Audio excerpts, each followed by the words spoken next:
Okay, take your seats.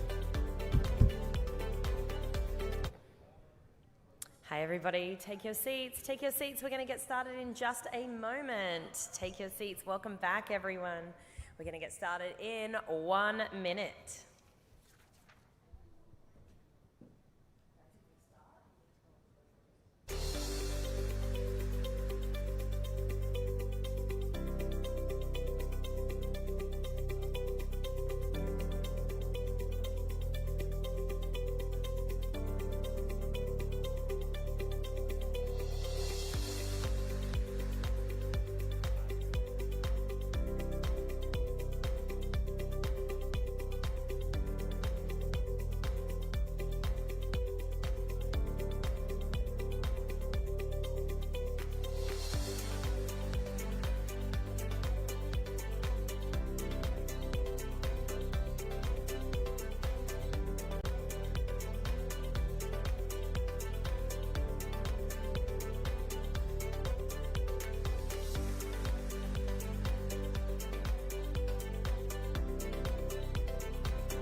Good morning, everybody. Good morning, good morning. Let's take our seats. Hello, hello. Welcome.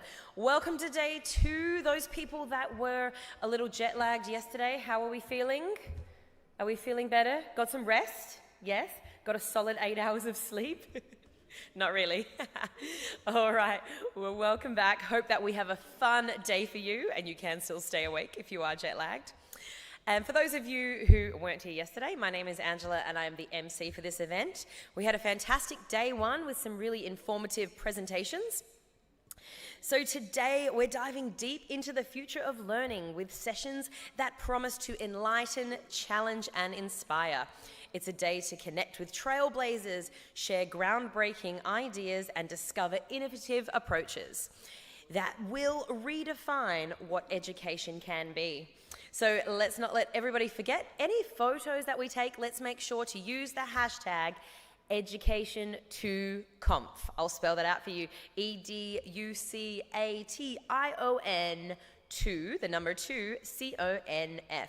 Hashtag Education2Conf, and make sure to tag any photos that you take of this wonderful event. It can be photos that you take of people up on stage. It can just be a selfie with a new contact, a new friend that you have made. So before we begin today, I would like to extend a warm thank you to our sponsors, Puzzlebox Academy, EduPassport, and Top Mathematics Education Centre, and also Kijana Educational Empowerment Institute. Let's hear it for our wonderful sponsors. Okay, now to dive right into our first session this morning. It is entitled Global Perspectives on Teacher Empowerment, Learning from Successful Models Around the World. So first up, I would like to invite our moderator, Fatima Mohammed, the Deputy Head of Science and KS4 Science Coordinator from Woodbridge High School. Come on up, Fatima. Fantastic. Come on over and take a seat. And I'd also like to welcome up John Shortring, founder and CEO of Support EDU, and Penny France, founder and director, Global Education Equity Alliance, and also Stephanie Stiebel, lecturer, German as a foreign language. Coming up, let's welcome our panelists. And over to you, to our moderator, Fatima. Can you hear me at the back? Yep, okay, great. Welcome. So my name is Fatima Mohammed, and we are on day 2 of the Dubai 2.0 Conference for Education. So you've heard my introduction. I'm going to pass over to Penny Jane now. Thank you so much. So I am, is my mic on? Yeah, perfect. My name is Penny Jane. I am from Melbourne in Australia, and I run a company called Global Education Equity Alliance, and our mission is to make sure that demography never determines destiny. And the best way for us to do that is to make sure that teachers the world over have access to the highest quality professional learning. So one of our partners is the Harvard Graduate School of Education, and I'll be talking a little bit more about that. But lovely to be here today. Thank you. Thank you, Penny. So my name is Steffi. I'm from Germany. I'm a lecturer and teacher of German as a foreign language, as you heard before. I also work as a managing director of a sports federation of Padel, this incredible sports which is coming up all over the world, and maybe there is time to talk about the parallels in both of this, because there are. It's a nice sport to integrate people really, and that's a thing we really need in our country more than maybe in other countries. It's a hard work, so I see teaching not only as teaching the language, but enable people to integrate, to at least feel comfortable in our country, and to teach them about some cultural aspects and things I figured out as important to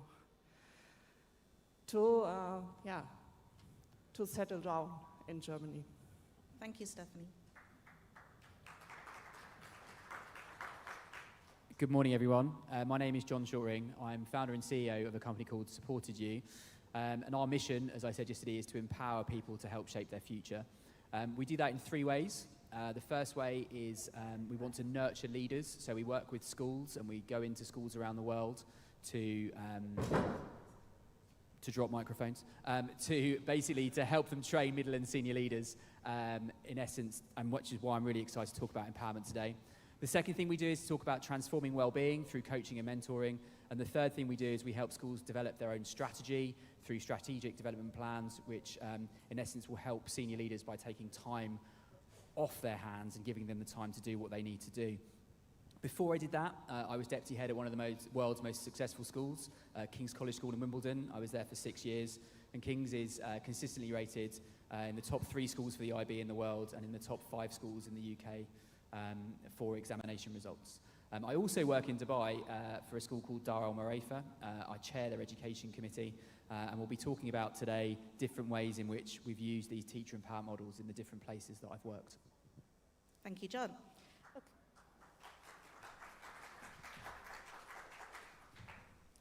And so, kicking off our global perspectives on teacher empowerment and learning from successful models, I'd just like to warn the audience that there will be an opportunity for you to discuss with each other, so please keep track of our discussion today.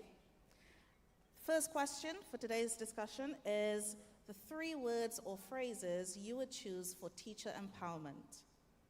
Okay, well, I will start. 3 words. Know your impact.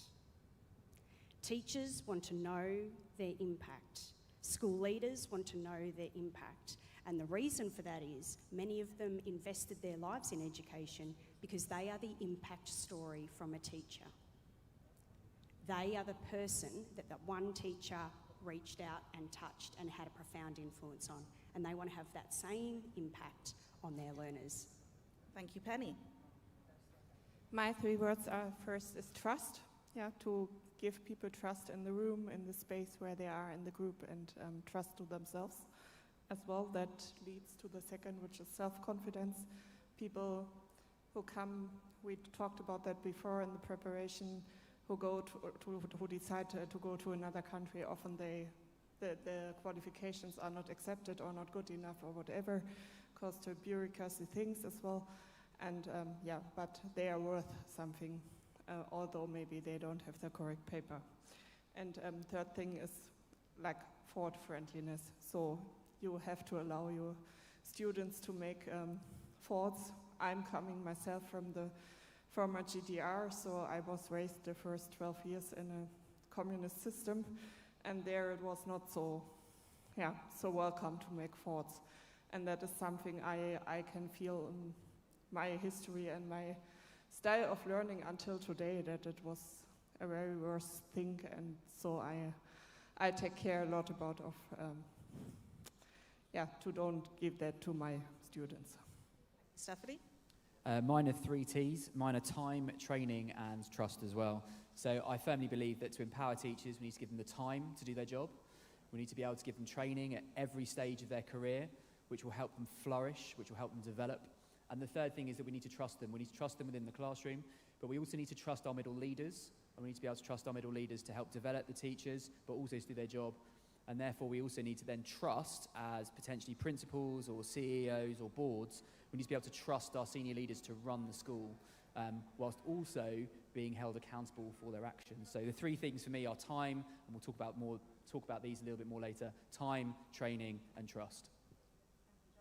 So thinking about our teacher empowerment, 3 words and 3 phrases that our colleagues have said, knowing your impact, trusting each other, trusting the staff, and also having the time for the staff to do these things, what are the 3 words or 3 phrases that teacher empowerment isn't?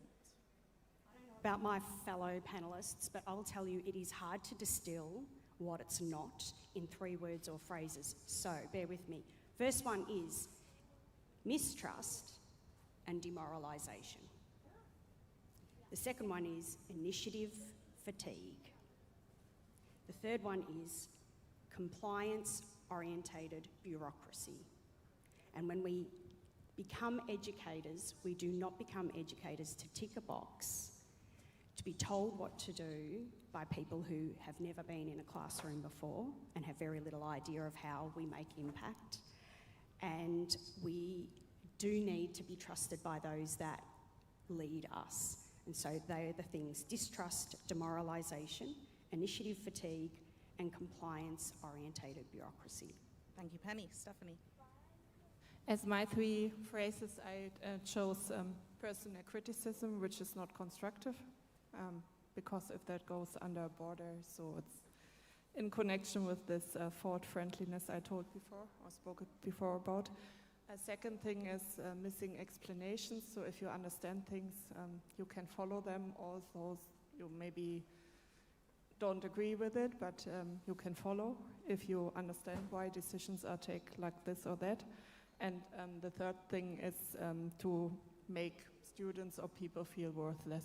So that's also a thing we talked before about the qualifications, acceptance and everything. And if people feel like I'm not worth anything in this new place maybe, or at whatever place you are, then it's not good for learning and to make progress in yourself. Thank you, Stephanie. I'm going to go with 2 words, and that is well-being washing. Now, I'll just explain that. To me, teacher well-being is not yoga on a Wednesday afternoon, cakes in the staff room on a Friday, staff football, etc., etc. Those are all lovely things, but they're not going to keep teachers in your school, and they're not going to empower teachers to do their job. To me, teacher well-being is about teachers feeling valued, teachers being paid appropriately, teachers having the time to do their role, but also teachers feeling that whoever is line managing them, whoever is responsible for them, has their back. And to me, that is what well-being is. So teacher empowerment to me, teacher empowerment not to me, is the phrase well-being washing and pretending that you as an organisation care about your staff by giving them small little treats, which actually isn't having a large impact on their day-to-day work. Thank you, John. Fiscal responsibility is a really important thing for a lot of governments around the world right now. So thank you all for your kind words. And the 3 words teacher empowerment isn't, or phrases. I'd like to remind the audience that we will be asking you to contribute very shortly. But before we do that, we would now like to consider the model that we now know that works to address those important key points that our panel has raised.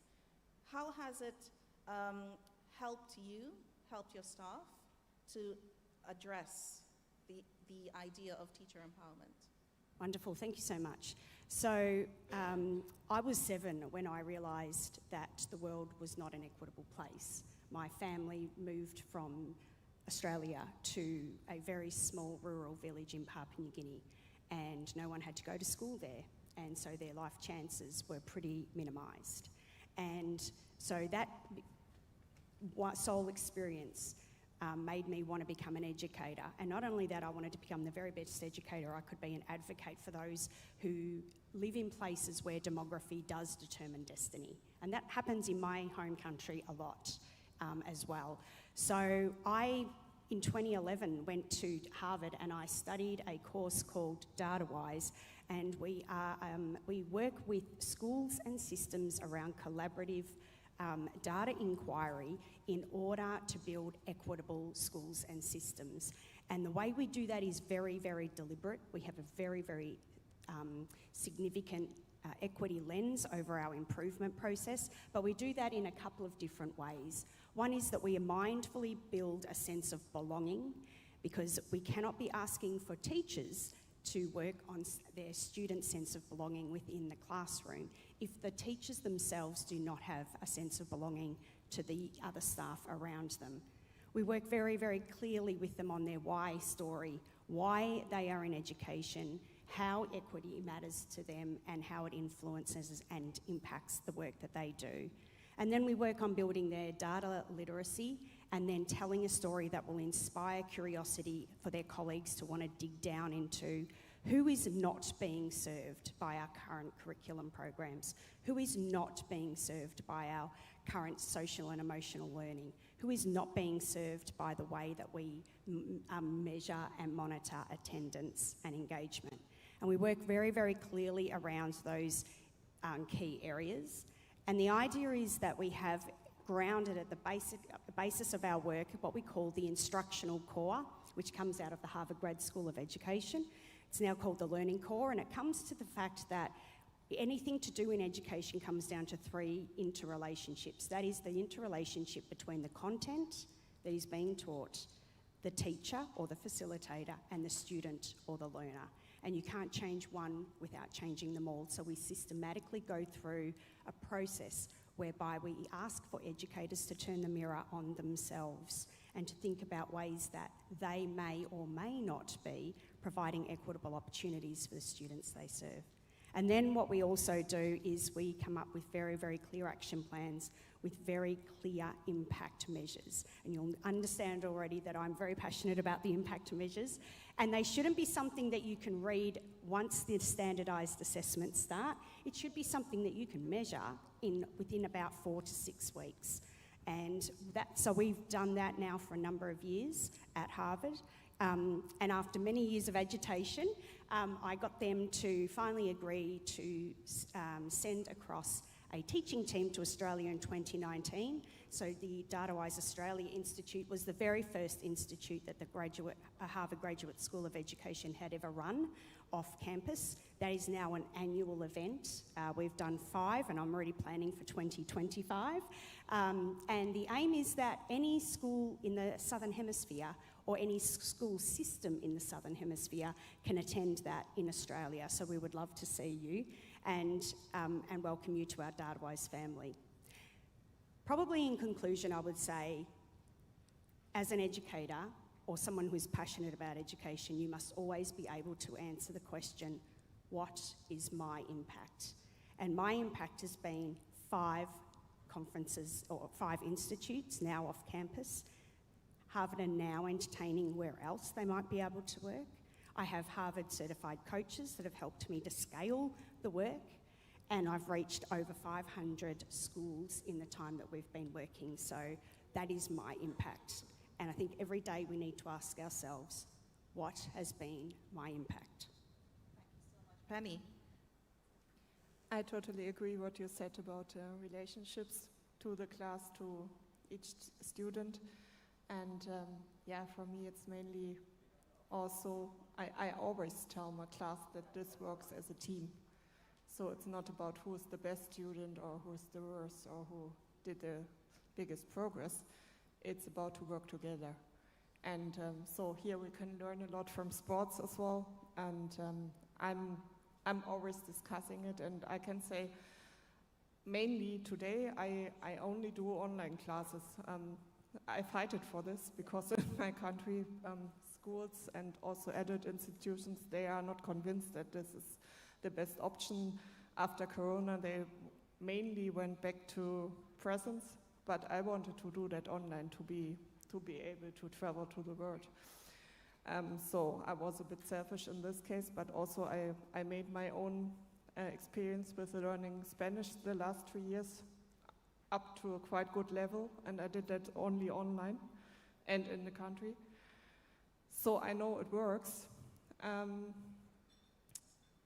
Yeah, and in the end, I think we need time as teachers to learn, paid time as well. But for me as a freelancer, that's difficult to manage. But I always try to enlarge my network. I have a quite good network. That helps a lot also in organizing my things. And I always have in mind that as a teacher, you have power. You have a lot of power. And if we are aware of that,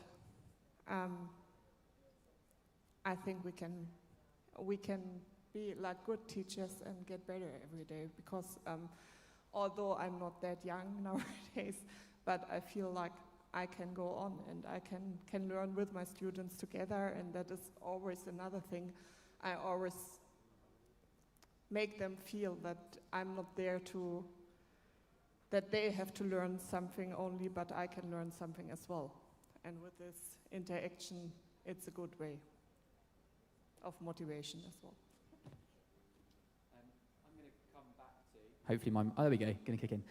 So I'm going to come back to the 3 words that I started with, which were time, training and trust. And this is based on research I'm doing at the moment, but also an amazing book by a man called Bill Schoeninger et al. And he works for McKinsey, and the book's called Power to the Middle. And it's about the importance of middle leadership within schools, and their importance, not only of them empowering teachers, but also as senior leaders, about how we can empower middle leaders and what that looks like. And from there, and in terms of we're talking about models, I've spoken to a number of schools around the world. Some of the statistics I'm going to mention now actually came out of a conference I was in Saudi Arabia on Saturday. And the teachers and the middle leaders that I've been speaking to and surveyed, 80% of them say that at the moment they are doing too much admin, that the vast majority of their time is spent on administration, that 20% of them, so teachers and leaders within schools, actually received any training or receive training at the moment that is specific to their role, and that 15% of staff in schools feel supported in what they do. And to me, that was the one that was kind of the most shocking. So what do we do? If we're going back to our 3 words, how do we empower teachers? Let's put them first. Let's put staff first. Now, I'm well aware that people in the room might ask me a question in about 10 minutes' time and say, well, why are we not putting students first? As in, isn't that our role as educators to put students first? And actually, in my view, if we put staff first, we are putting students first. It might be as an individual teacher in a classroom, you're putting your students first. But if we're talking about leaders, if you put your staff first, then actually you are putting students first, because you as a leader cannot have an impact, talking about impacts, on every single student in your school, but you can have an impact on every single individual teacher in your school by the way you run it. And that then has an impact on the individual students. So that's the first phrase that I would talk about. So just some ideas, some thoughts, some things that I've picked up in my research are those 3 words. So let's talk about time. Now, we've seen a move in business and in different sectors towards flexible working. I'm staying with some friends in Dubai at the moment, and they work in different spheres, and one of them is driving to Abu Dhabi today, and one of them is working from home. Now, that's quite hard to do as a teacher, to work from home, unless obviously you're in the online world, and obviously the growth in online schooling does enable that. But how can we be flexible in our scheduling for teachers? How can we do that? Can we, for example, schedule them on 4 days and have 1 day of professional development or 1 day of meetings? And of course, in Dubai, in essence, it's a 4.5-day week anyway because of the Friday. So is that something we consider? How open are you to part-time teachers? Now, this is a personal story, but my wife is a head of department in the UK, and she is able to do that on a part-time contract. When she came back after having our children, they were open to her doing that and having 1 day at home doing her administration. So how open are you that as schools to doing that? What about time to meet? So are you giving your staff time to meet in their day? Or are you scheduling their department meetings or extraneous meetings after school, before school, at lunchtime, in their own time? Or can we do it during the school day? Can we block off a period here or there? Can we give them time to do their work? And the final thing is administration. So some schools I've worked in have employed people to do administration. So whether that's office administration for teachers, photocopying, running trips, medical forms, all of those different sorts of things, which then gives teachers time to teach as opposed to be administrators. So that's the first one. The second one is training, and that's very close to my heart, given that's what my company does. But training to me should be bespoke, and it should be unique, and it should be very appropriate to someone's role. So if you have identified people who are leaders in your organization, are you training them to be leaders, to lead, to retain them, to keep them in your school? And is that training specific to the route or the pathway? Does it have an academic focus, or what I would call a pastoral or well-being focus? That training will make them feel valued, will make them feel like you care about them and their development as an individual. And then the final one is trust. Now, I'm sure we all know kind of Tuckman or Lencioni's models of team development, and trust is at the heart of both of those models. But how do we do that? How do we trust our staff? Well, one is obviously autonomy and delegation and clear communication to them. But I would also talk about coaching and performance management or appraisal. So in terms of your performance management systems in your schools or in your organizations, how are they driven? Are they driven by a once-a-year meeting with a leader, or are they continuous? Are the targets set by the individual? Does the individual own the targets? Do you trust them to hit those targets and have those developmental conversations with them? So I would say, in conclusion, going back to my 3 words, in terms of empowering teachers and leaders within your school, can you consider, and this would be my takeaway for you to think about how potentially you could do this in the coming weeks. How can you give your team the time to do their job? How can you give them the training to do their job? And how can you show your team that you trust and value them? Is that on? Thank you, John. Thank you, Penny. Thank you, Stephanie, for all of your kind words. I have one more thing to add. So thinking about models, successful models around the world, and our colleagues here have given us some excellent ideas on how to be successful with that in terms of measuring our impact, the give and take within the relationships we have with our students, with our staff, and then the time, trust, and training. All of those things are so important. And I would like to add, from my perspective as one of those middle leaders, John was talking about training, we tend to think of the relationship of teachers, parents, and students, but there's an extra element there, the governments.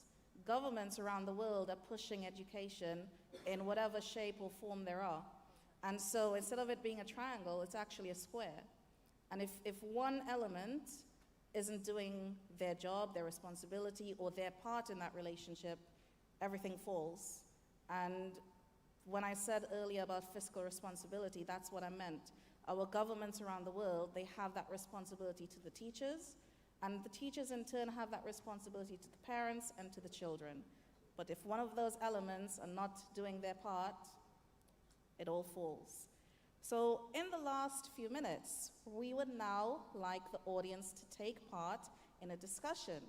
So can you please turn to one person and speak to them on your table, and perhaps consider thinking about the discussion that we've had today about teacher empowerment and some phrases. So perhaps as the basis for your conversation, I'd like you to keep in mind the following prompt. I used to think,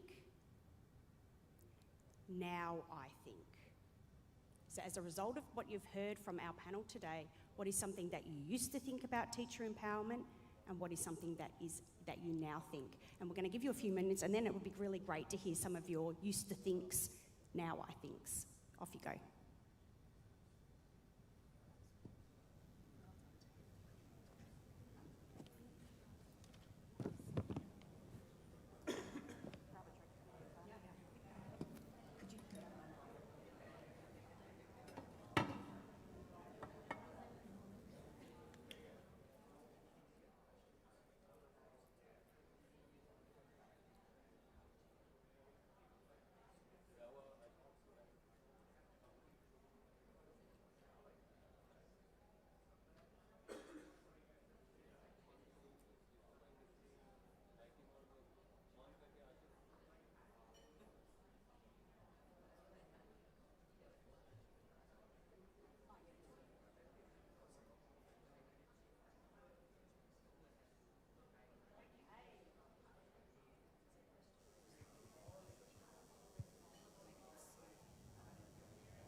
Hello, hello.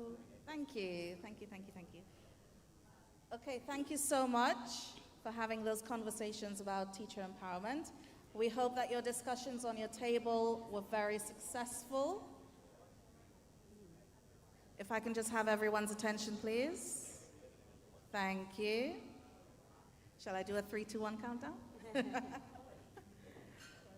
Okay, we have a question. Yeah, Is hi, it a it's- question or I used to think, No, now I it's a think? question actually. Okay. All right. Yeah, hi, my name is Pranav Sharma. I want to ask the point which you put forward, like the relationship between parents, kids, and like institutions. Apart from that, if I talk about government relationship between government and education, so can you tell me like what are the things which can be done from the government side when it comes to education? How these things can be brought up into policy things? Can you repeat the question one more time, please? Yeah, what are the reforms which through the government side can be put forward and like on the basis of teaching empowerment and education?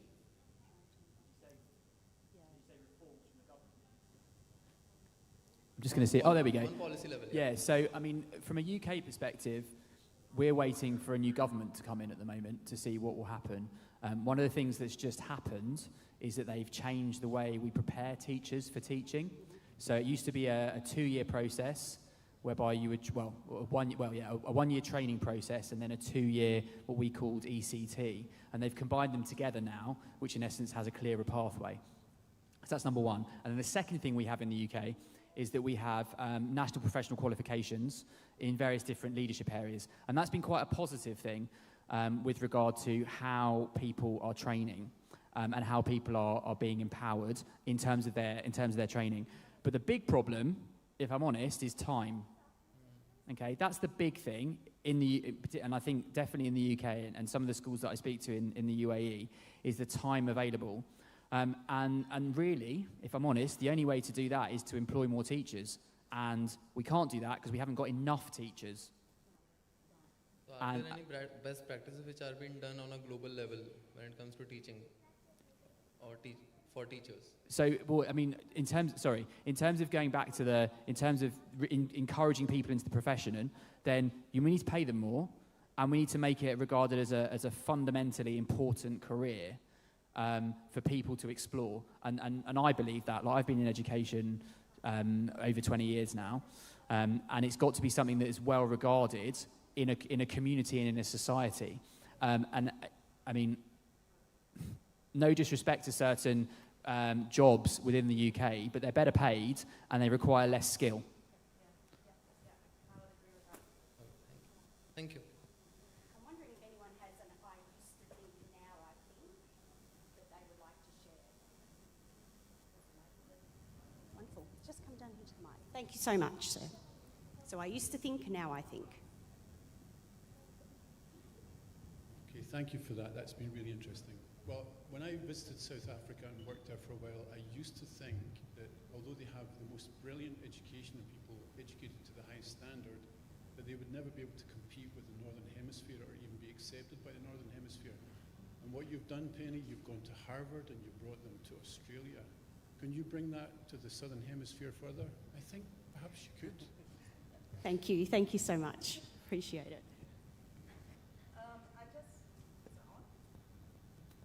Is this mic on? Yeah. Okay. So I just want to go quickly back to what John said about the national professional qualifications. So I'm one of those people who are currently doing one of those qualifications, and he's spot on in terms of time. We are not given enough time to complete the qualification that is going to elevate our teaching, our leadership, and so on and so forth. The skills in terms of the qualification itself is actually really impressive, and it helps, it works, it helps us develop ourselves. But what it comes down to is, if you don't have enough time to actually put those things into place, then you won't have any impact whatsoever. Do we have any more questions for our panel? Or reflections? Yeah, please come to the mic.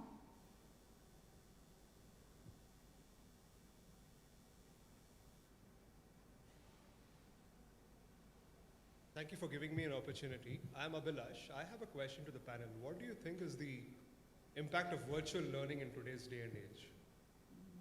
Virtual learning. In terms of teacher empowerment, in terms of how we can empower teachers, in terms of virtual learning, my view on it is that it should be used. And there's a company that you may have heard of that sprung up through the pandemic and are now very big. They're called Century. And we use them at Dar Al Marafa and in Al Khawaneej in Dubai. And what it does is it basically enables students to take a range of maths and science questions, and then the staff can use the data that comes out of those questions to set targets. So in essence, it's a time-saving device, which is great for the students because it's gamification, it's online, they enjoy the work that they're doing, but then it also helps staff with regard to setting further targets. So in terms of, say we take AI, for example, I know that was a conversation that's been had previously. It's got to be about making life easier for teachers. So that's the first thing. The second thing is that, particularly from a professional development sort of thing, one of the things that I'm really interested in seeing over the course of the next year are the developments of professional development platforms that when you insert what you are doing in your school as a teacher and what your targets are, then bespoke programs can then appear. So a bit like you could be on, there's a company called Sono, I think it is, who are looking at this at the moment. And you, in essence, can create it within your school, and then it will pull out either LinkedIn learning courses or courses that you've curated in your school.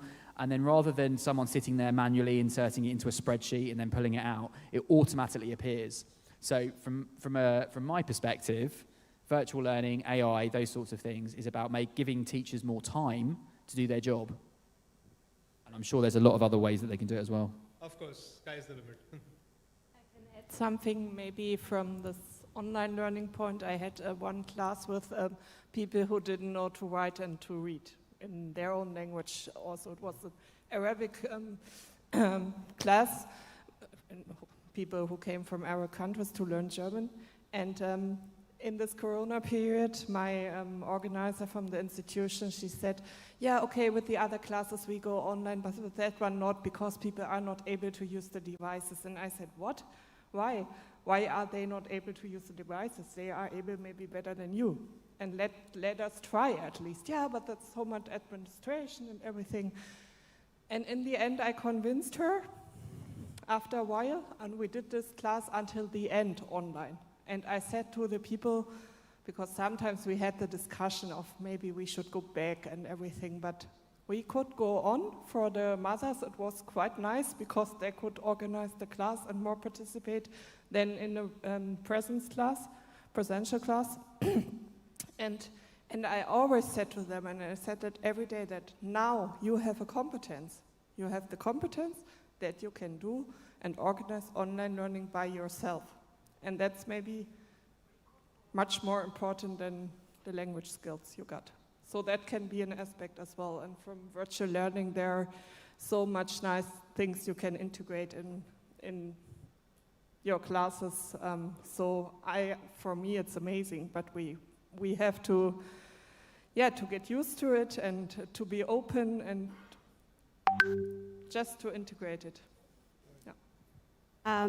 We made a very conscious decision post-COVID that we were going to return to face-to-face. And the reason for that, for our institutes, was people could not do another WebEx or another Zoom. They were tired of being at screens.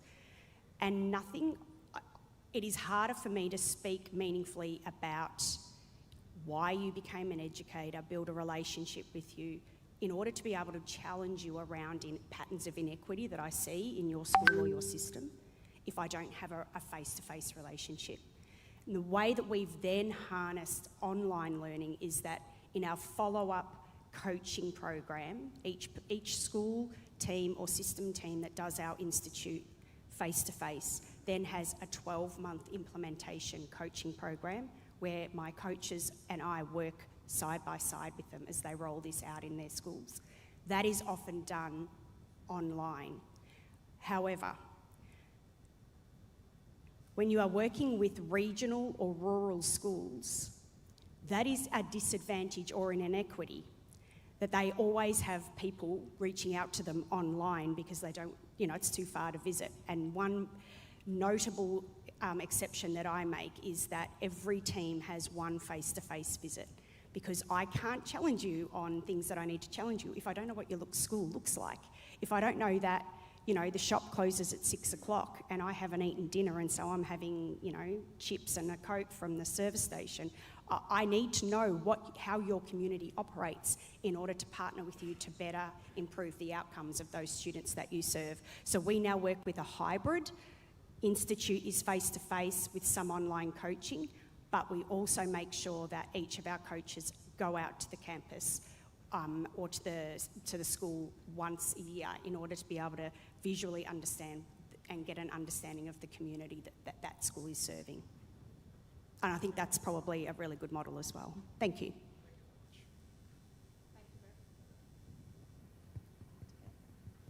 Can you hear me now?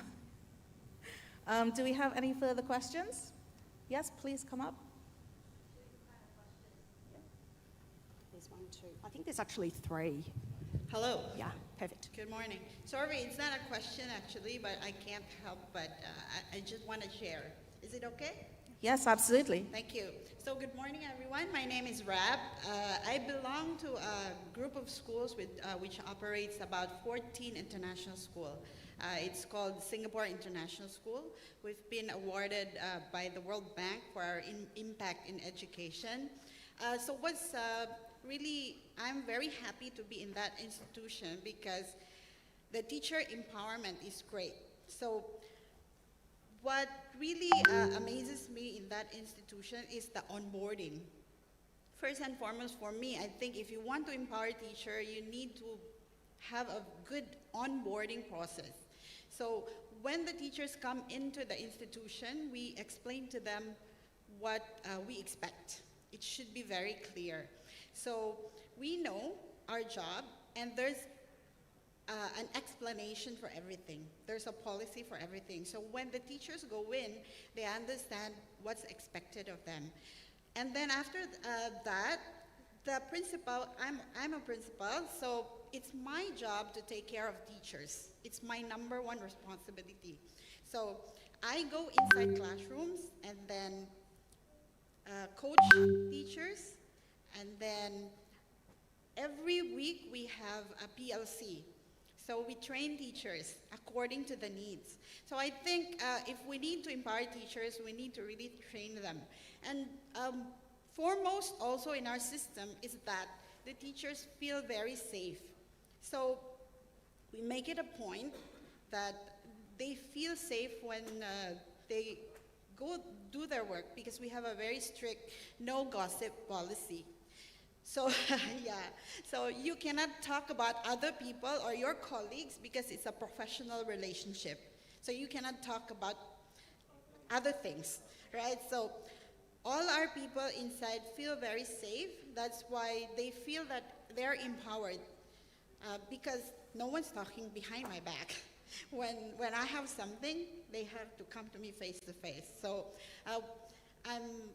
I just want to share that with you because I think teacher empowerment is very important, because we are, for me, a school is successful if the teachers are the best. It's not really the facilities, it's the teachers. So thank you so much. Thank you very much. I completely agree. I know we all do. Yeah. John? I've just one thing to add.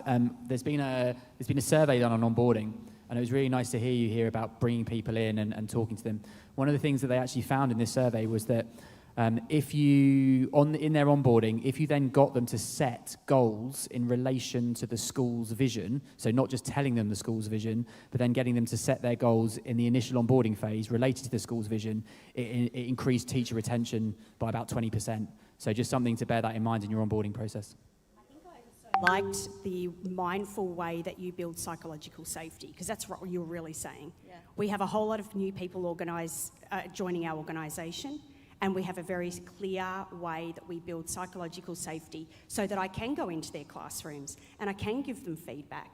And you also have an unspoken norm, which is the way in which we operate together as professionals around we don't discuss other people. And I think those two things, professional norms and psychological safety, are super important and probably what is working for you. Can we take the question from this lovely gentleman here who's been standing patiently? That's right. I want to shake it up a little bit. Okay. I used to think that things would change inside the system, that things might become equitable and teachers might be empowered. But now I know that I'm hearing words, not just here but everywhere still, which sort of about classrooms, teachers, periods, exams, the whole thing. It's all about control and compliance. How are we going to really genuinely bring about equity? How are we going to really genuinely empower teachers into the future if we still operate within a system which is still trying to control not just the teachers but also the kids? And it's sort of exam focused still. I mean, there are fantastic projects around the world. One of them from the UK, the Rethinking Assessment, which is looking at completely different ways of getting into university. If you were given the chance to do something completely radical to empower teachers, what would it be? Wow, what a question. I need some think time. Sorry. Yeah. I think we all need some thinking time there.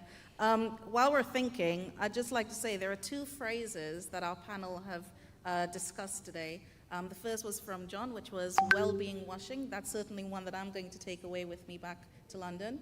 And then Penny's just dropped a phrase, psychological safety. Yeah, I had never really thought of that before, that is something that we should all be seeking and striving for in our jobs. So the question. Can I just get you to ask the last part of the question? Okay, if you were able to do anything, in other words, get rid of the systems, get rid of all of the things that actually do restrict teacher empowerment, what would you really like to do?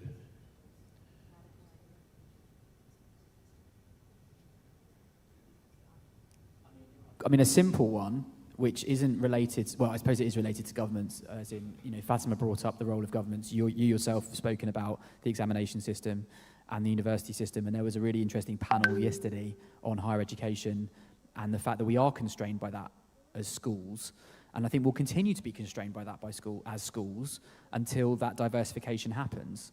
If I'm honest, in terms of if I had a carte blanche, my view on it would be is the changing position of teachers within society.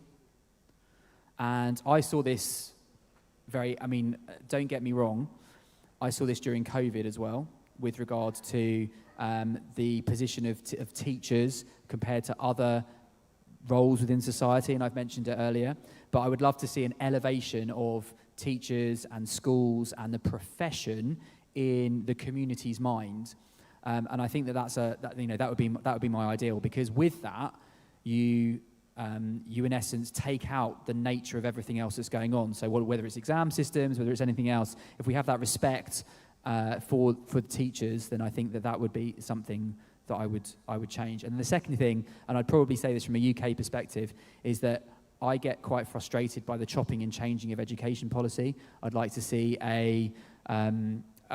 almost like a national education board, because I'm an examiner as well, a senior examiner for one of the 4 boards.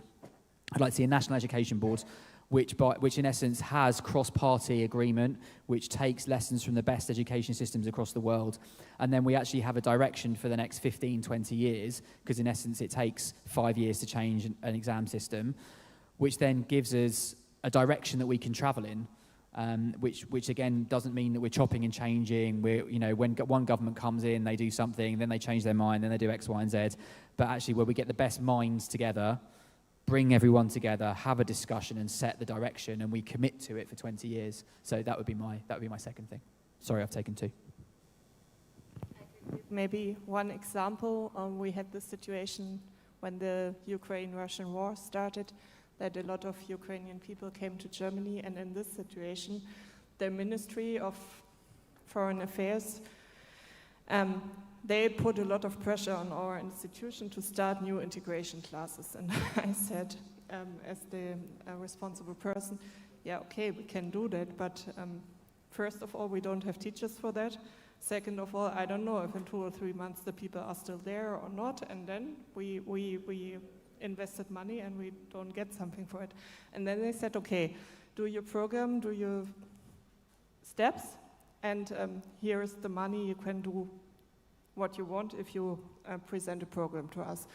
And what we did was we empowered our teachers, and we said, if you are interested in teaching those people, we do like welcome classes first, 1 to 3 times a week. And after 3 months, we decide what we do with these people. If they stay in Germany, if they go to another country, if they go back or whatever. And also, we, from our side, we start to change. We are not forcing them to learn German, because hopefully they don't have to stay in our country or whatever they decide. It's their decision. But we try to learn a little bit of Russian to prepare materials in Ukrainian language, but at least in Russian. We speak English with them. We teach also our staff in this direction. And that worked pretty well, because teachers in these classes, they felt like, okay, I do something with them. They can settle down a little bit and see if this country it's okay, everything for them. and then go into the regular process. And with that, we had quite better results than to force them to start now after all this, what they have seen or might have seen in their country, horrible things. To force them now to start to learn German. So, and that was good for our teachers because we could motivate them then to go on with regular classes. I think I would say coherence. I would like for there to be a courageous education system that does not put the improvement agenda on responsibility on the shoulders of the schools and the policy, but actually looks in the mirror and goes, what is it about us that is contributing to the existing problems? And I would like for school leaders to be saying, let's not put on the shoulders of the students we serve and the curriculum document that, let's be honest, can change on a whim when there's a new political party in most situations. What is it about us and our practice that is contributing to the misconceptions or the issues that some of our students are facing? And then I'd like for us to get really honest about how much are we willing to change? Are we fair income, an Australianism, about genuinely meeting the needs of every child so that demography does not determine destiny?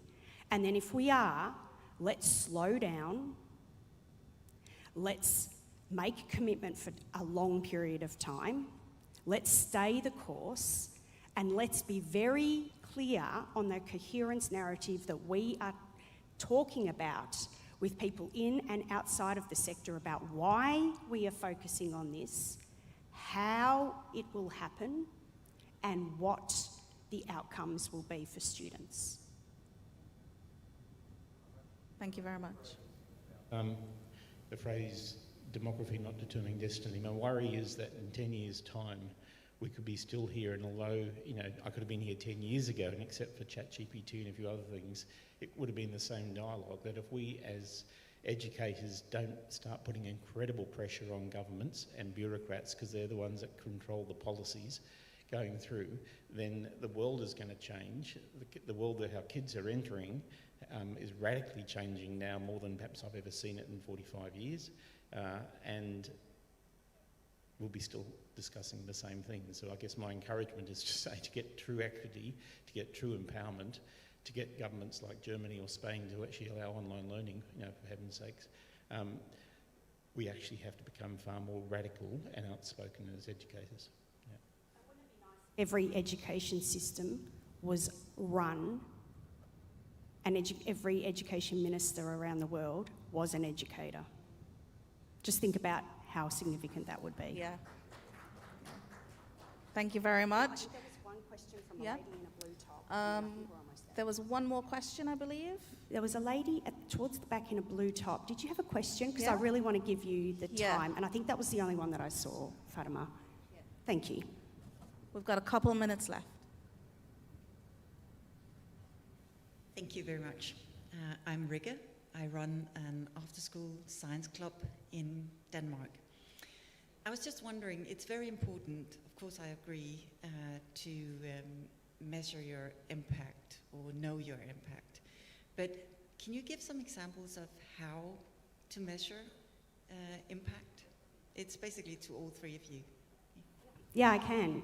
For too long, we have privileged academic scores and other measures like attendance. But I wonder what would happen if we genuinely knew all of our students or all of the members of our organisation, and in knowing them, we knew what they were struggling with, and we could come up with a way to determine impact around that.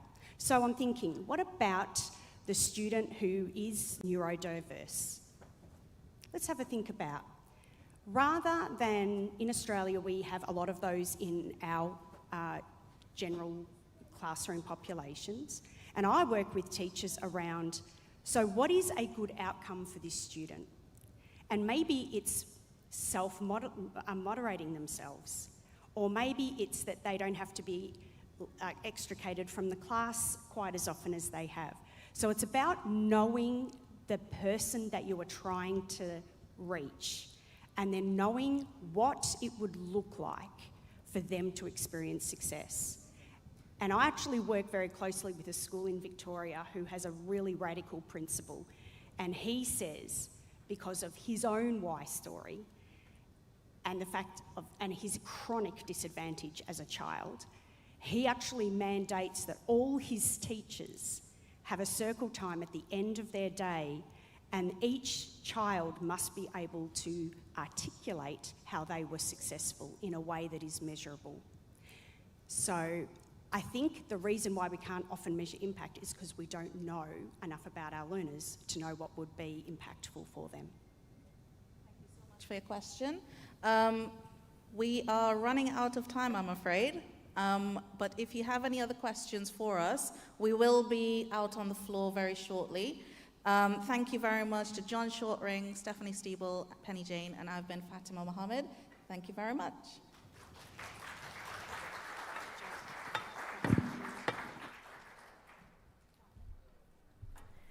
Fantastic, wonderful insight there. Thank you very much to our panel. Now they'll just get their photo. Whilst they're doing that, would everybody like to stand up and have a little stretch? Have a little move around if you like to, have a wriggle around. Oh, nobody wants to move. Okay, one person, great. Lovely. Fantastic, thank you very much.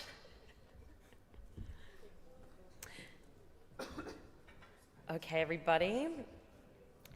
Now, moving on to our next speaker, we have the privilege from hearing from an exceptional individual who has dedicated his life to empowering the next generation through education. So our next keynote is entitled Building a School Community that Inspires the Creativity and Vigor of Kenyan Youth. Now, our speaker, James, will share his invaluable experiences and insights on creating vibrant educational environments. His dedication to empowering young minds in Kenya through inclusive and vibrant educational communities offers a blueprint for nurturing creativity and passion across the globe. So, let's give James P. Cummings a big welcome to the stage, founder and president of Kijana Educational Empowerment Institute. Welcome to the stage. Let's put our hands together for James.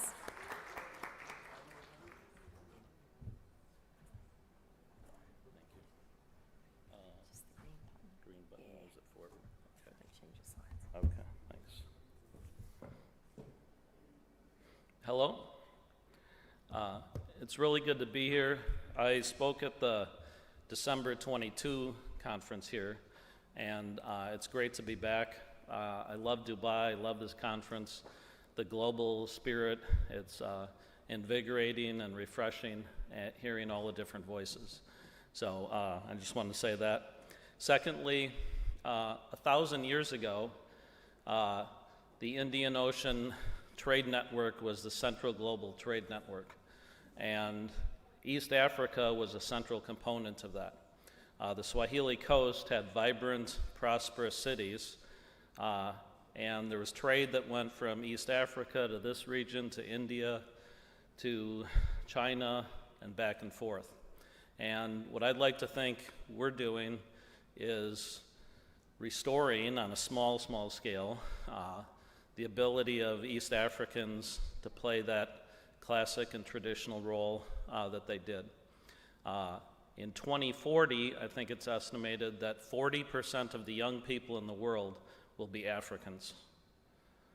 40% of the young people in the world in 16 years will be Africans. So Africa needs to be included, and it's extraordinarily important.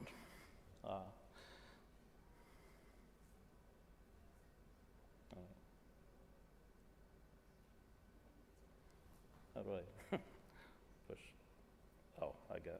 Okay. And starting out, I have a few questions here. What's the purpose of education?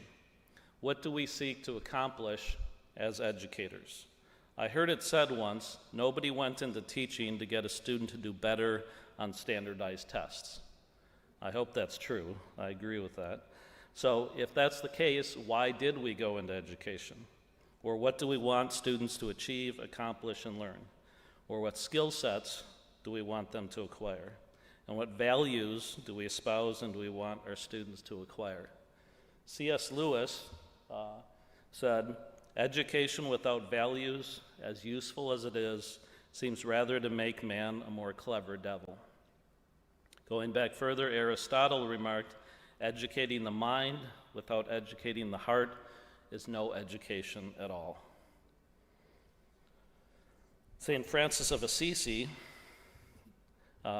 said, he who works with his hands is a laborer. He who works with his hands and his head is a craftsman. He who works with his hands and his head and his heart is an artist. I would suggest that a few lost elements in education are virtues and values. In his book, Courage is Calling, and Ryan Holiday writes of the 4 cardinal virtues, the touchstones of goodness, as Marcus Aurelius called them: courage, temperance, justice, and wisdom. And Ryan Holiday, by the way, is a favorite author of mine these days, and I recommend checking out his books. He's got several books all about Stoicism, and Stoicism, I think, is something that we can bring back to our classrooms. He quotes Aristotle by saying, we become builders by building, and we become harpists by playing the harp. Similarly, we become just by doing just actions, temperate by doing temperate actions, brave by doing brave actions.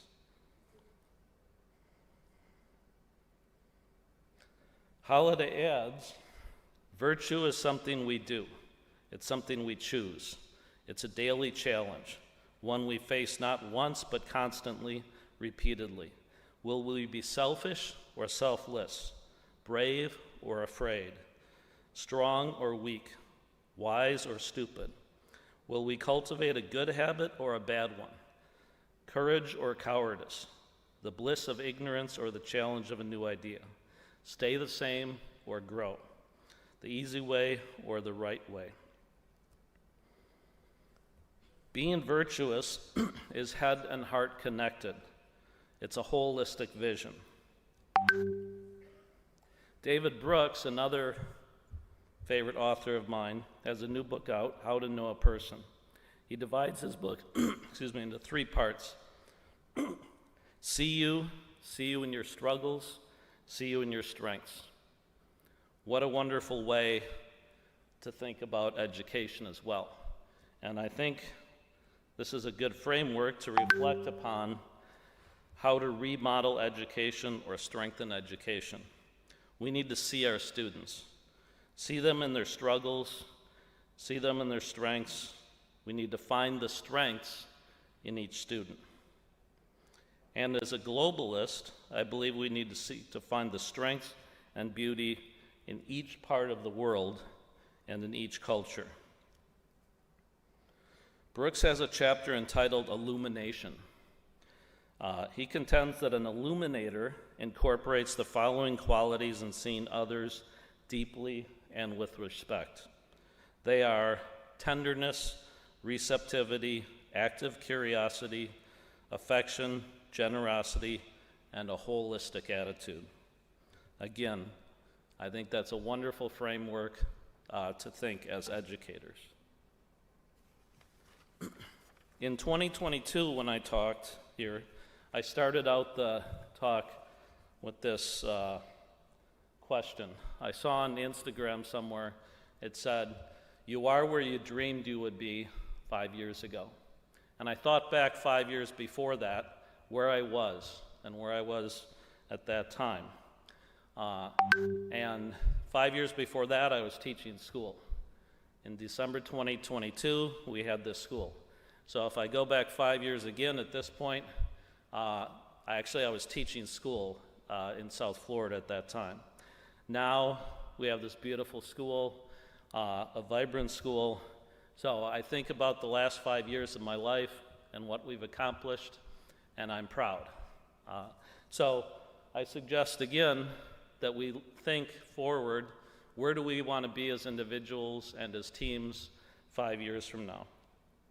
So how did I get to this point in my life and here at this conference today? Where we are today, again, 5 years ago I was in a classroom teaching. Now we have a school, we have a functioning school with 209 students. We have buildings, we have books, we have visitors, we have technology, we have teachers, we have donor base, we have creative explorations, and much more. How has this happened? I built on relationships developed over 40 years in multiple institutions and allowing my vision to evolve. I've been patient with myself at times, I try to be, and with others. Patience is an extraordinarily important value.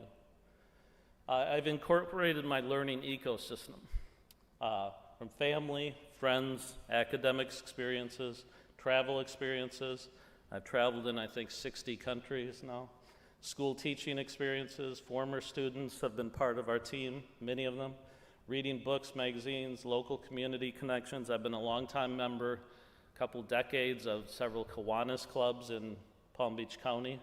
Local, global community connections, social media inspiration, observations, and trial and error. One observation actually I made just in the last few days. I came here a few days before the conference, and I was taking a water taxi from Bird Dubai over to Dira. And a couple of years ago, when I was here in Dubai, I noticed checking in, buying tickets for, I think, Expo 2020. When you buy tickets, it has a special price or something for certain people. And it says people of determination. I think that's people who are in wheelchairs and other things. Yesterday, people talked about, at school, we talked about people with special needs, handicapped people, we have other terms, but I think that's a wonderful term. And it goes, in a sense, back to Stoicism. Too often we, in a sense, think that these people are disadvantaged. And somebody spoke yesterday of some autistic people who have been highly successful. Well, of course they're highly successful. They had to have determination from an early age. They had an advantage over us. They had obstacles. Ryan Holiday has a book, The Obstacle is the Way. Obstacles are the key. Obstacles in life build us. They strengthen us. So that's something I think we need to look at in terms of education. And I got that just by looking at, observing my surroundings, seeing something here in Dubai. In terms of my experience, I have an academic experience, in-class teaching in the US and in Kenya, organic, cross-cultural connectivity activity, exploring and building relationships, and hands-on and heart-on. I've got deep roots in the US and Kenya. I taught school in 1987 and 88 in Western Kenya.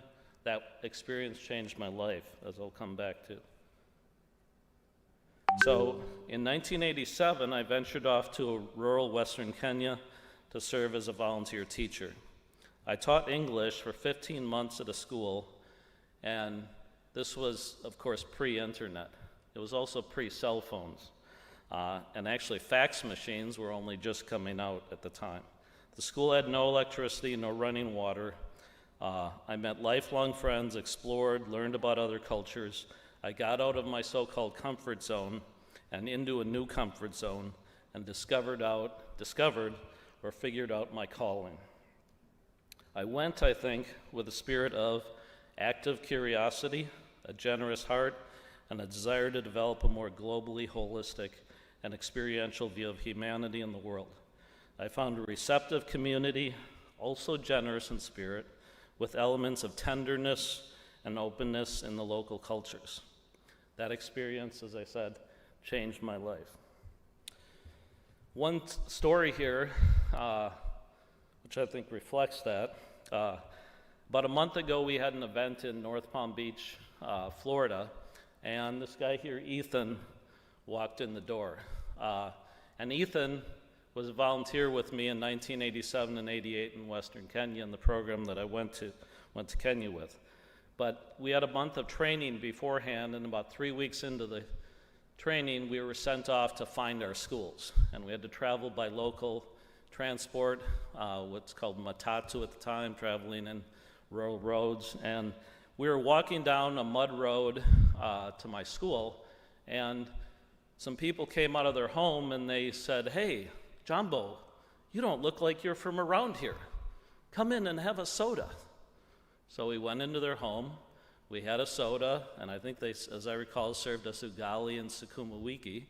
We chatted, had a nice time, and then went on to my school. And I told that story many times to students while teaching in the last over 20-some years. And I would always ask the students, could you see that happening here in the United States? Somebody who looks different walking down the road, do people say, "Hey, you're a stranger, welcome, come in"?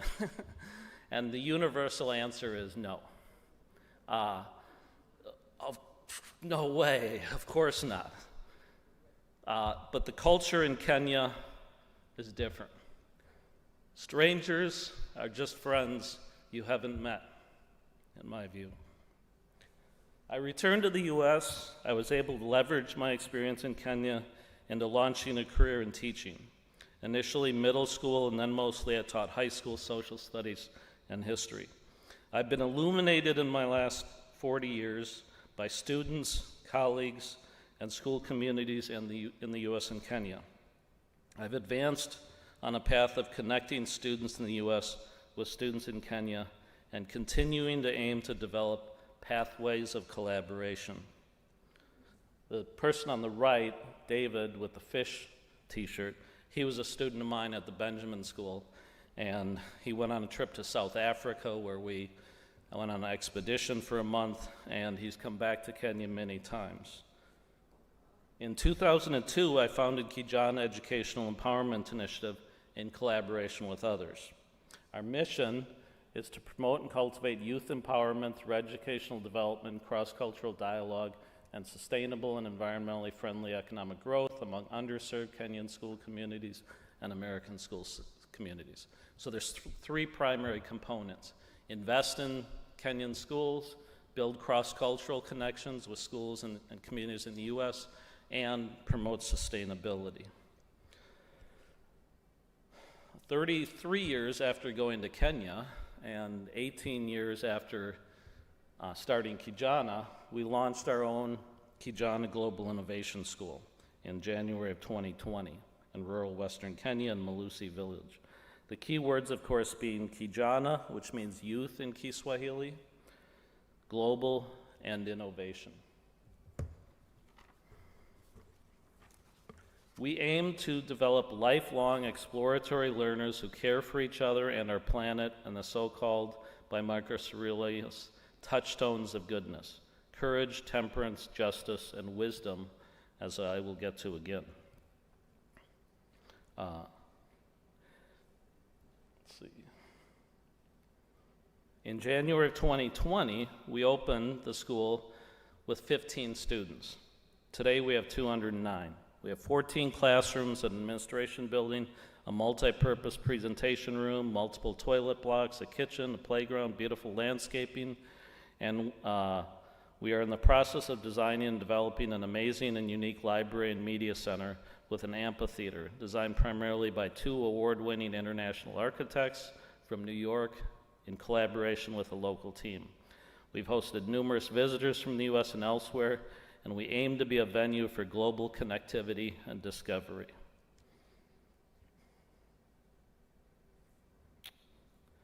Let's see.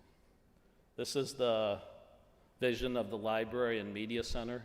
Actually, one of the architects was a former student of mine at the Prairie School in Wisconsin in middle school. I taught her in 7th and 8th grade, and now she's offering pro bono support along with her husband, who's also an architect. They've designed this in collaboration with the local team, and we hope to start construction in May. We actually just got a $500,000 pledge from our biggest donors to get this going.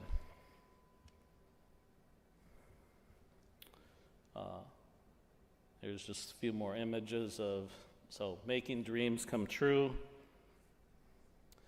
When I first launched the idea of the school, these were the curricular conceptual ideas I had for our school. So applying global education and problem solving, collaborative thinking, environmental sustainability, hands-on project-based learning in a reflective and rigorous academic setting, global media technology fluency in the creative arts, competition and cooperation, literacy, history and the arts, architecture and learning, and exploration.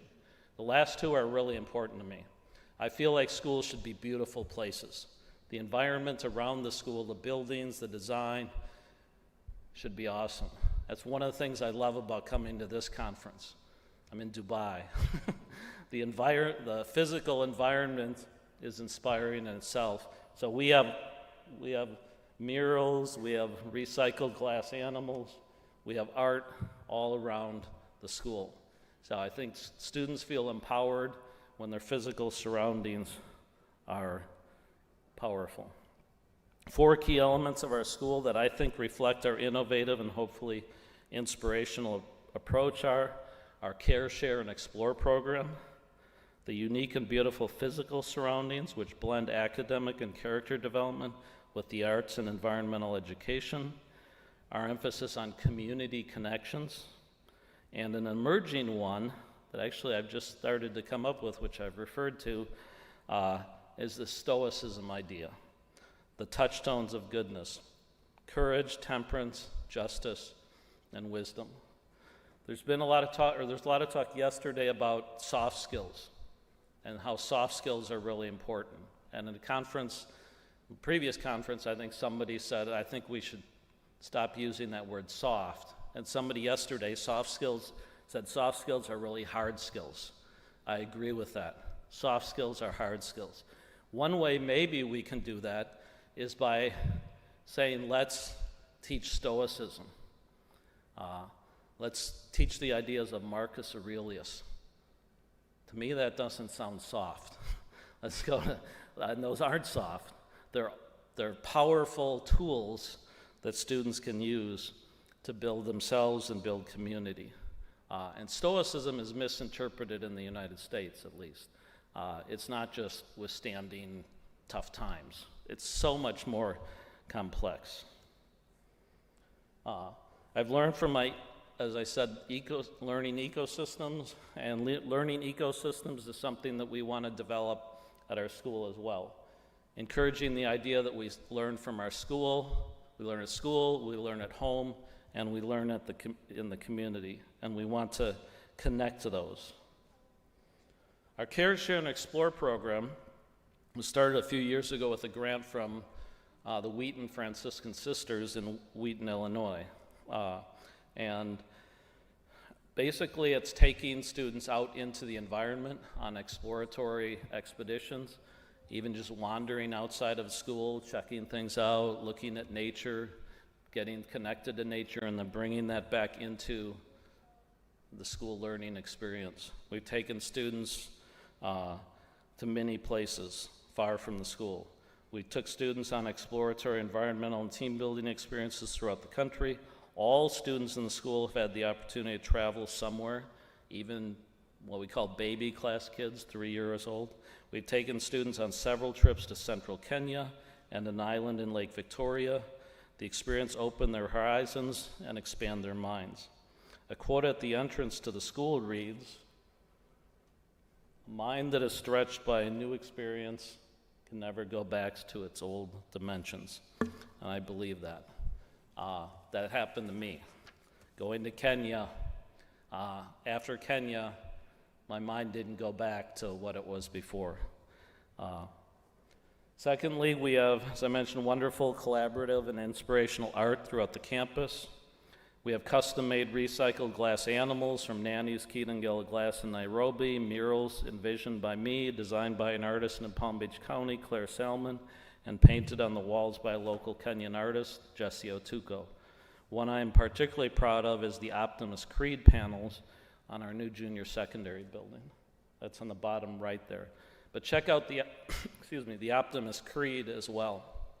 It's an inspirational collection of principles about optimism designed originally in the early 1900s. And I only discovered that this year.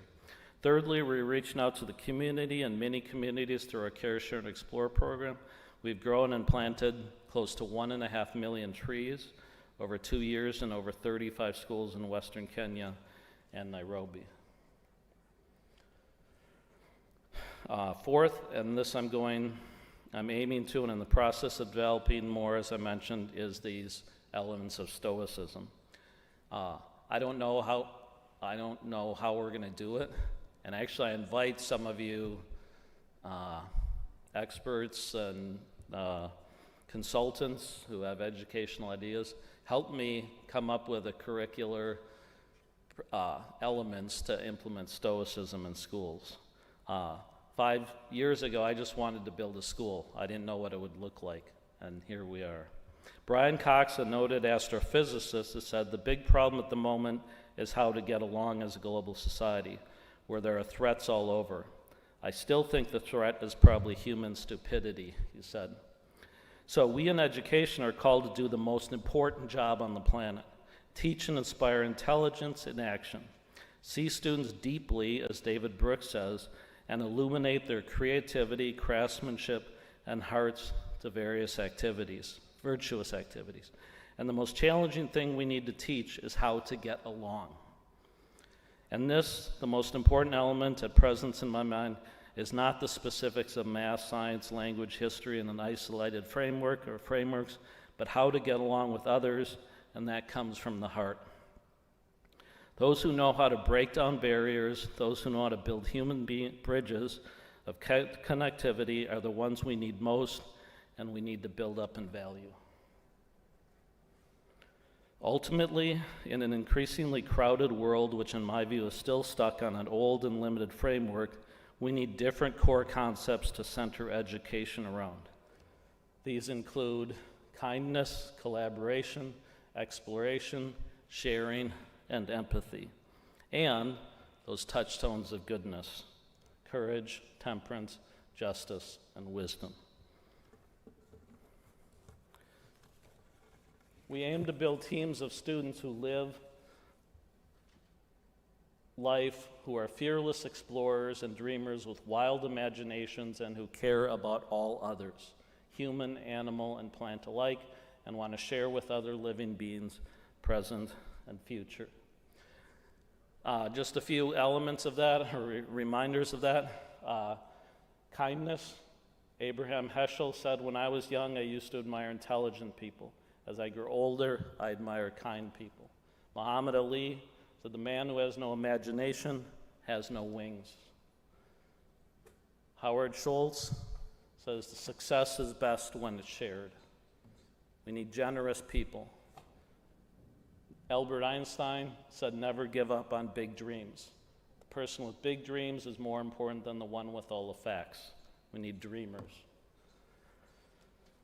We need to seek and find the goodness in each other, as individuals, as institutions, as nations, and as humanity connected with nature in an increasingly fragile planet and ecosystem. We need to develop schools that create physical and social environments that build students of character who are connected and inspired by, and to strengthen the communities in creative and positive ways. We want our students to be, maybe let's call them community craftsmen or community artists who share and connect hearts and wisdom and grow as their communities grow. Marcus Aurelius said 2,000 years ago, he has a stronger body than I do, and he is a better wrestler. So what? Is he more generous? Is he more modest? Is he braver and humble? I say and ask today, he has more wealth than me, or I should say more money. He is more famous than me. He can play professional sports and play them well. So what? Has he connected in more real ways with his or her fellow human beings? Has he contributed something to humanity that will last? Has he or she shared his or her heart and soul in ways that will inspire others? These are some of the questions I want us to ask as we go and inspire our youth, because that is what it's all about, inspiration and illumination. And that's what we are as teachers. We're inspirers, we're illuminators. We are the most important people. We are the goats, as they use a term for, a stupid thing in America, the greatest of all time. They talk about professional athletes. Teachers, educators are the greatest of all time. We shape lives. So being a good and kind human is more important than scoring high on tests, because ultimately we all have to live together and work together and grow. Finally, it's all about caring, sharing, and exploring, I would say. Success is best when it's shared. We want students who care for each other, care for the planet, share themselves, share their ideas, share their resources, and explore. And through exploration, we find and discover new ideas. And that's what we're here doing today. So finally, going back to that 5-year idea, I encourage us all to think, where will we be 5 years from now? What's your dream? What's our dream? Will I be in the same place? I certainly hope I'm not going to be. Will I have grown? How much will I have grown? How will I have grown? Will our school be in the same place? Will I take the easy way or the right way? Going back to Marcus Aurelius. Easy is not good. Challenges, obstacles make us stronger. So that's why I'm here today and for these 3 days, to grow and collaborate and ultimately to be in a better place next year and the year after, and to go on and on through sharing and caring and exploring. And those are the values that I want our students to develop and our teachers and our community. So thank you all very much. It's good to be here again, and look forward to continuing to collaborate in the next few days.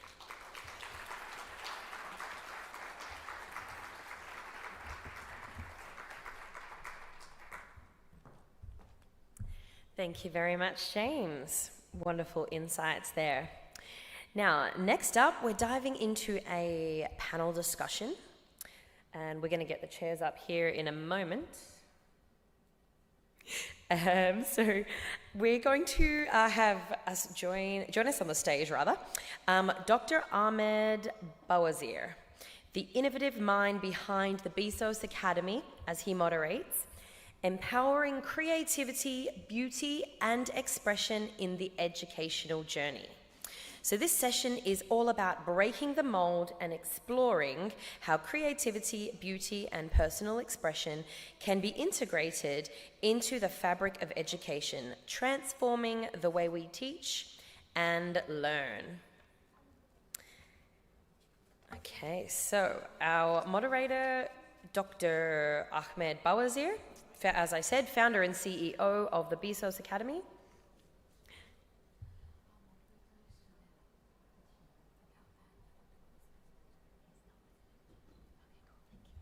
Okay, we've had a little bit of a change. So Dr. Bawazir was not able to get here today. So our moderator will be Shanilia Saeed, the Director of Digital Schoolhouse. So please welcome to the stage. Let's give her a round of applause. And our panelists are Artemis Dupa, the CEO for Mark Academy. It's Make Academy. Please excuse my pronunciation. Make Academy. Ryan Nicholas Leong Wei Ren, founder and youth coach, Genius Generation Youth Coaching. And Farida Barmal, founder, Merakai Counseling and Training Center. And John Stephen Wise, Program Director, European School of Economics. Let's put our hands together for all of our panelists today. And our moderator. Please take a seat, friends. And our microphones will be coming out.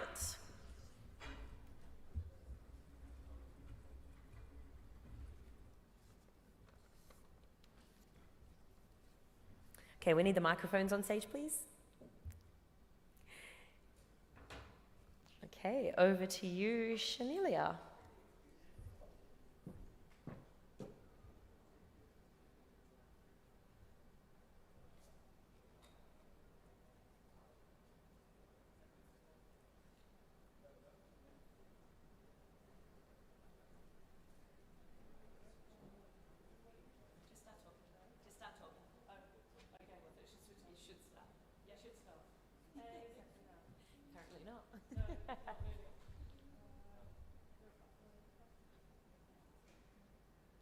Testing 1 2 1 2.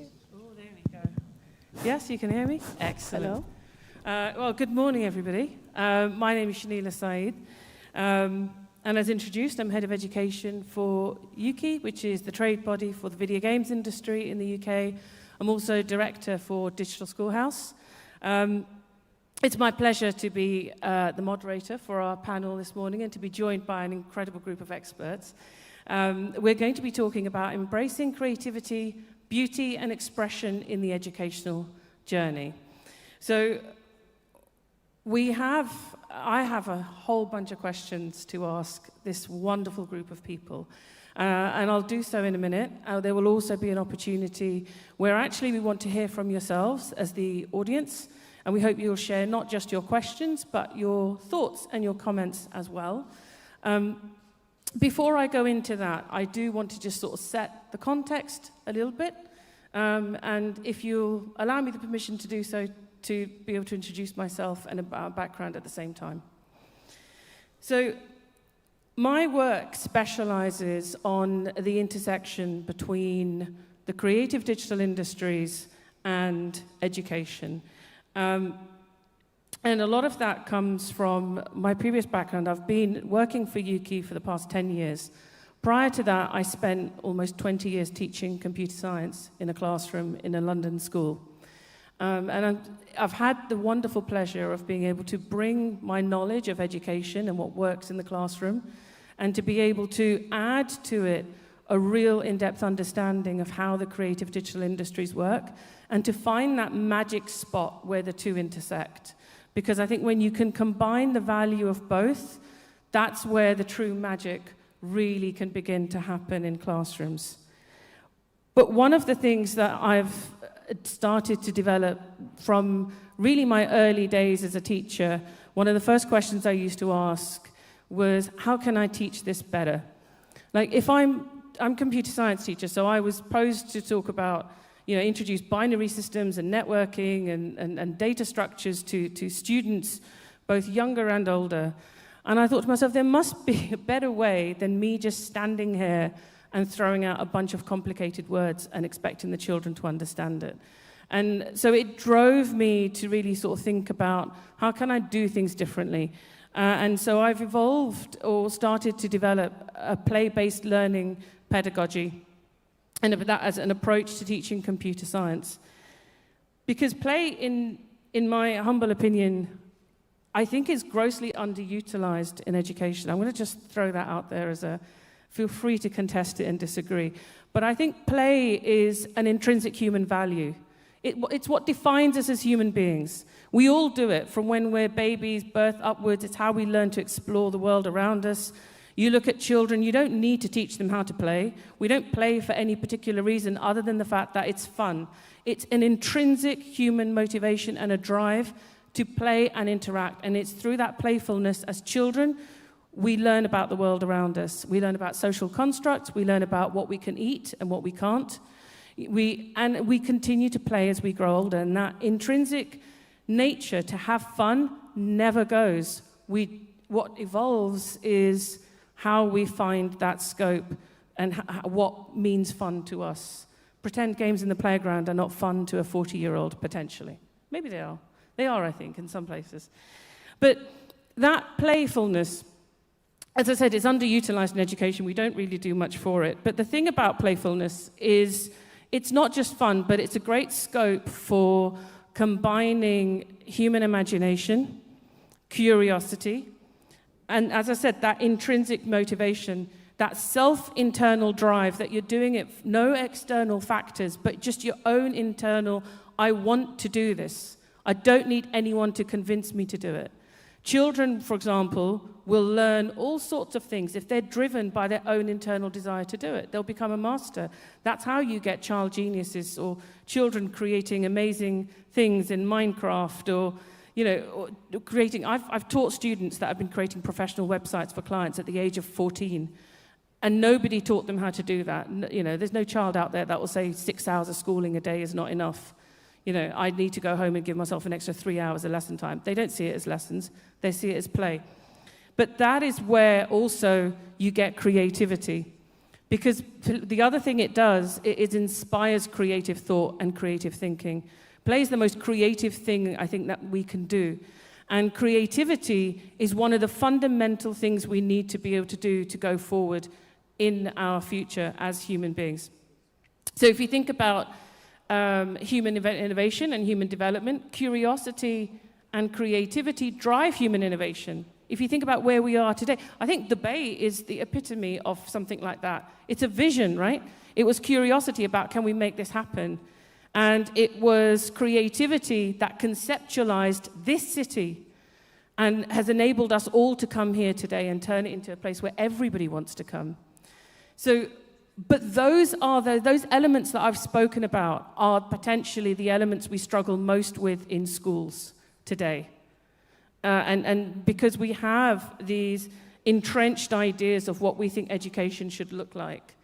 And in the scope of the traditional mindset of what education should look like, all of those words I've just used, especially fun and playfulness, are maybe just left for the playground. Those are the things that children do in between lessons, not during lessons. And there's many different reasons for why I think creativity is something people struggle with. One of the things is because it means something different to all of us. And what I love about our panel here is that every one of us on this panel is coming with a different worldview.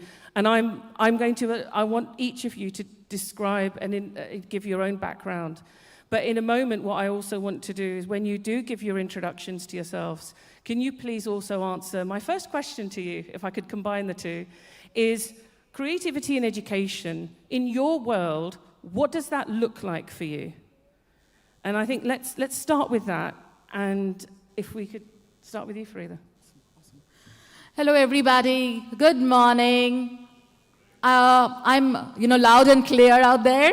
Yes? Awesome. Thank you so much. I'm Farida Bharmal. I'm from India. And what do? I am a counselor, a graphologist, that's a handwriting analyst. Anybody here who writes? Okay. And a business and mindset coach. What do? Very simple. You know how children get stuck with academic pressure and emotional turmoils and uncertainty in their career paths? I simply help them get unstuck. That's one kind of people I deal with. The second kind of people I deal with are beautiful, confident, growth-minded, educated women, but for some reason, they have stopped, their career path and decided to stay at home. And after a while, they feel, what am I doing? I help them to get stuck as well, just a little bit of push. That's about me. And to answer your question, what does creativity in education look like to me? I'm not going to give you any, very intelligent answers. I'm going to make it as simple as possible for, what it looks like to me. It looks like gardening for me. Simple and easy, okay? It just looks like gardening for me, wherein I feel that the land is the child, and the educator is the gardener, who digs out this potential from the child, gently, without hampering their spirit. And in that process, also understands who they are, what their strengths are, plants those seeds of knowledge, which will give fruit over time. So that's what creativity in education looks like to me, because I believe that we all have different fingerprints, right? And they are given to us to leave our unique impression on the world. Thank you. That's what I feel. Thank you. Hello, everyone. My name is Artemis Dupa. I'm the founder of a company called Make Academy. We are a business consulting company, and we specialize in fashion and interior brands, so a little bit different than everyone else, I think, and which are founded by visionary designers who are seeking growth, clarity, and freedom. And what we do is that we have programs where designers can come and learn about business and take that next step. So as you all know, or you might not know, but there's a big gap between the education and the real life of business, and this is where we come in and help with that. I have been teaching for a very long time now, and it's really, really beautiful to see all these students flourish into great designers and businessmen and women.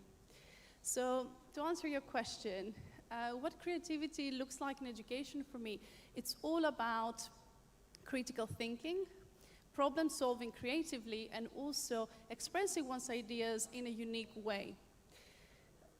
A world where everything is project-based, and students can apply their knowledge by doing and also by creating something together.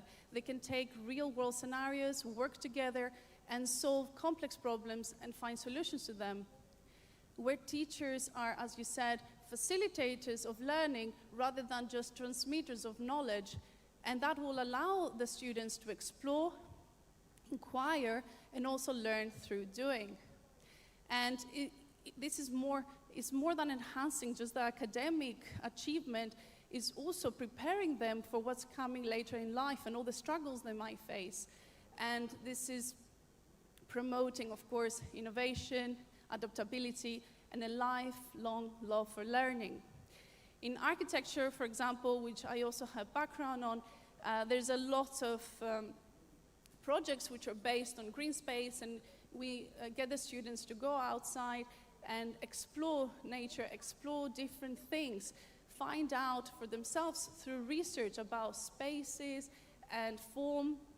And when they come down to make all of these projects into maquettes, then they will discover even further things like engineering and lighting, and how is that affecting the inside of the human emotion and the living. And for me, that's really what creativity in education is all about. It's all about this project making. And thank you very much. John. My name is John Weiss. I am formally I'm the program director to a school, a business school that has 5 campuses in Europe, and so I make sure that our teachers, our programs are in line with the requirements set out by the QAA of the UK. I'm also a senior lecturer in innovation strategy at entrepreneurship. I've been doing that for 20 years. I've been the program director for about 15. In addition to that, I've been writing literature and poetry. So I've published in 2 languages already, and I'm planning to publish in the 3rd one. Yeah, I'm actually, I combined the creativity, I think, in all the things that I do. And I think that how I do it is by going back to the definition of creativity, which is, has two components. One is a novelty. So we are creative to the extent that we provide something, new ideas or new products or new outputs. At the same time, we cannot be creative without adding value to somebody. And I think that that's very important. So it's not simply creating something new or teaching something in an innovative way, but doing it in a way that I'll be adding value to the people who are in front of me.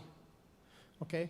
So I think that the interesting thing, I would like to draw an analogy to a cook or somebody who is preparing dinner for their friends. So let's suppose that the friends are your students, and you already have certain menus that you work with, but you ask your guests what would they like to eat. And on the basis of what they would like to eat and what you have in the refrigerator, you try to prepare the best meal for them. So even though I always have a plan before I get in front of my students, I'm always like the cook who ends up cooking something different every time I'm in front of them. And I think that to the extent that I do that, I can be creative. To the extent that I do that, I can add value to the students who are in front of me. So I will be never cooking something the same because I have different people. I always have different people in front of me. To the extent that I do that, I can be both creative and effective. So that's just kind of like my lifelong challenge. And well, that's the only thing that I hope to live up to my own expectations and to the people that I had in front of me and my future students. Okay? Hello there. Hello there. Okay. Hi everyone, my name is Ryan. I am from Singapore and the founder of Genius Generation Youth Coaching.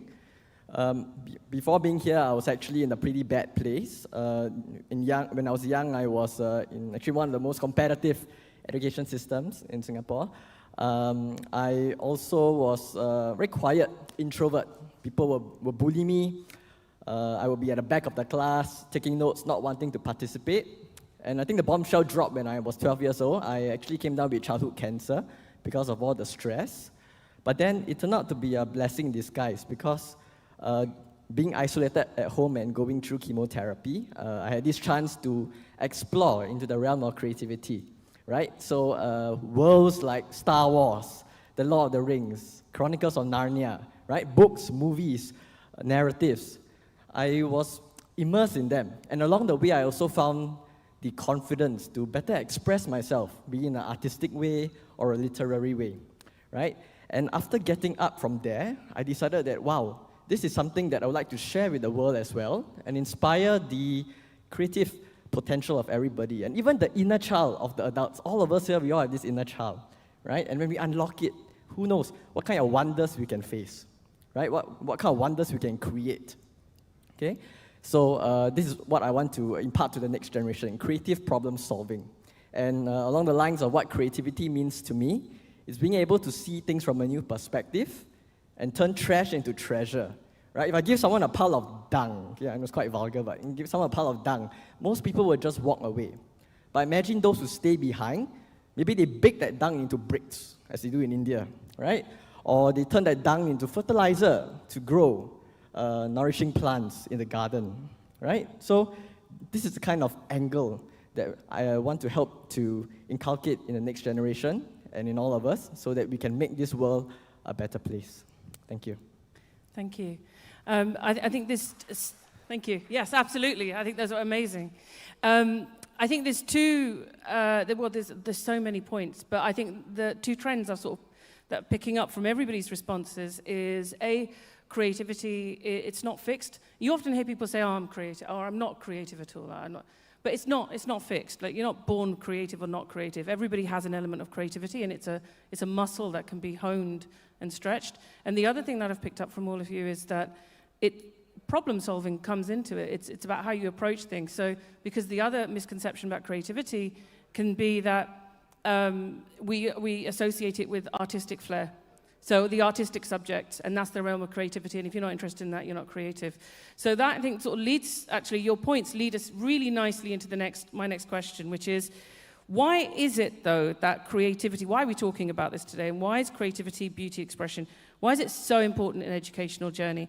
But also, is it limited to only those subject curriculum areas? Frida.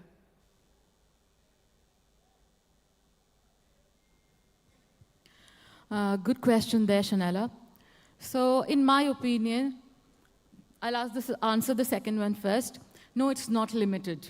I think if you know, I don't know who you are, where you are from, but you're in this room because somewhere down the line you decided that I'm going to be creative and do what I want to do and be who I want to be in my own way. You know, we needed to embrace that. And the first question was, once again, if you could. Gosh. Why is creativity, beauty, and expression important in the educational journey? Okay.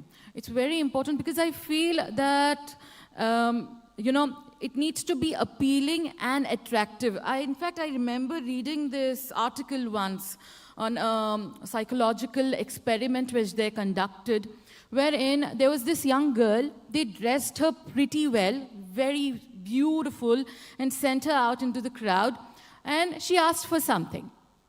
Now, people were willing to give it to her. And the same child, they, you know, they dressed her in a little shabby way.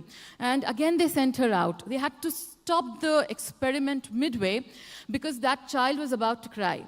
So somewhere that perceptions are working. When you want the learning environment to be there, obviously we need to make it appealing. We need to make it, you know, attractive for that child so that they want to come up. And we, you know, see, when the children of different ages, that's what we deal with, right? So initially, the idea is, if just one little seed, that learning is fun, if that is one idea I can incorporate into the mind of that child, I think that is one skill which I learned yesterday, you know.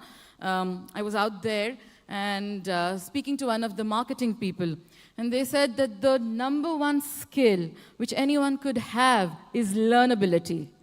You should be in a position to learn, unlearn, and relearn.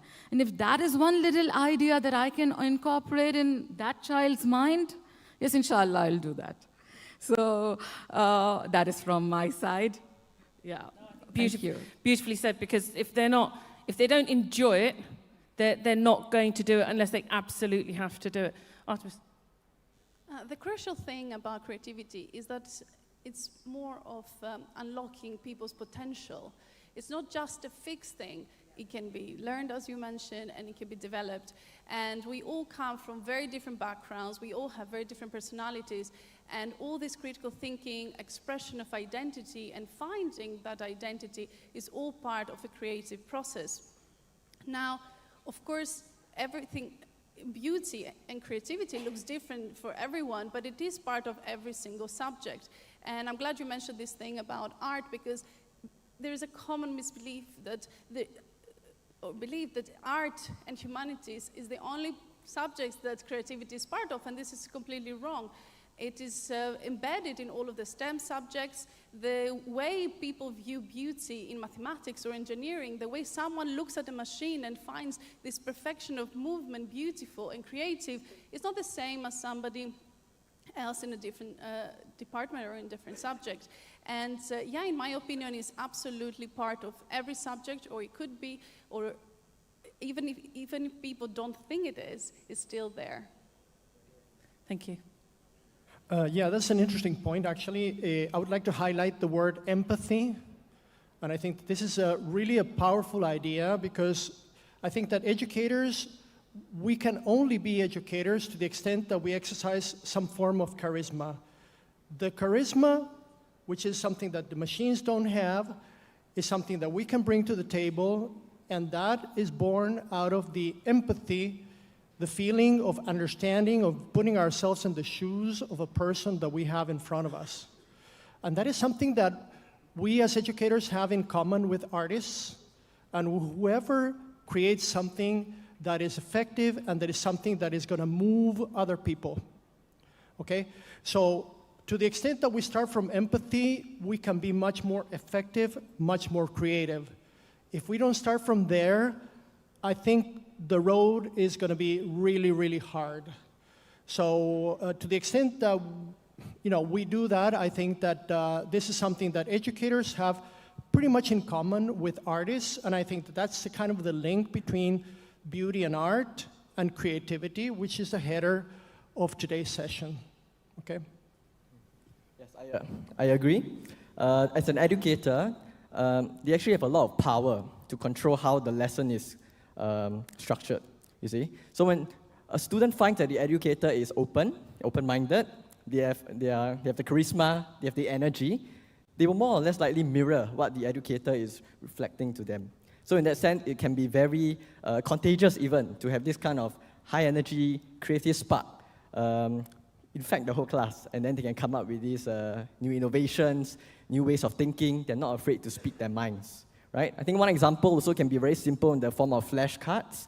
I used to teach kids in design school with flashcards. So just imagine a flashcard with the picture of an animal and then the name of the animal, right? So, and then they'll cut the card in half so that you have to piece them together. So for example, monkey, rooster, right? And then one of the kids came up to me one day and said, "Hey, Ryan, I made this, I created this new combination." And I said, "Okay, show it to me." Then he showed me he had the monk or the monkey, then he had the stir of the rooster, and then he put them together. He said, "Look, I created a monster." Yeah, and I was like, whoa, like, okay. And then he was just laughing away, So if we as educators can create the conditions for such play, for such discovery, then we are on the right track.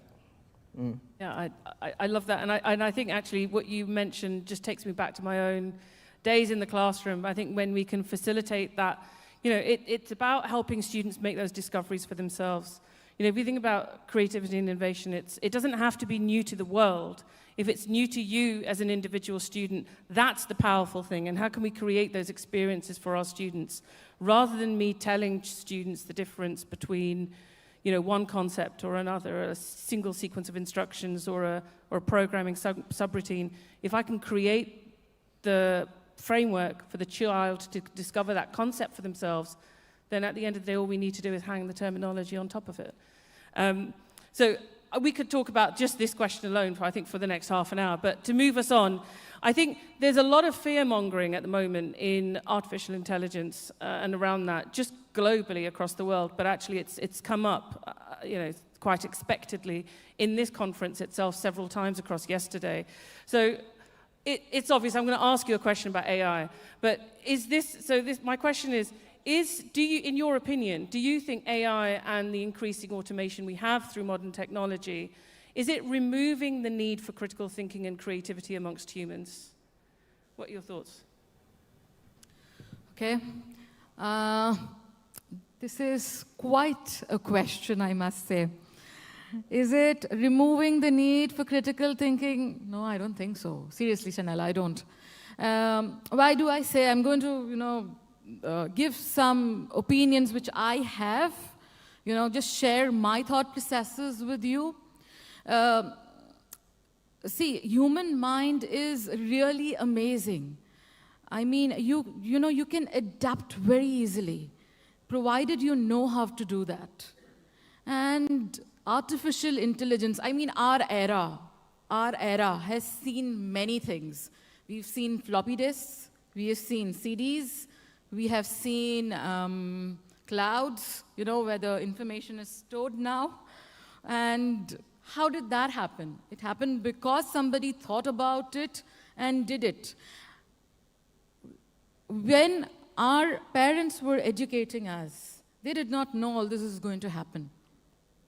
They did the best that they could. The educators did the best that they could. If we are here today, it's because they were, right? And they were intelligent enough for us to be who we are today. So one thing is that. Second thing is that this creativity which we are talking about,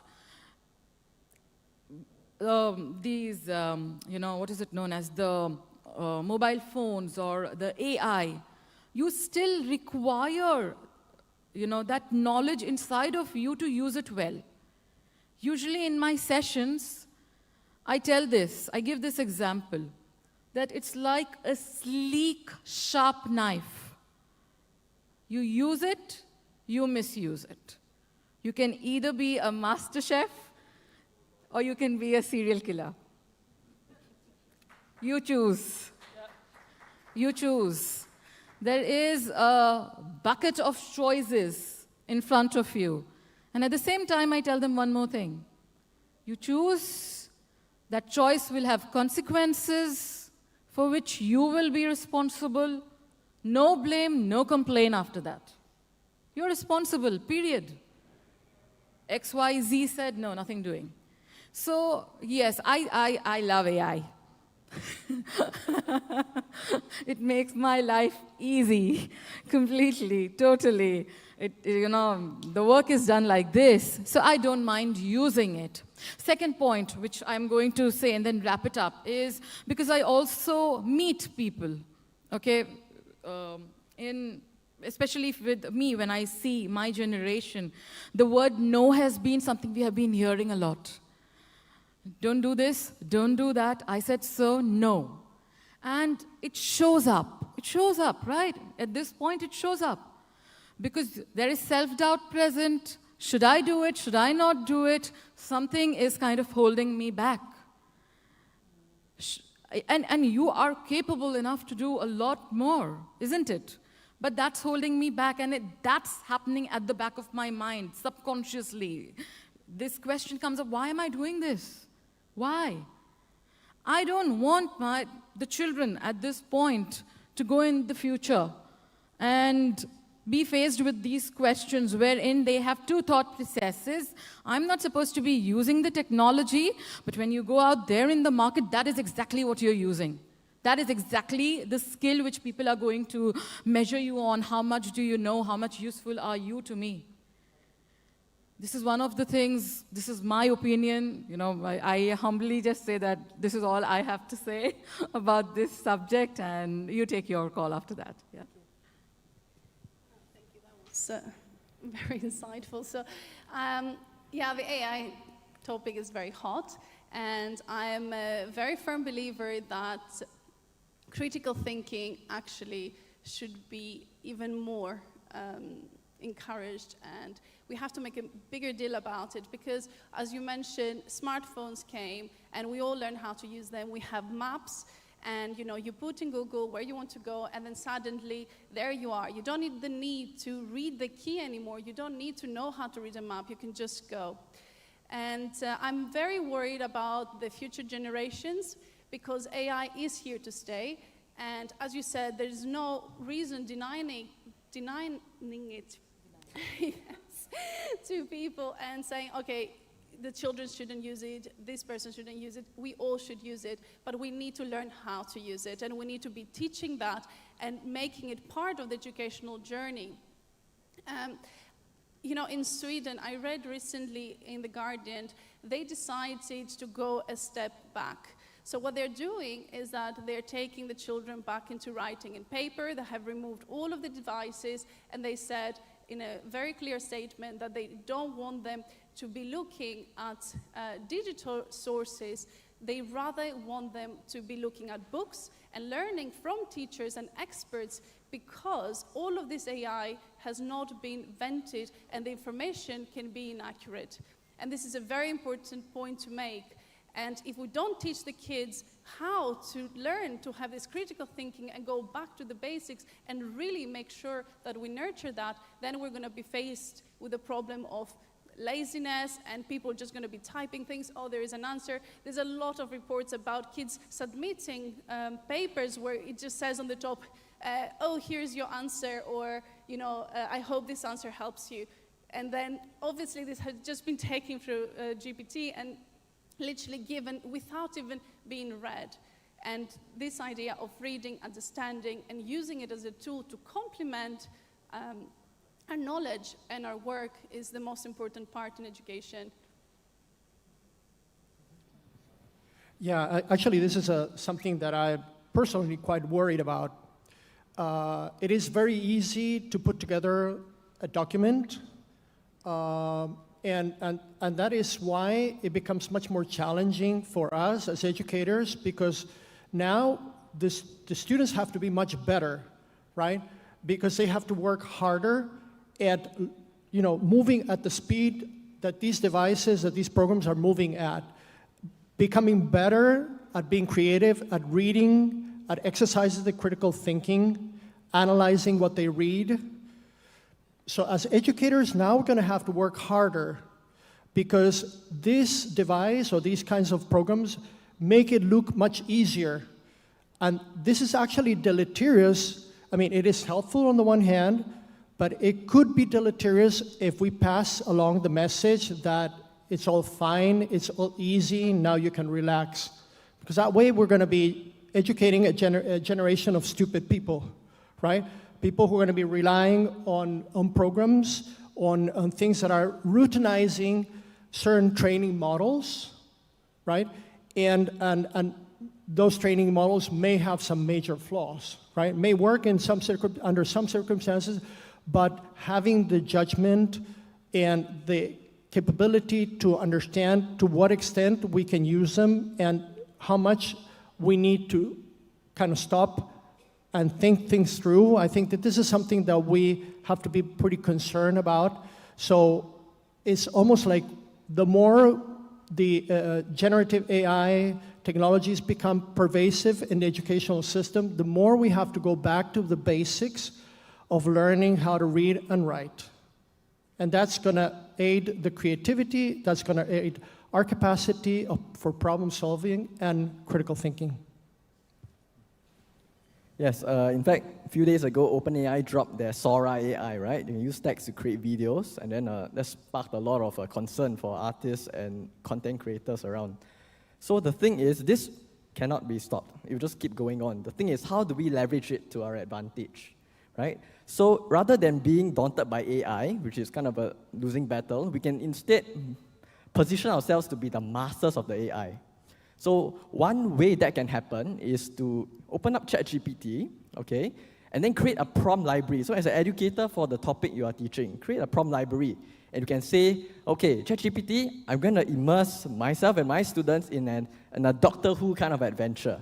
Okay, so drop me into this specific time period with like no resources. Maybe throw in some historical figures that I can interact with along the way. And then put it into ChatGPT. And then ChatGPT can create that scenario. And then together, Shanila, Farida, Artemis, John, and I, we have to answer ChatGPT. What are we going to do in this specific, ChatGPT will pose a question, we're going to answer it. And then ChatGPT will come up with answers like, okay, I like your response, you demonstrate this quality, you demonstrate this skill. Okay, now here's another curveball. What are you going to do next? Then it's up to us to answer again. So in that sense, the teacher can then focus more on interacting with the students, and it's a them versus the AI kind of adventure, right? And then they can continue to stretch themselves along the way and let AI do the work of creating the scenario and dropping the problems. Because AI, although it is biases, it also has a collective consciousness of a lot of people's thoughts. So in a way, we can also learn from what other people are thinking through the algorithm. I think I agree with all of you, everything that you've all said, because technology is here to stay. It's not going away. And I think as our role as teachers are in complete agreement. We need to teach our children how to ask the right questions, to use the technology in the best way possible, but then not just to be able to ask the right question, it's knowing what to do with the answers. That's the thing that we need to do. Like, how do we do that? And that only us as facilitators and teachers can do that. But, so, we're talking about questions. In a moment, I'm going to throw open to yourselves, the audience. Before I do that, I'm going to ask my panelists one more question. But I just want to prepare you, audience. I just want to give you a bit of advance warning. Because it's not just as questions that we want you to ask us. And when you do come up and ask your questions, do address tell us which panel member you're addressing your question to. If it's in particular, if it's open to everybody, that's fine as well. But we are all here very conscious that everybody in this room is an expert in their own field. We just happen to be the ones on stage, to be honest. That's the only difference. We're on stage. Yesterday we were on those tables. But, you know, everyone here is an expert, and I think we all have as much to learn from you as we hope we are providing information for you to take away from our discussions. So in addition to questions, if there is something that you've heard, for example, that's made you think, I might try this when I go back to work next week, then we want to hear about that. If it's a comment, or if there's a disagreement with something that's been said, we want to hear about that too. And if you've got something that you're doing that you think actually helps inspire creativity, then we'd like to hear that. But I'm conscious of time. So I am going to ask this question, but I want to, and while people are able to sort of come up, let's keep it super concise, okay? Thinking about the future and our solutions, you know, how can we, you know, one action to take forward that we think that we could do as a next step to sort of bridge that gap between school and industry. Between school, industry, you know, where students are today, the world they need to go in tomorrow, one thing we can do as facilitators to bridge that gap. Very good question. Very good question again, Shanala. 3 things which I'd like to mention over here. This is my opinion completely. First thing I would say is skill development. Any and every skill, survival skill, life skill, soft skill, you name it, allow that child to experience it. I tell this all the time, a skill is for life, 1. 2 is... Can I stop you at 1? Okay. Can I stop you at 1? I'm looking at the time. I'm really sorry, but I want to hear from everybody. Yeah, sorry. This is actually interesting because I am part of the roundtable in the UK Parliament. And what we see is that there's a big gap between the skills, as you mentioned, but not just the students in school, in university, when they come out, and I'm in the fashion industry, and what happens is that students come out and they don't actually have the ability to work. They don't have any soft or hard skills, they don't have any sewing experience, and this is very difficult for the industry as well to progress as much as for the students to learn. And what I have done from my end to try my best to help that is that I have wrote a book which became an international bestseller, and what the feedback we have received from that is that it's about teaching designers how to enter the business world and helping them with their business and their entrepreneurship trip. And what is important is that the feedback we receive is actually reassuring us that there is a problem, or is showing us that there's a massive problem between industry and business. Just John and... Yeah, right. I would actually be, I mentioned before that reading and writing I think is essential, that we go back to basics, and I think that we have to instill students the joy of reading and the joy of writing. And I would add a third one, asking questions, and become comfortable with ambiguity, because the world is full of ambiguity. So it is important that as they grow, that they get used to asking as many questions as possible, right? And not looking for the right answer, because probably there isn't a right answer in life, right? But it is important that they become comfortable with asking many questions and looking for their path in their careers, in what they want to construct or what they build in the future. I just have 2 words. Testing. I just have 2 words that you can Google when you get back home. First one is world building. Okay, take that down, world building. The other one is moonshots. Moonshots. Okay, you want to know more? You can find us later and we'll discuss. Very quickly, if anyone from the audience has anything. Yes, can we have? Hi, my name is Yuri. I have one question. What kind of effort have you made in order to catch up with AI technology, or yes, computer developing trend? What kind of effort have you made to catch up with the trend? I myself started to be enrolled in MBA to learn about Tableau or Power BI in order to, yes, be accustomed to answering the questions from digital natives. In Japan, 8-year-old kids are digital natives. So I'd like to hear from one person or two people. Who would like to take that? Could you repeat the question? I didn't hear it. I think it's what efforts have we made to with technology and in terms of preparing our students to keep up with the trends?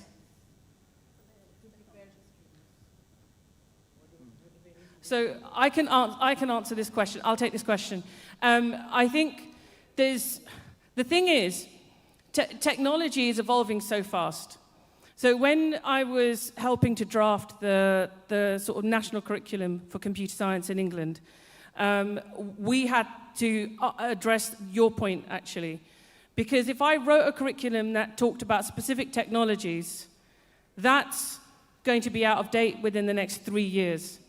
But government curriculums don't change every 3 years. We were lucky to get a computer science. We knew 10 years later, we still have the same curriculum. So it wasn't going anywhere fast. But so it's about, when you are looking at something generally, it's about boiling it down to the core discipline. What is the core discipline? What are the core principles? Focus on the concepts and the principles.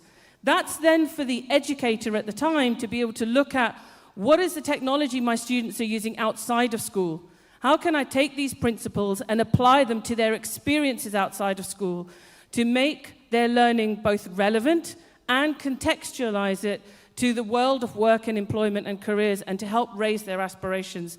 So 10 years ago, that would have been Google Glasses. Today, that's ChatGPT, it's mixed reality, it's the metaverse, it's all of these things. So that's constantly evolving. But the core principles upon which our subject curricula is based, they're rooted, they're not necessarily going to change as fast. So focus on that and move on. I hope that answers your question. Okay, yeah. I think there's something interesting that we can learn from the Japanese culture, actually. And I think that the point is this: Japanese don't see technology as good or bad. They think, is this useful or not? They don't pose themselves a moral dilemma. If something is useful, they use it. The moment it's no longer useful, they get rid of it. So I think that's something that we can learn from the Japanese culture, right?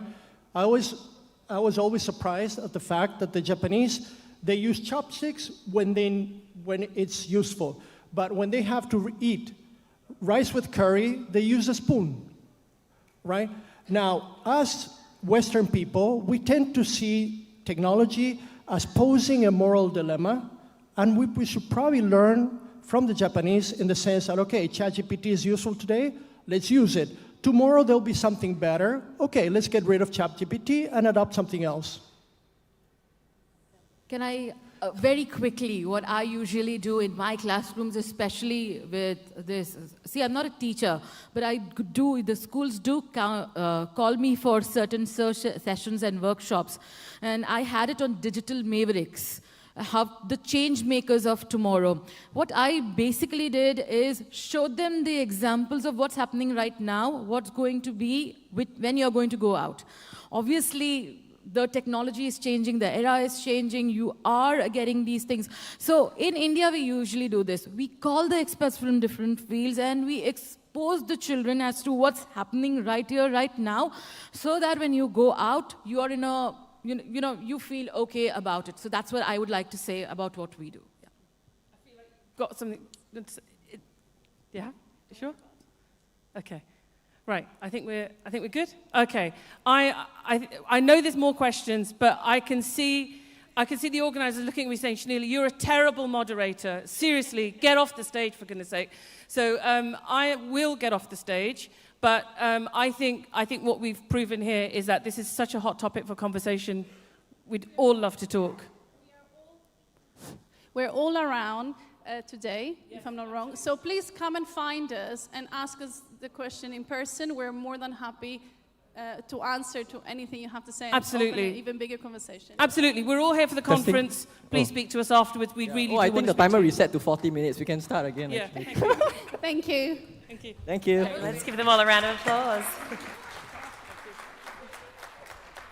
Okay. You're gonna have your photo? Stay up there for your photo. And Shanila, I have to disagree. I think you are a wonderful moderator. So fantastic.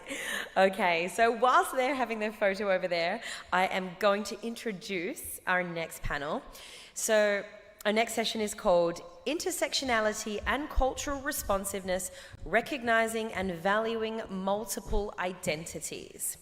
So if we could please welcome Dr. Javiera Khadija Shah, Founding Director and Learning and Development Inclusion Lead, member of the Principal's Office, Social Performance Network, and Royal Central School of Speech and Drama. So welcome, Dr. Javiera. Dr. Javiera will be our moderator.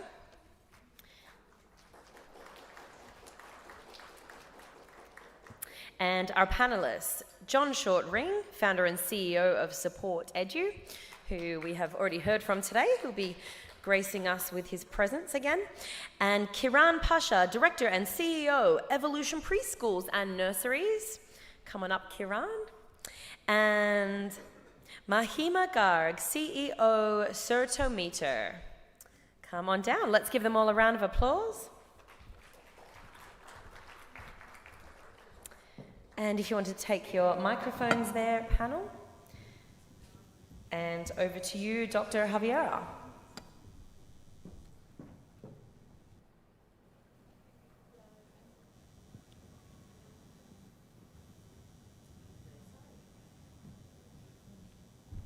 Of course, we have one very important person who I did forget to introduce.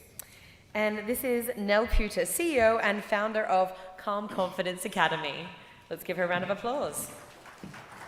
Welcome, Nell. There's a seat right there for you. Hello, I'm just checking this is working, and it is. Wonderful. Hi, so I'm Dr. Javeria Khadija Shah. I'm just going to give you a little sense of how the panel is planned, and then we'll move on to the actual discussion. We're hoping there'll be opportunities for you to also participate and ask questions, maybe share some of your own examples around intersectionality and cultural responsiveness. To begin with, what I'm going to do is I'm actually going to start us off with our introductions. I'll introduce myself, and then I'll move on to my colleagues here.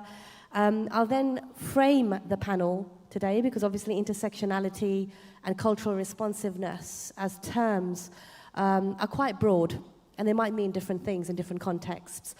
And obviously I'll invite my colleagues as well to participate and give us their own definitions if they feel is slightly different to what I've framed. I'm then going to move us into a discussion around examples of cultural responsiveness. And then I'll summarize and we'll move on to Q&A. Why am I telling you all of this? You can probably tell I've been a teacher for quite some time. And I always find it helps to know what the layout is. So that's what's prepared. So I'm going to start off by introducing myself. I've been teaching for over 20 years. I started off as a creative arts educator. I started off teaching in the UK further education sector. So we were looking at sort of 16 to 19, and that later changed to 14 plus after some new Labour policy making around changing the age of compulsory participation. I then moved into higher education about 10, 11 years ago. I have been involved in teacher education alongside creative arts, but now I'm a cultural sociologist specializing in policy and practice, and looking at how we perform our socialized identities in society. So looking at that as a concept of social theatre. My day job, so to speak, is Associate Director of the Centre for Inclusive Pedagogy and Practice, as well as being a member of the Principal's Office at the Royal Central School of Speech and Drama, which is part of the University of London Federation. So the previous panel did resonate a great deal around discussions around creativity and so on. I'm also a founding director of the Social Performance Network, which I founded in 2018, and we officially launched at the Tate Exchange, London, in 2019. And that's sort of taking that research and that work that I've talked about, looking at socialization a little bit further. I'm also an anti-racist trainer, and I've worked with over 30 clients, including Advanced HE, Durham University, University of Edinburgh, and so on. So that's me in a nutshell.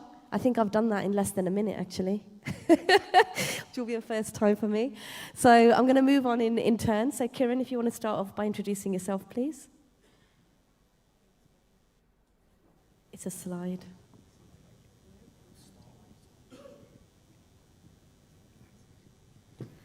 Hi, can you hear me? Yes. Thank you, Javeria. I don't know about all of you, but I do find it difficult when somebody says to me, introduce yourself, or what do you do? Because I think, where do I start from? So I'm just going to try and summarize my journey as much as possible in a minute.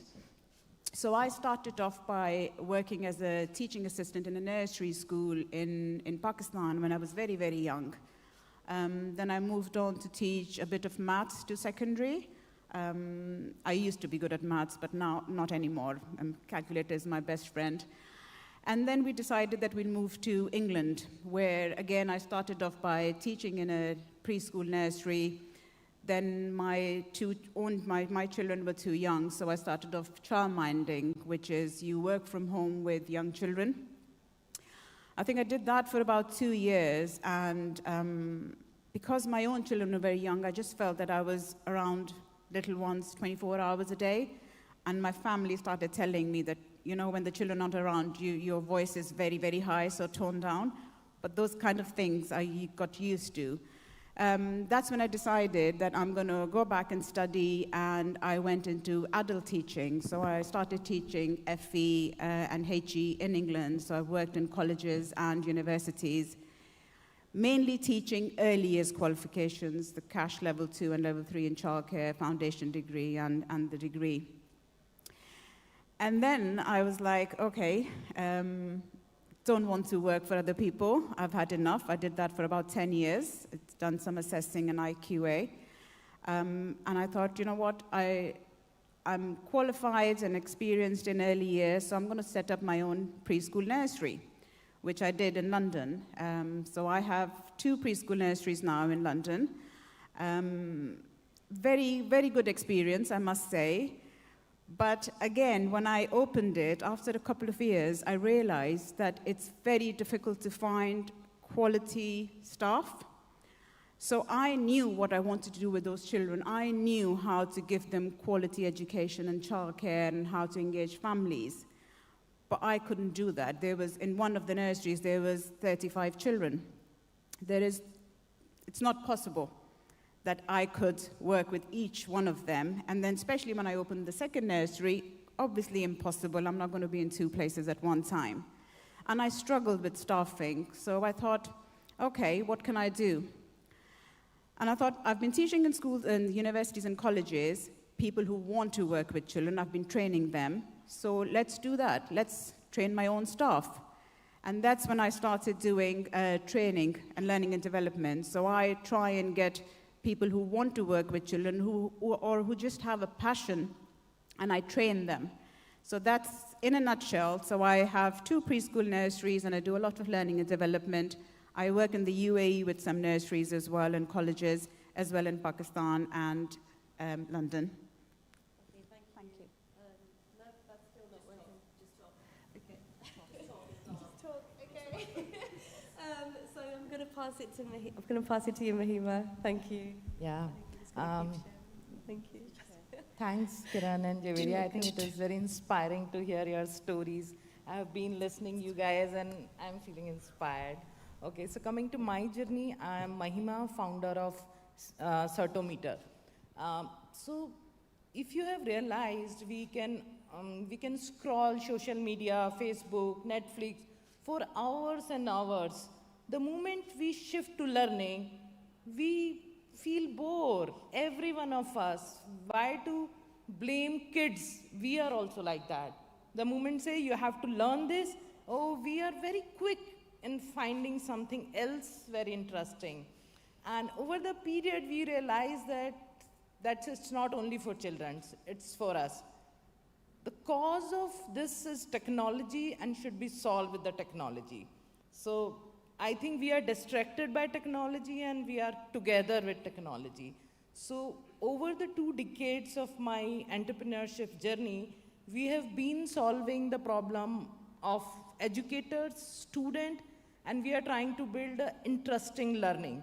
So we have developed a platform where, student or any learner can come and stay there, stay engaged. If learner can smile in between the learning, I think he will stay. We want to teach more, but our concept is be there, be engaged there, and if you can smile in between, if you can, enjoy the concept, you will learn it.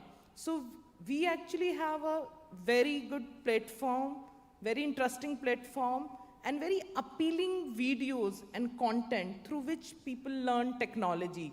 So any technology you talk about, latest we are talking AI, cloud, machine learning, anything you do, we help people to, adopt technology and stay ahead in their career. So our concept is developing a personalized learning. Since we are talking this concept of, culture and everything, then how do we expect everyone to learn in the same way? We are talking across boundaries, but within the class, everyone learns differently. I can't solve this, one-on-one through assessment. It has to be solved through technology. So same question paper, if I give it to 10 people, definitely the score would be, different for everyone.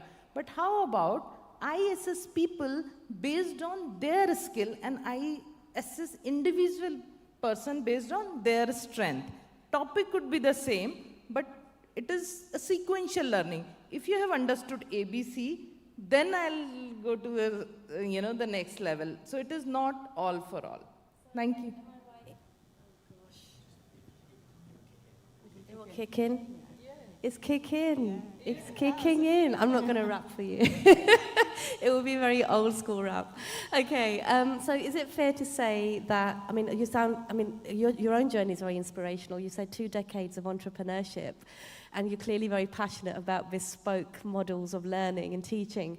So do you think that's fair to summarize in a nutshell that you are an entrepreneur, 2 decades experience in trying to create creative sort of technical solutions to engage engage learners? Yeah? Oh gosh, that's impressive. Thank you, Mahima. Much appreciated. Thank you. Over to you, Nell. A little bit about yourself, please. Thank you. Hello, everyone. Yeah, it's kicking in. My name is Nell Putter. I'm founder of Confidence Academy, where we teach leaders and teams develop psychological capital. And something Mohita said, smile in between. I love that. And psychological capital, what is it? We do this through confidence mindset system and also positive leadership. And I love the idea of Kiran saying, okay, there were no teachers, and then I started teaching. It's like a perfect example of positive leaders saying, hey, there is something missing, but I can do it. And that's also confidence. It's also kind of self-trust. And this is what we teach leaders, bringing this positive psychology into the world, into the business, but also into education. And I have later on examples how we do that in the education sector. Fantastic. That's really great. Thank you so much. John? Hello, everyone. I'm back again. If the microphone, there we go. I won't explain myself again in terms of my profile. For those of you who missed me earlier, I run my own business. It's called Supported You. We'll talk more about that. My interest in this area is very much to do with leadership and cultural intelligence within leadership, which I will explore as we go through the conversation. So I will leave it there, and I hope to see some of you, as many of you, later over lunch. Lovely. Thank you so much. Thank you. Okay, so I'm going to frame the panel as I promised. So, gosh, intersectionality and cultural responsiveness. 2 very broad terms, that could be understood in lots of different ways. The way I'm going to frame them today is if we look at intersectionality through the work of Kimberly Crenshaw, who is the founding thinker behind this concept, in this idea of us consolidating lots of different embodied experience, a race being at the forefront of that. If you're not familiar with Crenshaw's work, she's a black legal scholar, and she sort of founded this term on this idea of the black experience, in addition to embodying other aspects to that identity.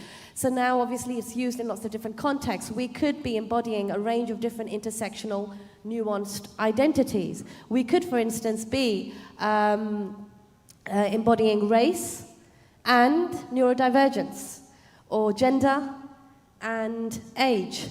So there's lots of different ways to understand it, but essentially it's looking at the sort of holistic identities and how they frame in and how they carried and how they can inform experience and interaction and engagement.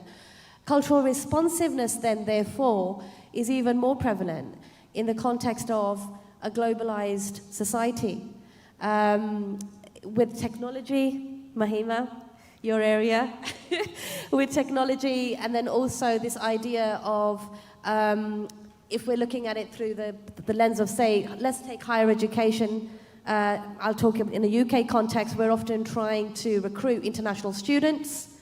There's an expectation, obviously, that the spaces that we're holding for those students will be welcoming, will provide a sense of belonging, and will celebrate those different aspects to their identity. So when we're thinking of cultural responsiveness, the way I'd like to define it in today's discussion is thinking of it as a preemptive step that we're taking in order to assist a sense of belonging for everybody within our communities and our societies. Would anybody like to add anything different to what I've just shared in terms of definitional contexts? Well, I could, just one word you Sure. said, belonging. Yeah. And from the perspective of psychology, positive psychology, it's actually psychological safety, and anyone, any creature, human being or any other creature in this earth, we need the psychological safety to feel safe, and then we can develop, and then we can explore and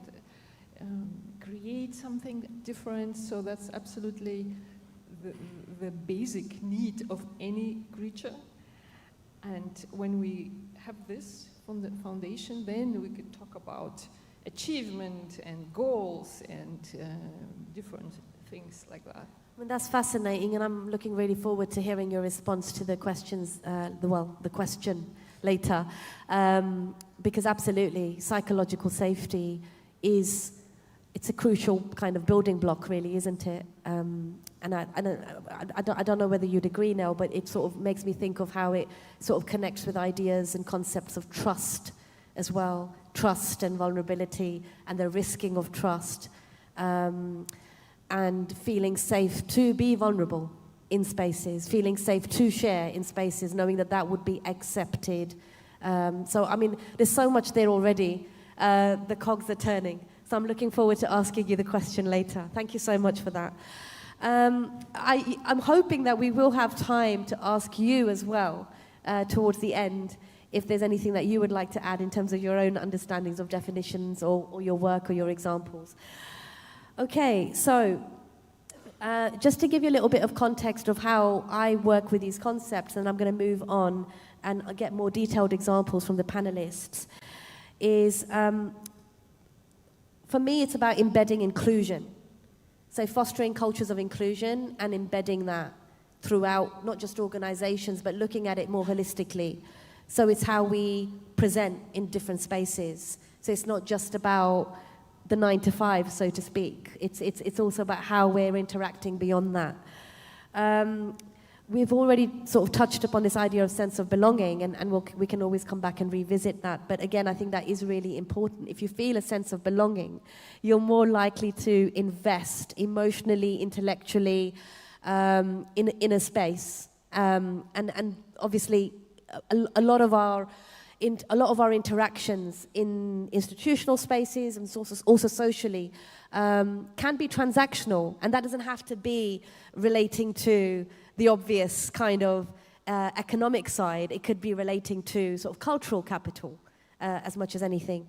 But I think for me, particularly in the line of work that I do, because I've been driving inclusion at the Royal Central for nearly coming up to 10 years now, it's this idea of recognizing identity and looking at identity as holistic, trying to recognize the whole of the person as much as possible, and recognizing the nuances, and recognizing how that then frames into a range of other external factors, such as power dynamics, lived experience, different contexts, different interactions.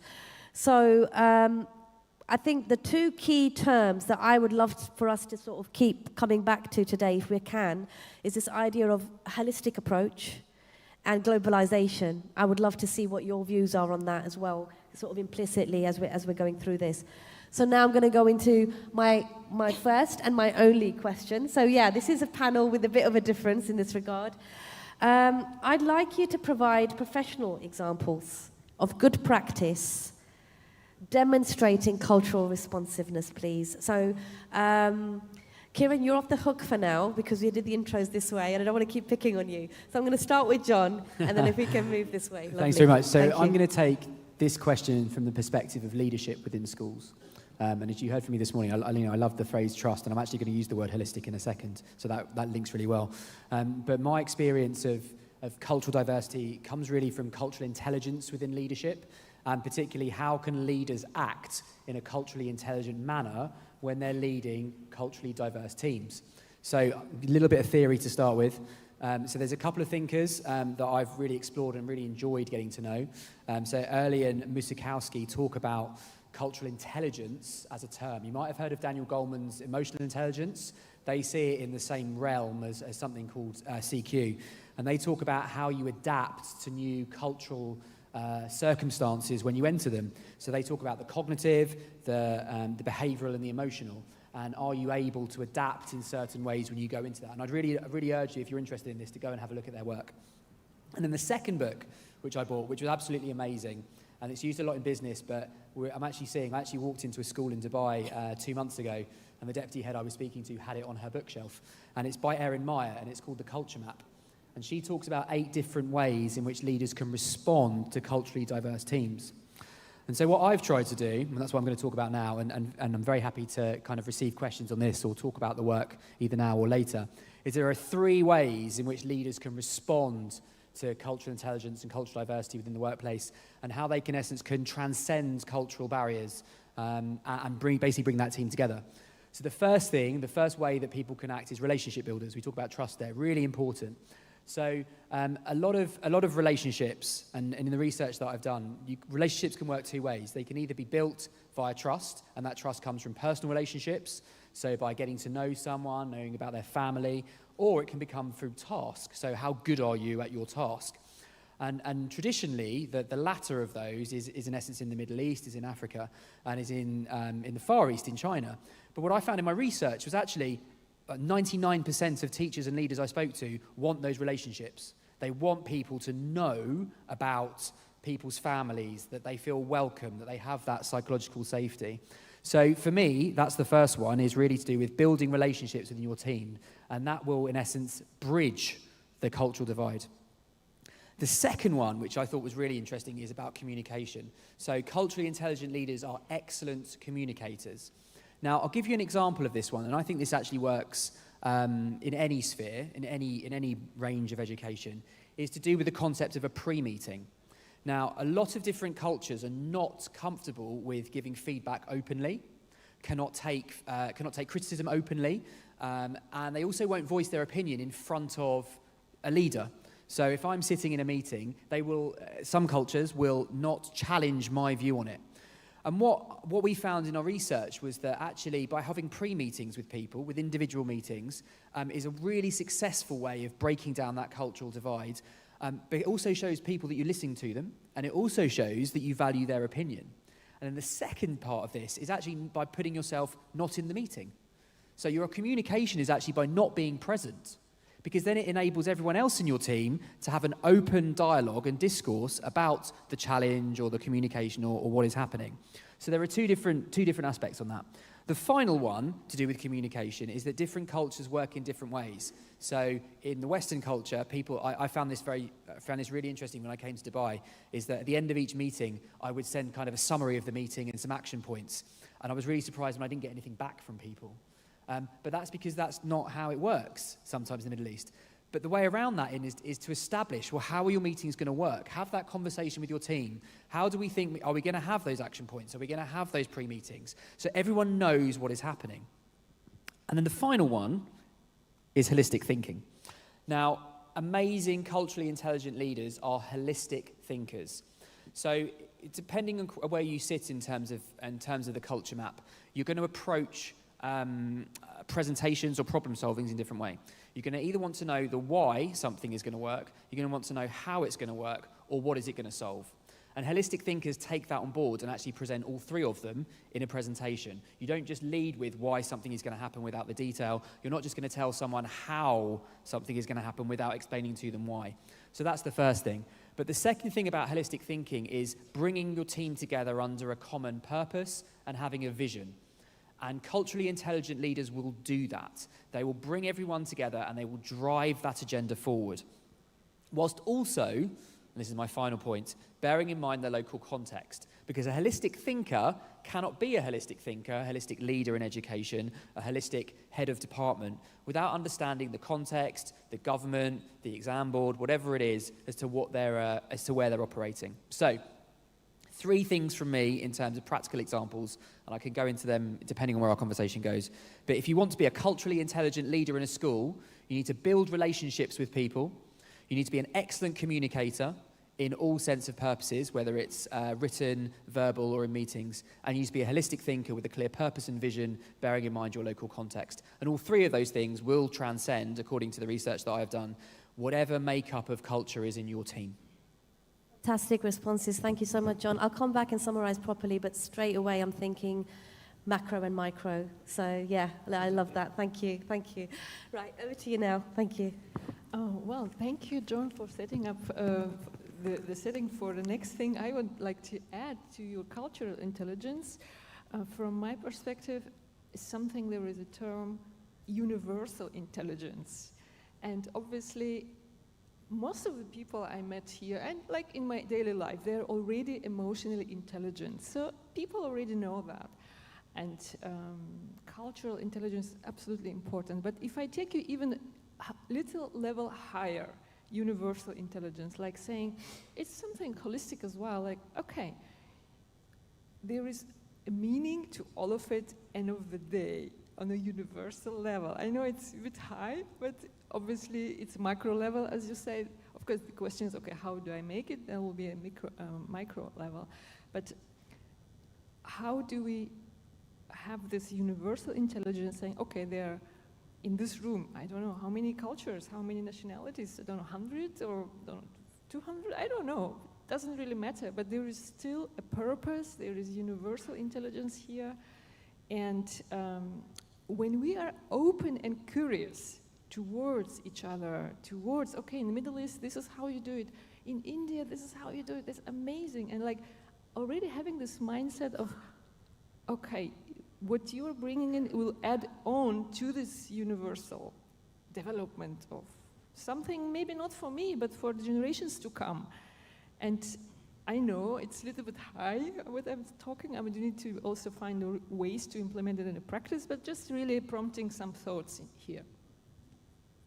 Interesting. I'll be really curious to explore that later on when we're thinking about it through the lens of the types of, I guess, stakeholders that we're trying to attract and the cultures that they belong to. Does that affect the literacy around this idea of what you're saying, universal intelligence? I'd be really curious to know how we can sort of navigate that around the specific cultural practices that we're trying to engage and learn about through the cultural literacy, and then like a universal literacy.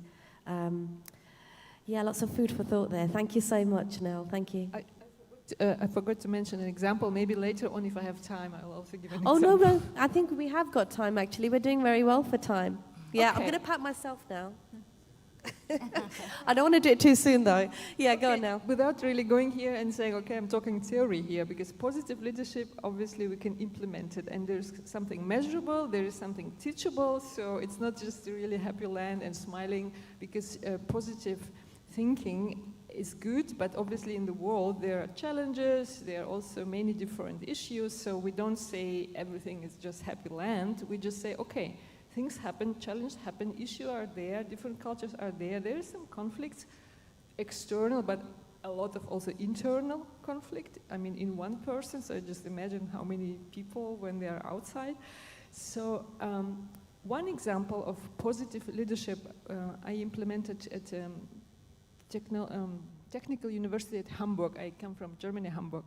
So there were different engineers, learning students at the faculty, and because at the moment in Germany we have different flows of different nationalities, so there are kind of groups of some nationalities wouldn't cooperate on some project with some others. So they asked me to implement positive leadership among the students. And there are some pillars of positive leadership, which I don't want to talk about in details now on the stage, but maybe later on. And yeah, we could measure the positivity of a person before intervention, then we do this in a group or in one-to-one as well, and then we could measure it afterwards. And as a result, the students, they would be more cooperative with each other, because positive attitude creates pro-social behavior where people like to work with each other and do good things for each other and for others as well. So that's, for example, one example from real life. That's fascinating. Can you just tell us a little bit more about the intervention? What was the intervention? The intervention you mentioned? Say that again, please. The intervention that you mentioned. The nations? Oh, I thought you said there was an intervention. There was intervention. a group. Yes. Intervention. So sorry, because the acoustic is here a little bit. Yeah. So it's I mean, this is my Surrey accent. When I do my actual Cockney accent, you'll be in real trouble. So well, that's about communication, right? Like, okay, what did you say? What do you mean? Yeah, it's like asking one more question. The intervention comes from the positive psychology, and basically it's talking about, I don't want to really go deep in there, but talk about identities. And in psychology, there is something called multiple identities. Like everyone, like me, I would have 200 multiple identities. So like, okay, when I'm in particular conflict, it's not me who is in conflict, but it's a part of me who feels afraid. It's a part of me who doesn't understand. So going a little bit in there and looking at this fear behind it. What is the fear? Why am I not open to other cultures? It's because usually a person has some fear of something, you know, and like not looking away from that, but looking inside and embracing, accepting, and then healing that fear, because it comes from somewhere. That's fascinating. That's absolutely fascinating. I'm going to unpack that a little bit more later, but that's wonderful. Thank you so much for sharing that. So that's a psychological perspective. So far we've got micro, macro, looking at global leadership. We've looked at this concept of intervention, psychological interventions to try and create more synergies and acceptance and understandings, foster inclusion essentially through cultural responsiveness. Mahima, it's your turn. Okay. Examples, please. I think it's a very interesting topic, and Indians can relate it very well. You know, we are talking about diversity, multiple identity, culture. Who can understand better than Indians? You cross every 100 kilometer, you know, the food would change, the culture would change, the dress up would change. Can you imagine how many different languages we speak in India? Any guesses, any wild guesses? 37? It is 780 different languages. Wow. Can you imagine, you know, so many languages. I was close. And every state, every village you go, you dress up differently, you talk differently, you eat different food.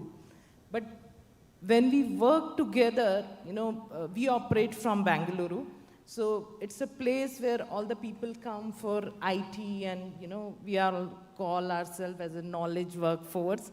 So when we come together, so everyone come from a different place, and that's where we have to mingle with everyone and look at the common goal. We have to achieve something common. We have to inspire everyone, even though they are coming from different place with different culture. Can you believe in all 365 days, we have some in other festivals. All 365 days we have festival. Some another team member is always celebrating something. So what we have learned, we have already learned the culture, respecting each other, because that's where, it is helping us everywhere. So I would relate how this is helping us in building the technology. Even though we are from a different culture, but for entertainment, more or less we use common stuff. People use Insta, Facebook, Netflix. How come we are common, right? We are liking everything. So one may like one dish, another may like another, but food is a common thing. So if you look at technology, all of us are using, cloud. We are using technology to bring it the same pace. So I got a chance to work with many international clients as well, where the learning approach was very different, and that helped us. So I'll give you an example. Say, if we all tend to answer quickly in the class, if you are being asked any question. Say, if teacher is asking, what is this? Everybody would try to answer first. So answering first is being taught to us. So this means if you're answering first, if you're raising your hand first, you are the smart guy, right? And that is being taught to us. Which means if I'm taking any interview of any technical person, if I'm giving a problem to solve, and if he starts solving the problem, for me, he's just doing how to do it. He's not asking me how I have reached to that problem. Is this the real problem? Or there is some main problem, and this is the consequence of the problem. So am I jumping on the how, or I am thinking on the why and what? So that's the way of learning we are trying to build through technology, where people, you have any problem, go to ChatGPT, ask. But why we have reached to this problem? So would it be fair to say that the national context of India and its versatile different cultures and multiple languages help implicitly inform your digital technological practice in reaching a wide range of contexts, but you're always thinking about a broader context there, rather than thinking of it just at surface value? And that's partly informed by national identity. Absolutely. Is that right? Absolutely, very right. well. I'm expecting a ticket to India now, because Mahima has sold it to me, right? I want to go and visit India. It sounds incredible. Thank you. Thank you so much, Mahima. Much appreciated. Right, Kiran, over to you. Thank you. I think because I work with children from the age of 18 months and adults, I am probably going to focus on early years. I know a lot of you, I think all of you have worked with adults, but not many of you have worked with early years. And listening to some of the panel discussions yesterday and talking to people outside, I think we will all agree that it starts from that age, because their minds are absorbent like sponges. So I'm actually going to keep it very simple and very practical by giving you an example of a child. So this child is going to be an imaginary child, and we're going to look at how the child may have multiple identities, what Nell also talked about, and how the adults working with them need to be culturally responsive. So let's assume that there is a child, let's say a 3-year-old boy, in a nursery setting in London. And he has recently come from, let's say, Poland. So his first language is Polish. He's a 3-year-old boy who comes into a densely populated area, and he starts nursery. What is the first thing will come to your mind as his need? It's language, right? It's an English-speaking country, English-speaking nursery, and the child does not have any English, no understanding of English. So obviously that is one of his needs, which is very obvious. So it's easy to address that. What do? We ask the parents maybe to tell us a few words in Polish. I'm thirsty, I'm hungry, toilet. Maybe provide books in the child's first language. There is that belonging that we've talked about. But that's not the only thing. We have to dive deeper into the context. We have to look at perhaps the socioeconomic background, their financial conditions. Is the child coming to nursery well-fed or hungry, not going to be able to focus? Obviously, if it's a densely populated area of London, and those of you who are from the UK, they're mainly flats there, apartments. Does the child have access to outdoor play area? You know, some of the things that we actually don't think about. When we talk about cultural responsiveness, we often talk about discrimination only, but it does include children of families or adults who are probably more privileged than others. There's loads of things when we're looking at this child. Again, some of the things that may not be very common in countries like UAE or Pakistan or other Islamic countries, because I've worked in those countries, but because we're looking at a global issue or globalization, I'm talking about an example from London. The child may come from a family background where the parents are from the same sex, for example, and you are celebrating Mother's Day. The child has 2 dads. What do you do? So those kind of things we really need to look at, because that is the child's identity. That's what defines them. And for us as adults or the staff working with those children, there is a limit. We cannot know about every single culture and every single religion, but training, staff development is what comes in at this point, is that you need to make sure that your staff understand that the children or the families may have a lot of different needs, and how to cater for those needs. That's really, really interesting. I'm just curious, because obviously, and I will summarize very shortly and pass it over to yourselves very shortly as well, but I'm just curious, you've mentioned professional developments. I'm just interested, are there particular, how does that work? Like, how would you go out there and canvass the appropriate professional development providers to see that they are able to deliver the type of training that your staff need? So that was a part of my introduction, if you remember, that the reason why I started with the training company is that at least I know that my staff are ready and they understand the needs of the society, basically. So I do it myself, I train them. Okay. But even when I used to teach at colleges and nursery and universities, there's always something about cultural responsiveness, discrimination, so they do get the basic knowledge. We are lucky in the UK that a lot of workforce comes from a lot of different cultures and backgrounds. Absolutely. So they are actually aware of certain needs. Absolutely. But obviously in some countries it may not be the case, and then that's when the staff development comes in. That's wonderful. So if you need prof development training, Kieran's your person, okay, everybody? Yeah, look for me. I hope you have business cards, okay. Thank you. Thank you.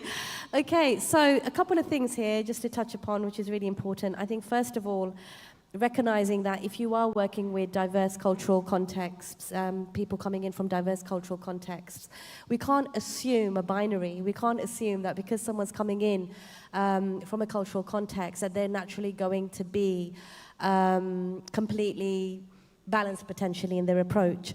So an example that I can give is if we take the UK HE landscape, we're often actively trying to recruit international students into that landscape, but we can't assume that that's always going to work out as we're, quite, utopianly intending. So, for example, there are issues around. There could be the rise of fascism in certain countries, and we've recruited students from those places. There could be anti-blackness in certain communities.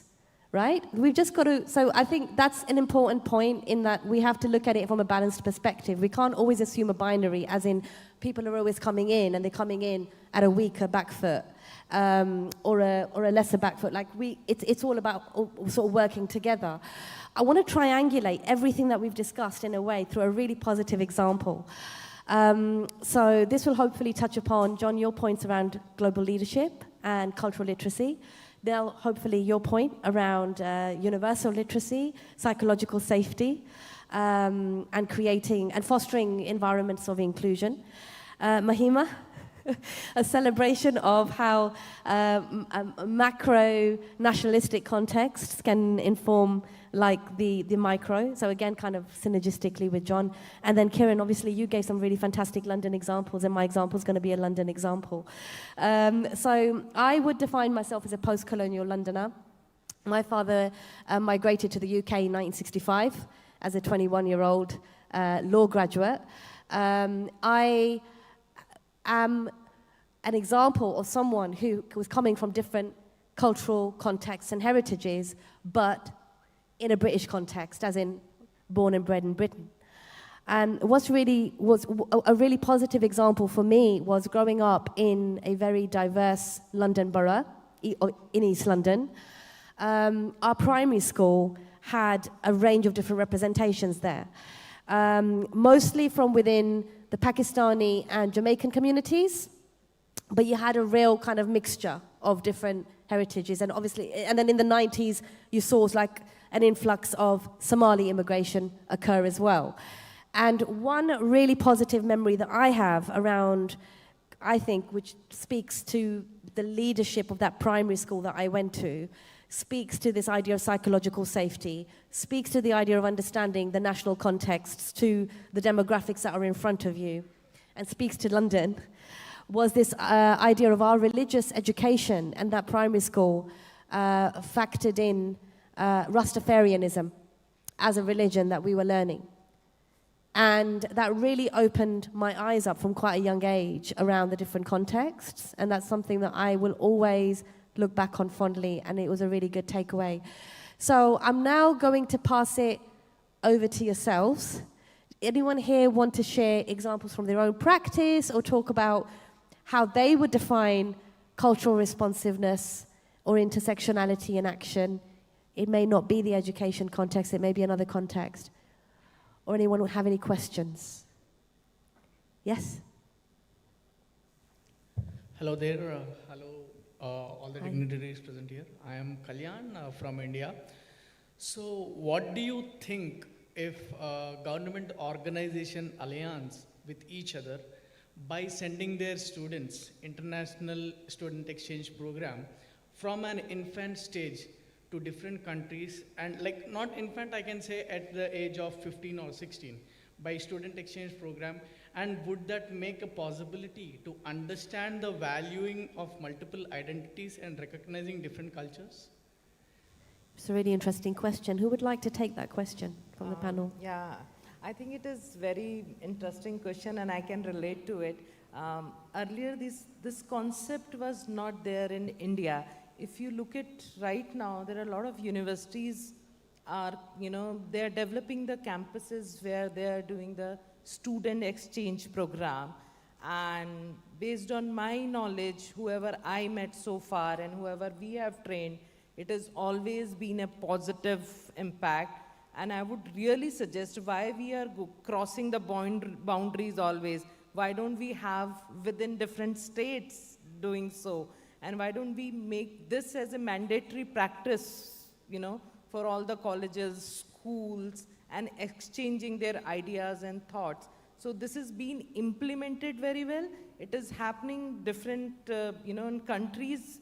And I would definitely, if government can intervene and do it within different state, it would really create a positive impact when they will reach to their professional journey.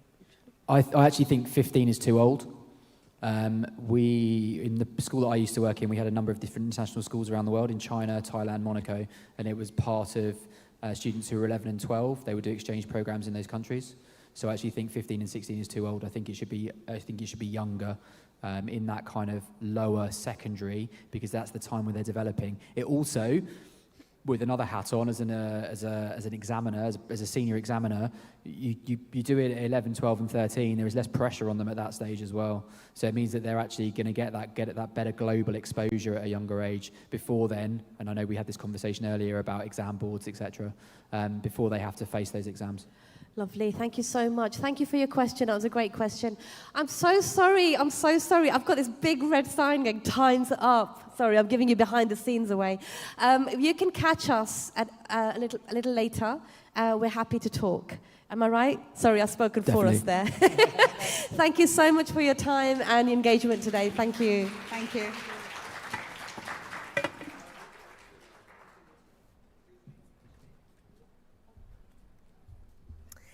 Fantastic. Thank you very much for that wonderful session. Okay, so now is the time for us to honor some of our guests here today with our awards. So, thank you so much. We'll clear the stage. Now, if you do receive... Okay, we need to just hold a little bit until we do our awards. So whilst we do that, if everybody would like to make one new connection, especially if you weren't here yesterday, let's find one other person. Maybe if you met them already yesterday, find somebody on a different table. Let's make a new connection. Let's connect with them on LinkedIn. Let's hand over our business cards. So let's take a minute just to do that, and then we will continue and get on with our award ceremony.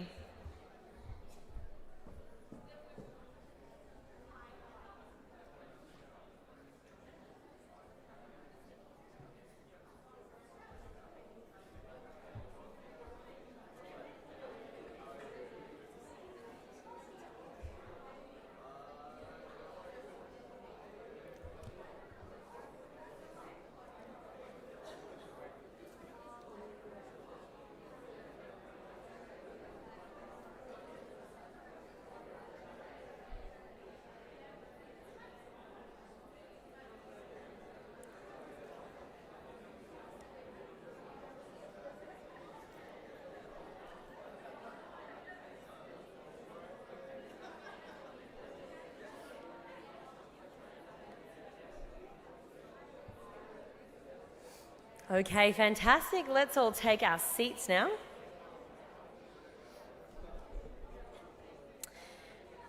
And it is time for us to begin the awards. So first of all, we would like to welcome onto the stage Ashish Deshmukha, co-founder and CEO of Aventoire, to present our awards.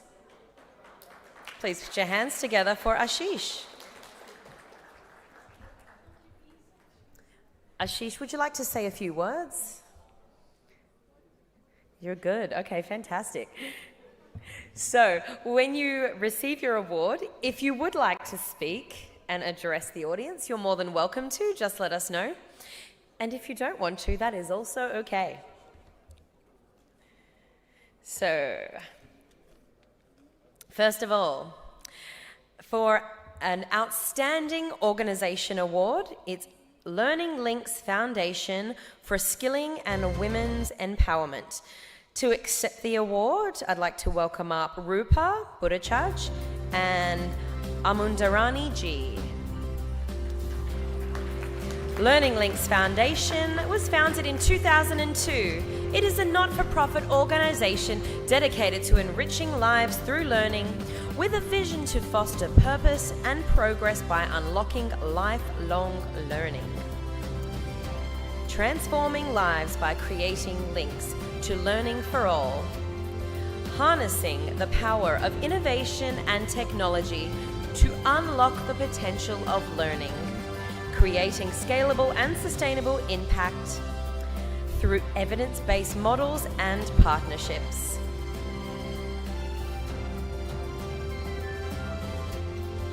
Fantastic. Let's put our hands together.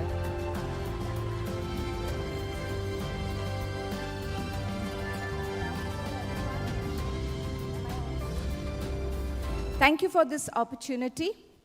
I would like to thank Learning Links Foundation, because that's why I'm here. to accept this award on behalf of Learning Links Foundation. So we transform learning by unlocking the lifelong role and impact, by unlocking its lifelong role and impact. We reach out till now through our interventions. We have reached out to more than 2 million beneficiaries and hope to do more. Thank you so much, Education Tour Conference, for giving this platform. Thank you very much.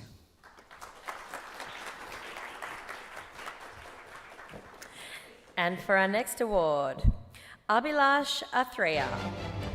Abhilash is an accomplished sales leader with a proven track record of surpassing targets, recognized by exceptional performance. Abhilash constantly exceeds quotas by adaptly aligning team efforts with customer needs. Let's give Abhilash a round of applause.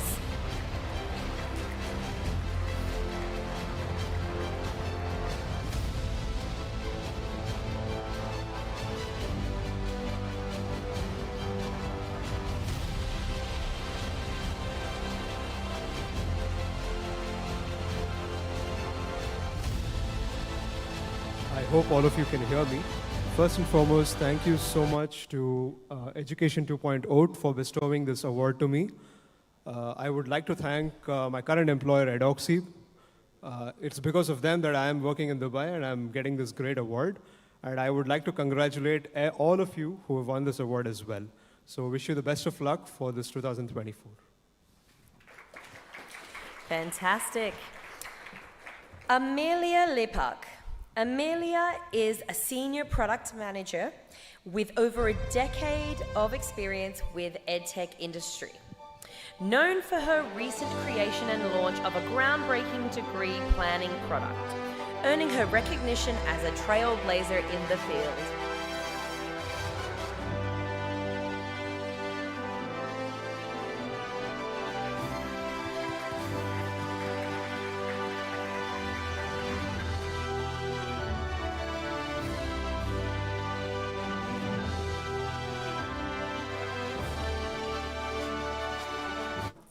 Thank you to the Education 2.0 conference for this and for all the insights I've learned so far from all of you. I wouldn't be able to get this without working with really incredible teammates that are also dedicated to solving problems in the space of education. So I love solving those problems through whatever solution is necessary, and I hope to continue solving those. So would love to collaborate with any and all of you. Thanks. Thank you. Ankit Agarwal. Ankit Agarwal is a program director for a Bachelor of Business Management and a lecturer in management at the University of Adelaide Business School. Being an award-winning researcher, Ankit's work has been published in esteemed journals such as the Journal of Business Ethics and Qualitative Research in Organizations and Management. Let's put our hands together for Ankit.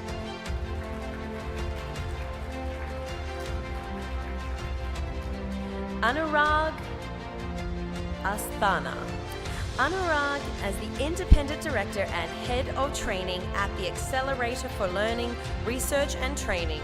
Anurag boasts over 15 years of experience in training and development, with notable expertise in promoting agricultural and enterprise growth.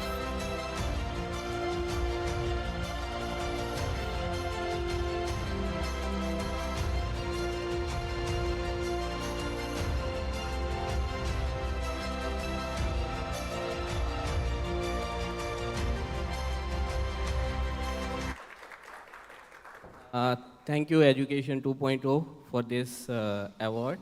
And my team, and this award delegated to my team who works with me and make me to achieve this. And obviously my family who support me to do this kind of work, which is not very well, acknowledged in India kind of country. Thank you. Thank you very much. Bara Youssef. Bara Youssef, the Director of Learning and Business Development Director at Insights UAE, led groundbreaking initiatives at the Higher College of Technology, establishing the HCT Professional Certification Unit and receiving the 6 Stars International Best Practice Award in 2022. Let's give Farah a round of applause.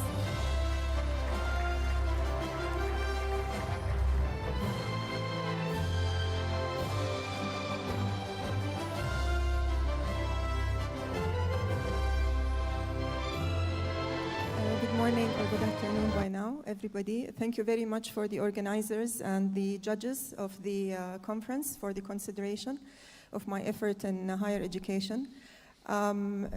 Actually, just lately, in last October, I left a very long-term job. 18 years I've been with the Higher Colleges of Technology, which is the longest in my 26 years career. Currently, as you heard, I'm leading the penetration of a very well-established Indian company in AI based automation in India, supported by the Indian government, which capitalizes on my background in computer science. But the conference organizers reaching out reminded me of my deep passion for education. So hopefully the first step will be to offer some training on AI for students in UAE using my network here.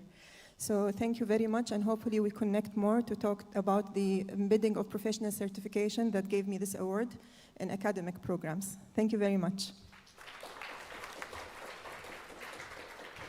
Chinzia Biondi. Chinzia Biondi, founder of Beyond Your Patterns and recipient of the Excellence in Coaching Award, is a dedicated professional life integration and business coach, passionate about empowering individuals.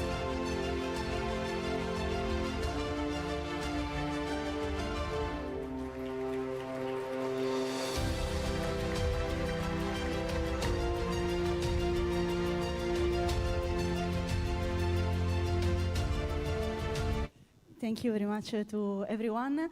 So I have a nice story to say to all of you. The story is the following. My mom, when I was a child, was used to call me an alien. And actually, maybe I am an alien because I had all my life out-of-box ideas and really genius idea. But today I'm really happy because I found, thanks to Education 2.0, I found really wonderful people like you, really creative and inspiring innovators, because altogether I believe that we can really create the bridge between industry and education. So thanks to everyone, because you are really unique and special.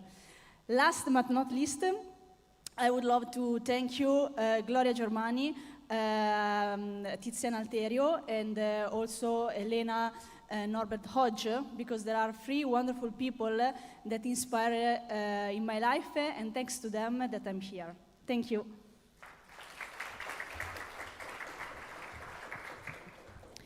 Eileen Pang Yi Ling. Eileen is an esteemed educator and school director at Paragon Private and International School, with a proven track record spanning marketing, strategic planning, and educational technology integration. She consistently delivers innovative solutions.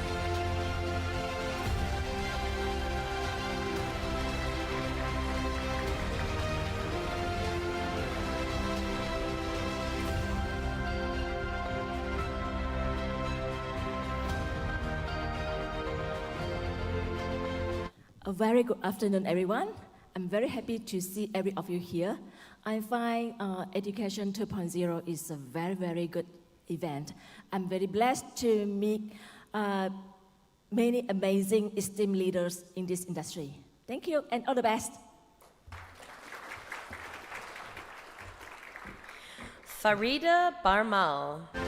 Farida, a distinguished figure in graphology, mindset development, and business coaching, stands as a beacon of empowerment for growth-seeking individuals. As the founder of Miracle Counseling and Training Center, she is a certified counselor committed to providing personal and professional excellence.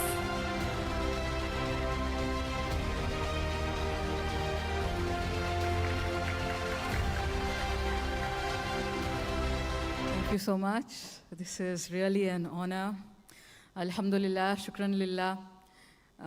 I feel deeply humbled and grateful for this opportunity today. And thank you, Education 2.0, for recognizing and, recognizing this skill of mine. And of course, this wouldn't have been possible without the continuous support of my family and an amazing, super awesome team, because of whom, I wore heels after 17 years. Okay? And just 3 more things and I'll finish it up. 1, I'm a very nice person. Do come and say hello. Second is that if you're a little bit curious about me, have those papers over there, write something with your signature and analyze it for you. I'm very good at what I do. And third, you don't want to do all that, then just come take a selfie. I love social media. Okay? Thank you so much. Francesco Maria Ferri. Having worked with prestigious brands like Redken Fifth Avenue and Davines, Francesco's international acclaim as an educator and stylist is underscored by his recent appointment as Z1 Concepts Global Education Director. Put your hands together for Francesco.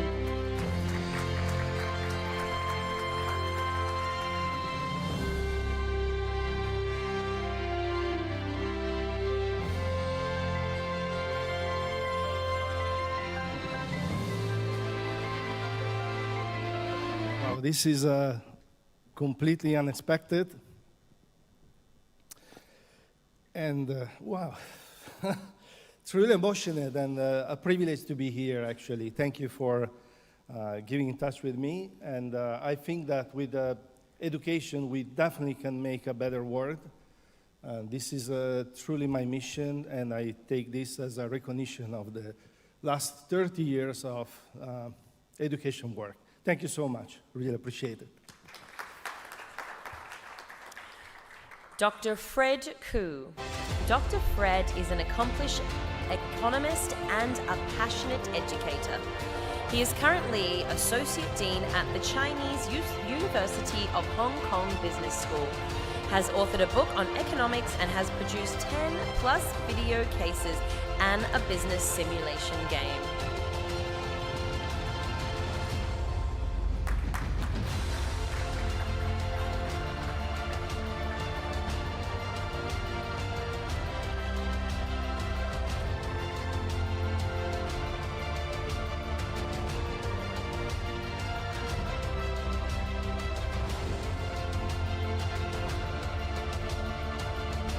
Thank you. Seriously. Thank you, Education 2.0. Thank you for organizing this.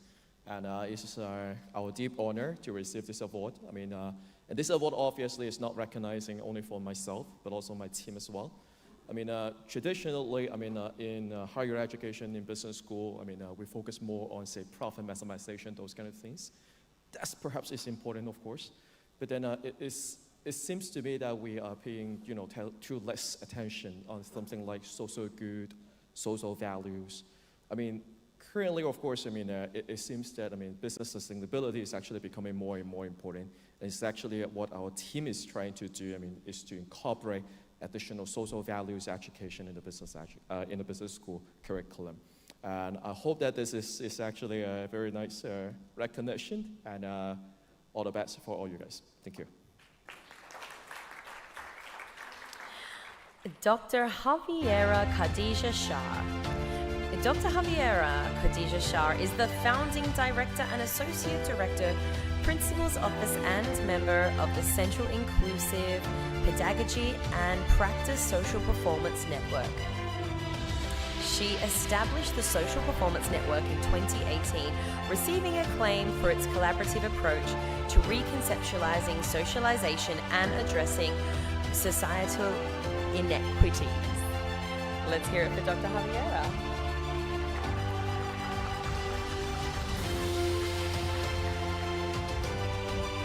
Thank you so much for the recognition through Education 2.0. It's a huge honor. I just want to thank the Royal Central School of Speech and Drama, University of London, particularly colleagues, the principal, Josette Bushel-Mingo, and the vice principal, Mark Hunter, who've been really developing me and supporting me.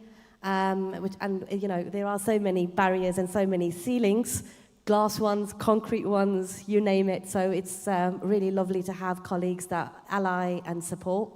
I'm really excited also about the work with Social Performance Network. It's very exciting to be doing that on the side. So yeah, I'd absolutely love to connect with you and discuss potential collaborations and how we can perhaps carry on some of this work around addressing inequity. So thank you very much. Thank you. John Stephen Wise is the director of a British business school with locations across Europe and as the program director at the European School of Economics. He has extensive experience in education and has designed and led several programs in line with British, American, and Italian standards.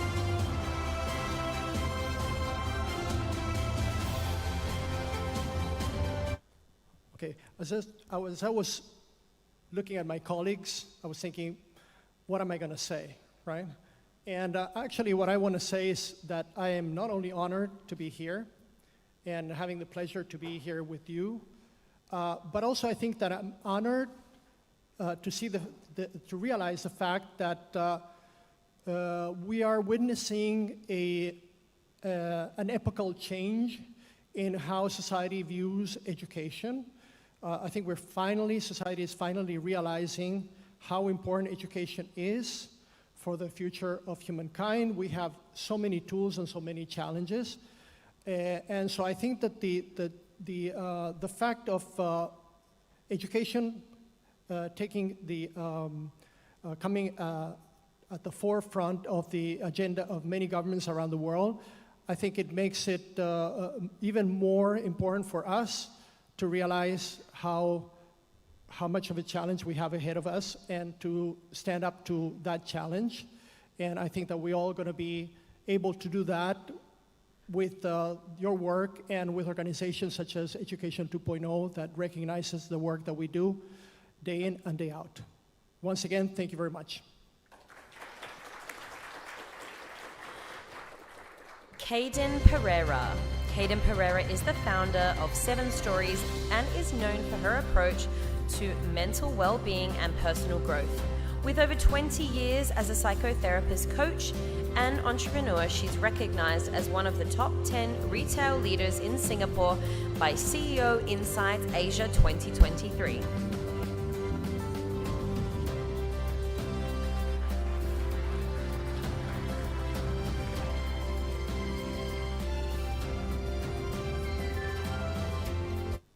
Mental health is everyone's business.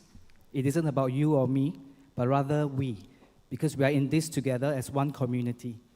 So I hope we give priority to our mental well-being just the same way we prioritize our physical well-being. Thank you to the organizers for this validation, to my superhero family and friends who have always supported me. Last but not least, remember that we are human beings and not human doings. So please be very kind to yourself and others. Love and light to all of you. Thank you very much. Lana Silanteva. Lana, CEO of Milan-based 700 Plus Club. She has 25 years of experience and multiple master's degrees. She inspires students worldwide, earning her the 2023 Global Education Excellence Award.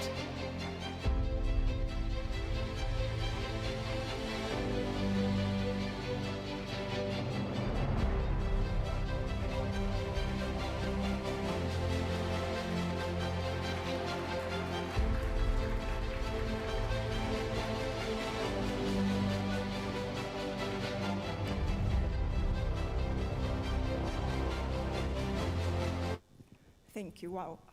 This is really an honor and privilege to be here among this wonderful and inspiring group of people.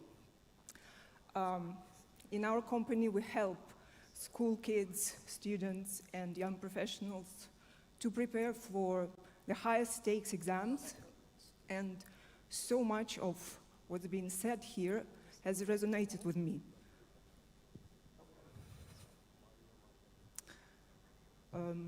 Caring about mental health under extreme pressure,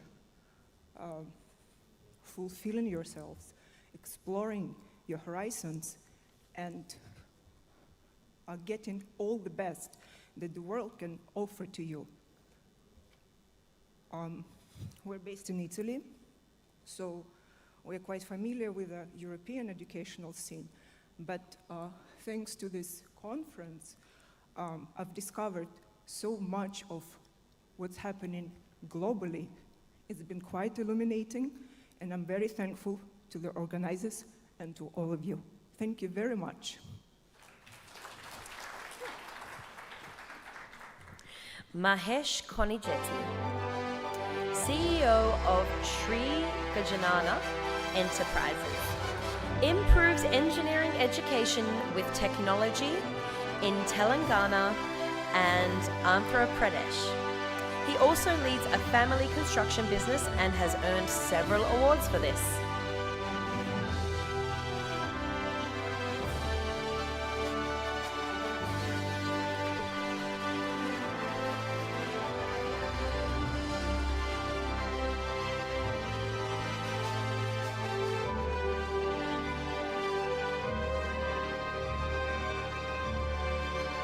Good afternoon, one and all. First, I would thank my wife and my family who has always been supportive and getting me all the resources which I wanted and being always supportive in making this company and foundation going ahead. And I would like to thank my StudyTap team, which always been supported and making this success, so that Education 2.0 has identified the outcome of the StudyTap, and we are all here. Thank you so much.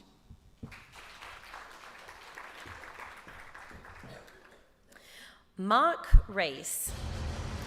Mark, a faculty leader at Balthazar Numan Technicum, blends computer science with education to advance digital learning. His collaboration with the Deutsche Telekom Foundation underscores his role in modernizing vocational education through technology.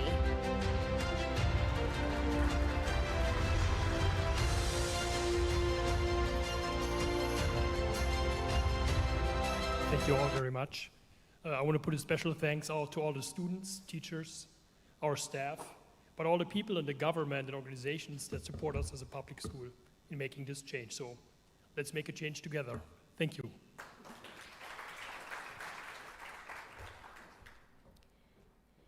Mesfer Al-Wadi. As the CEO of Applied College of Duraman Al Najib, Mesfer leads with a vision for innovative education. He also serves as a professor of curriculum and instructors at the College of Education, King Khalid University.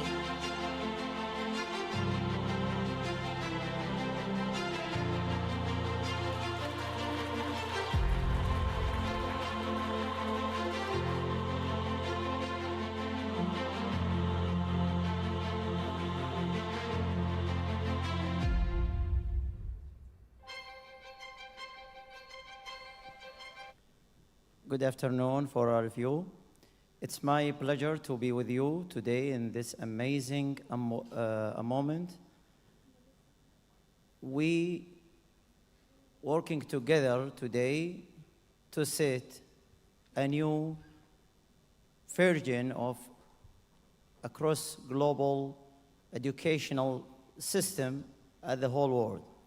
I hope to see you soon in Saudi Arabia for the next conference in my hometown, which is Abha. It's amazing landscape in Saudi Arabia. Thank you, all of you.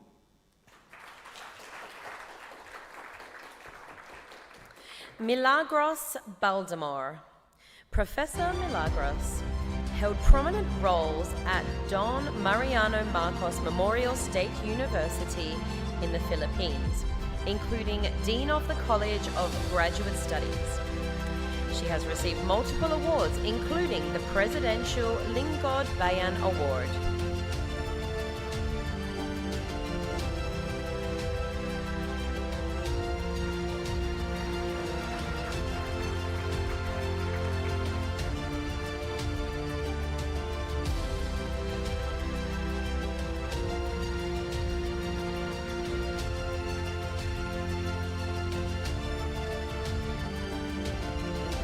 I'm deeply honored to be here with you today and during this conference. So my deepest gratitude is given to the Lord above because of all these blessings I have received.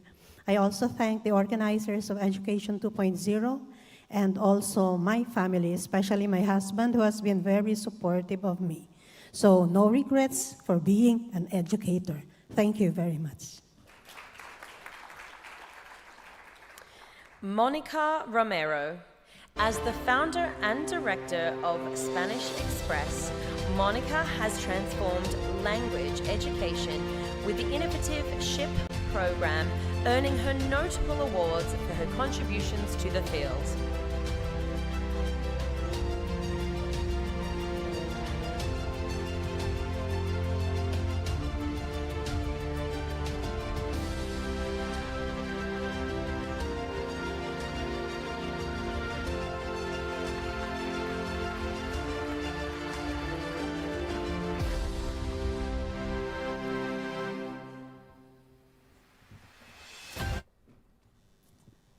Hola. First of all, thank you so much for this great educational conference. It's great to be here, and I'm really pleased with the award. I would like to thank my family and friends, colleagues, my amazing staff, and special thanks go to my dear friend and business partner in the UK, David Game. From Spanish Express, I would like to invite you all to experience living and learning Spanish and culture in the teacher's home in different destinations in Spain, like Barcelona, Madrid, Valencia, Menorca, so many other amazing destinations. So if you guys want to jump in, just find me around and we'll get you sorted. Muchas gracias. Nathan Gunn. Nathan serves as the director at the Educate Group and as associate consultant at Advance Key. His work as a doctoral researcher and podcast host on Belong in He understands his commitment to inclusivity in higher education, earning him notable accolades.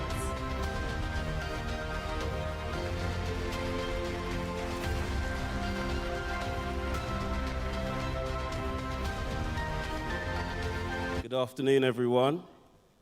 I would like to say thank you so much to Education 2.0 for this opportunity. Thank you to God. But most importantly, I want to say a massive thank you to my wife. 5 years ago, we started Educate Group with one focus, and that's to stop educational dropout. And she's been tireless in supporting me every step of the way. She's an amazing mother to our two children. She's got a trailblazing career, and this wouldn't be possible without her. So could you help me in celebrating my wife and dedicating this award to her? She's over there. Karen, can you stand up? Please, stand up, stand up. Thank you so much. I love you. Thank you. Nazik Zaidan. Nazik is the head of Smart Learning at Mohammed bin Zayed University for Humanities, with a 20-year career in educational technology and a focus on continuous professional development. Her work significantly impacts the integration of technology in education.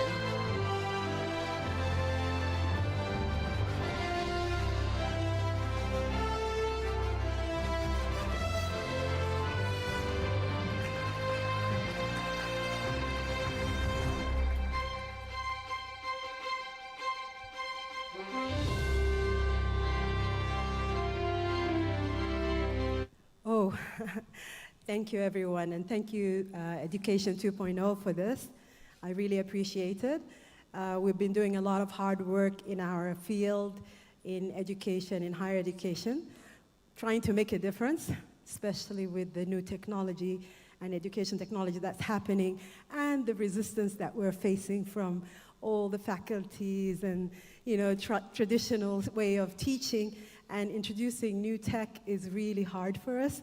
And we've been pushing and trying so hard to make a difference in everyone's life, not just the teachers, but also the students who's going to be using these new tech. And I feel really proud that I'm part of this, especially in the UAE, because we've been doing it for K-12 students as well as higher education students and teachers. So thank you, everyone, and I appreciate this award, and I want to thank my family too. Thank you.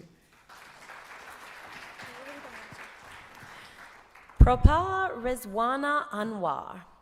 Propa is a British Bangladeshi TV presenter and published author, now the Community Events Officer at Barnet Council. Starting in children's TV, she now hosts Sunday Show on Channel S and is actively involved in community and interfaith events, demonstrating a deep commitment to cultural engagement and representation.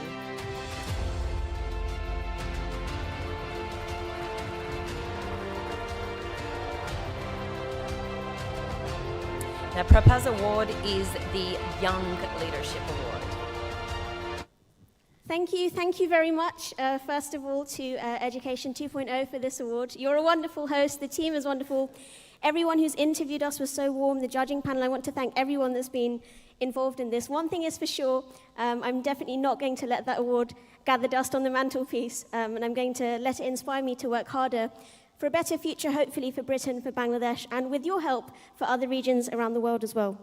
This, for me, is really unexpected because I set up an initiative called Good Question, where I produce free educational resources for young people in the UK, but I actually didn't tell anyone that I was doing this. I was just producing free educational content because that's what I would have wished for the younger version of myself.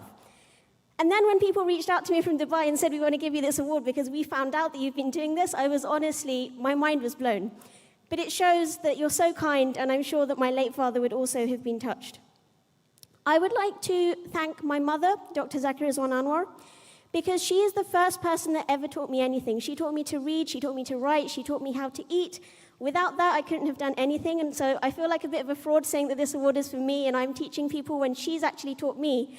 Without that, I wouldn't have been able to do anything.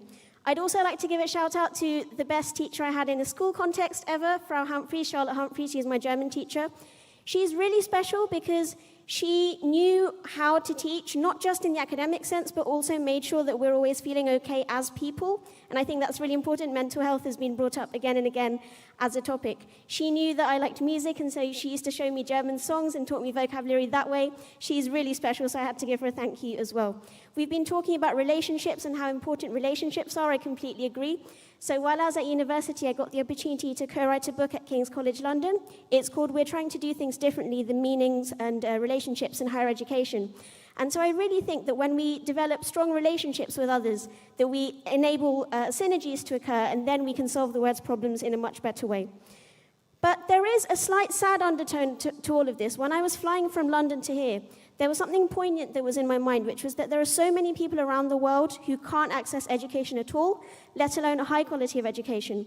And so I think that all of us in this room today, we have a responsibility to work together to solve those sorts of problems. I'd like to thank Barnet Council, where I'm currently working, for allowing me to fly to Dubai today and to have 3 days off, because I really appreciate that. And really, this award is not for me, it's for my students. It's because they bring so much joy into my life every day. So to all of the students I've taught over the years, whether it's the really young ones whose primary concern is when their next wobbly tooth is going to fall out, to the more senior ones whose voices are breaking, all of my students, I love you, and this award is for you. Thank you very much. And moving back to the Outstanding Leadership Awards, Adi Puttaswamy, the founder and visionary leader at iTech Analytics Solutions with 18 years of experience. His innovative leadership has earned ITAS the title's Best Trainer. and Best Institute for Analytics and Reporting training from Urban Pro and Suleka.com.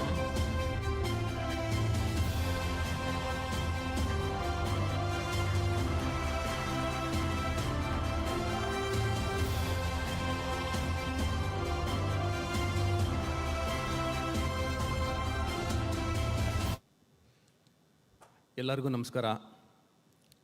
Good afternoon, everyone. I would like to thank my parents and my family for supporting for this achievement. And I would like to thank Education 2.0, who actually have organized this and recognized us. I would dedicate this award to my team as well as my wife, who is sitting there, who always motivated me for this, to come up to this level actually. So I would like to thank Vidya. Please stand.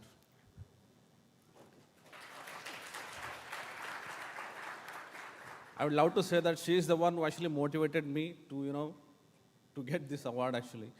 And thank you so much once again to Education 2.0 for recognizing us. Thank you. Rapunzel Racines. Rapunzel, a dynamic education leader, serves as the school principal at Anand Singapore International School, a distinguished member of the SIS group of schools, affectionately known as Ms. Rap. She has garnered accolades for her outstanding contributions to education, transitioning seamlessly across international borders from the Philippines to Indonesia and now to India.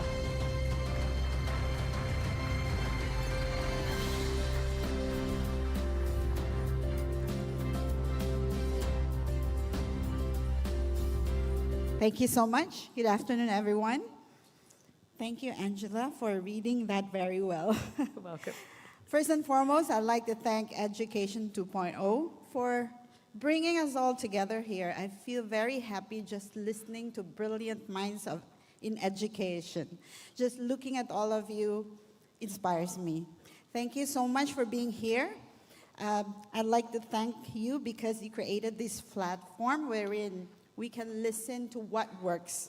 We live in a world which is volatile, very uncertain, right? And, it's complex and very ambiguous. You don't know anymore with what is right and wrong. We don't know what our kids will face in the future. And listening to all of you, what works, I would really like that. So thank you so much. The next person I would like to thank is, of course, the founder of Singapore International School, Mr. Jasper Sidhu. When I joined the institution, after 3 years, they promoted me to principal, and I was like, sir, what I think is an obstacle, he thinks is an opportunity. When I told him, in the world of international education, are you really thinking to make me into a principal? First of all, I'm a Filipino. And next, I'm a woman. And he said, Rap, that's an opportunity. And I would like to thank him for that. And also Mr. Alvin Michael Hugh, who really believed in me. And I also would like, they're in YouTube right now, I'd like to thank my team.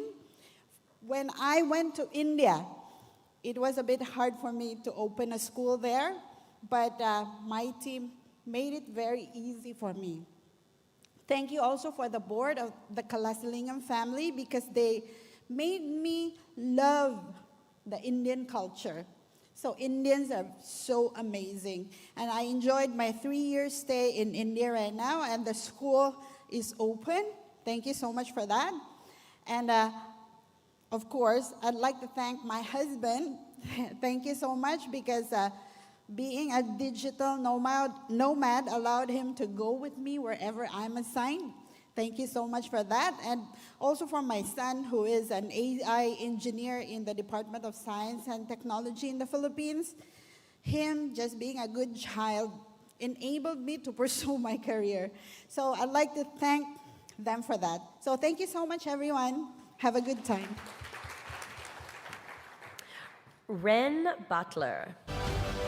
Ren Butler, founder and director of Startups Financial Education at BDO Australia, is a visionary in applied innovation education. Her transformative leadership bridges academic theory with practical business applications, guiding entrepreneurs and students alike.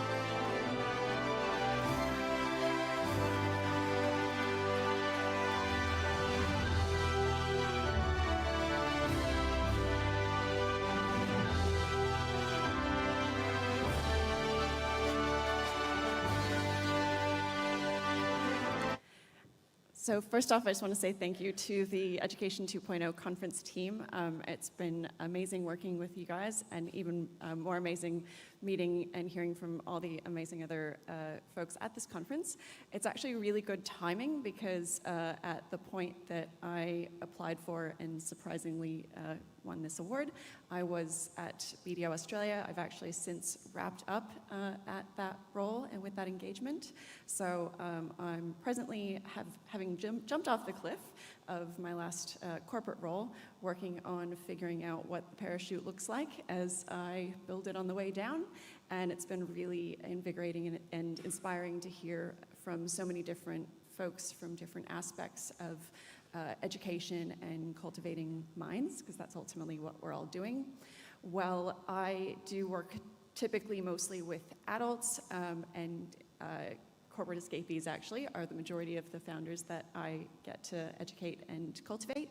I'm very keenly aware that the real work starts pretty much in elementary school, and I was actually a field science teacher in a previous life before moving to Australia and starting this career.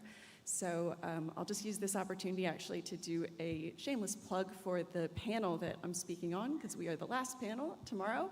And while the title is about startups and new business ventures intersecting with academia, we have actually met and spoke before, and we will be addressing that topic going all the way back to primary and high school days, sort of stages. So if anyone's interested in hearing from a bunch of really smart folks and myself about how the young minds that you guys are putting all the effort into in elementary and high school actually can go on to create the business ventures and organizations that are going to actually solve these problems in impactful, dynamic ways.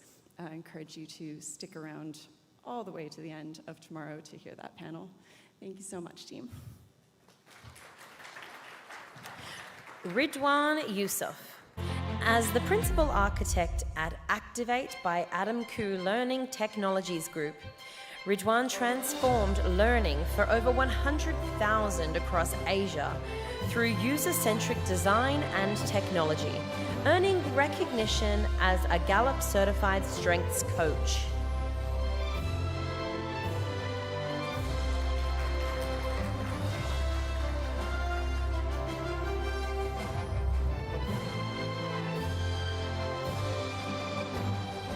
Okay.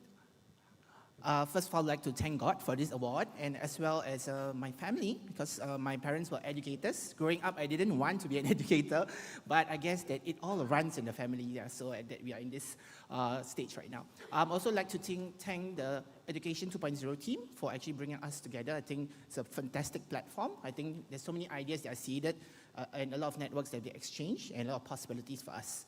Of course, I wouldn't be here without the Activate team back in Singapore.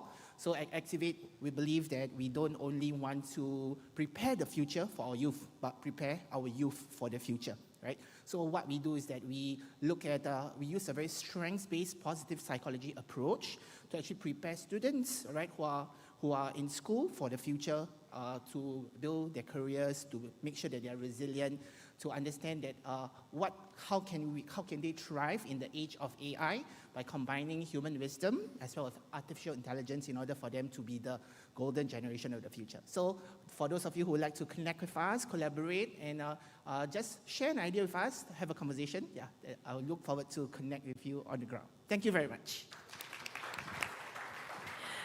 Rifat Abdallah. Dr. Rifat Abdallah, an associate professor in the Department of Earth Science at Sultan Qaboos University, stands out as an esteemed academic with a research focus on natural hazards, GIS, and remote sensing for coastal monitoring and climate change.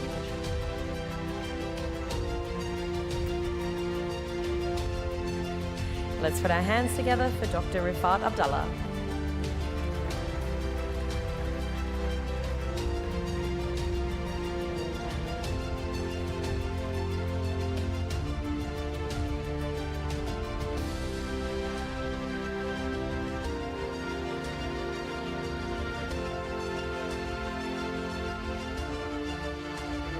Thank you very much. I'm very pleased to be here. And first and foremost, praise be to Allah. I'm very humbled by this award, and I'd like to dedicate this award to everybody who is dealing with education, formally or informally.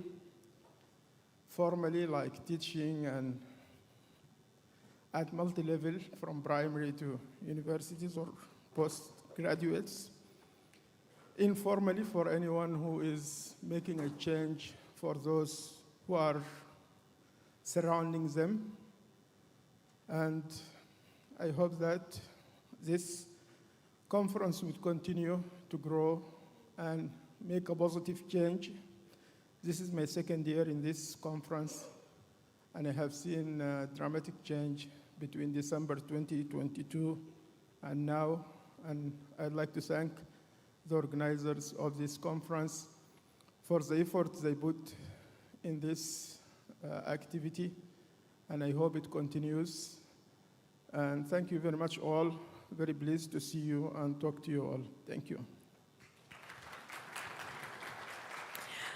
Renew Tanitsu.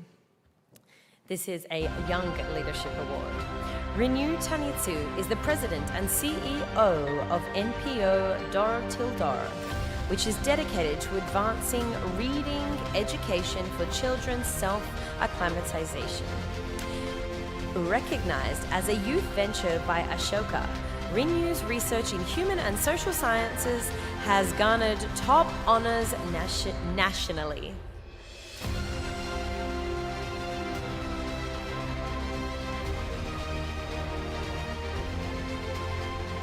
Thank you. So it's very honor to be here for this amazing conference. Actually, I am a student, undergrad student at UC Berkeley, so majoring in educational science. So actually, I skipped my classes today, tomorrow, or Thursday. So, but yeah, it's very honor to be here. So, as many discussion mentioned, that today's AI and technology things. But so I know there are many people who thinking the printed books are outdated or literary culture is old-fashioned. However, I believe in the value and impact of books and novels as a mental foundation for children to build their perspectives and their inner selves. So since I founded my NPO in high school students in Japan, so I have been researched and developing my kind of innovative reading education system, starting with immersion into stories. So we aim to empower the children's self-actualization and self-development with my bookworm enthusiasms. So I'm very happy to be here, and thank you all. Sally Ahmed. Sally Ahmed is the Deputy Head Teacher and Ministry of Education Department Head at Al Rib School in the UAE. With 25 years in education, leadership, and curriculum development, her work focuses on enhancing student outcomes and teacher effectiveness within the UAE's educational standards.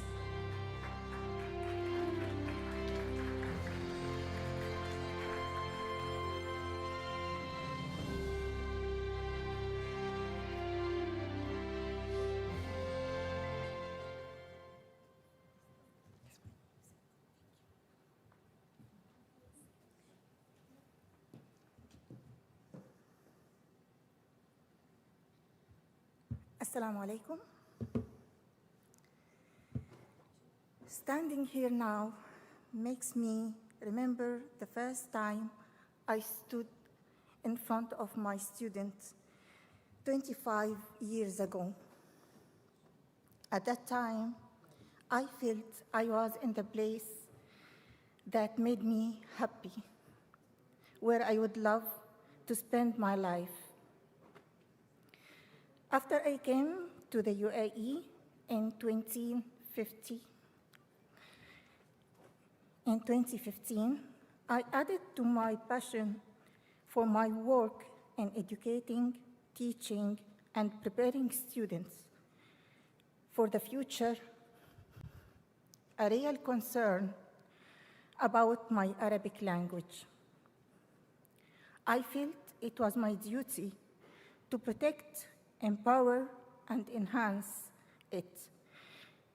It helped me be one of the influential leaders in British school whose students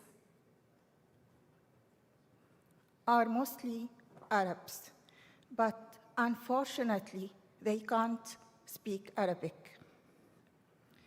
At the same time, they need to keep their language that reflect their identity.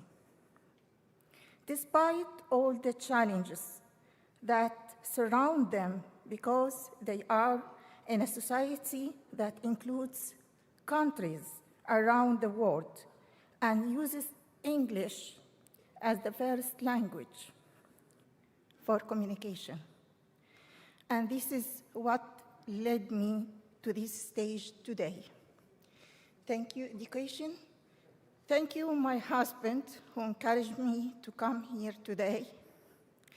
Although I don't like to be under spot and to speak loud.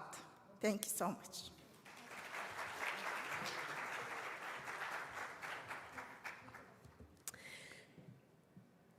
Samita Bhattacharya.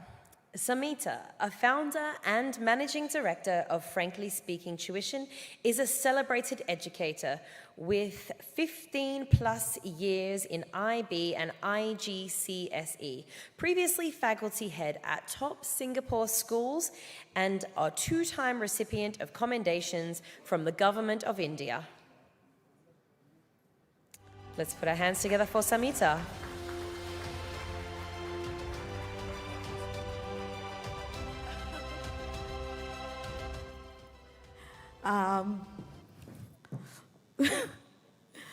What do I say? Never been in spotlight before. Miss my mom today. She was my rock. I lost her to COVID in 2020. Must be watching up from up there. And I'd like to thank my students from across the world. Without them, I wouldn't be here. I would like to thank my friends in Skillfinity, Madhura and Ujjal. Without them, frankly speaking, wouldn't have been possible. But I dedicate this award to my bestest friend and my son who is here with me. Thank you so much. Frankly speaking is as much mine as it is yours. Thank you.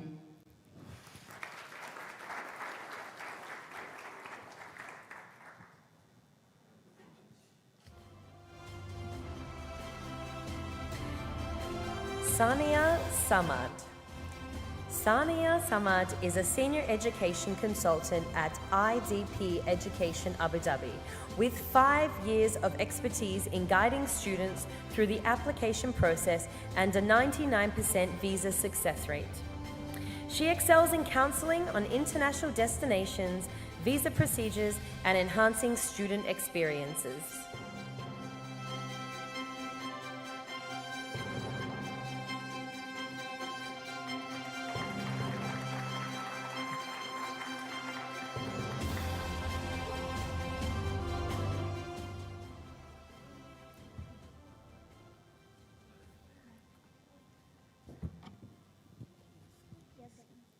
Hello, Assalamu alaikum. Good afternoon, everyone. I would like to thank Education 2.0 for this wonderful recognition. And at the same time, I would like to thank my current employer, IDP Education Abu Dhabi, for introducing me into this wonderful education industry. Thank you. Thank you so much, Ashik. We'll get another person to present the award, so let's give him a round of applause. Okay, so presenting to the stage, Fahad Al-Hathi, CEO and founder of Next Generations of Manager and Consultants.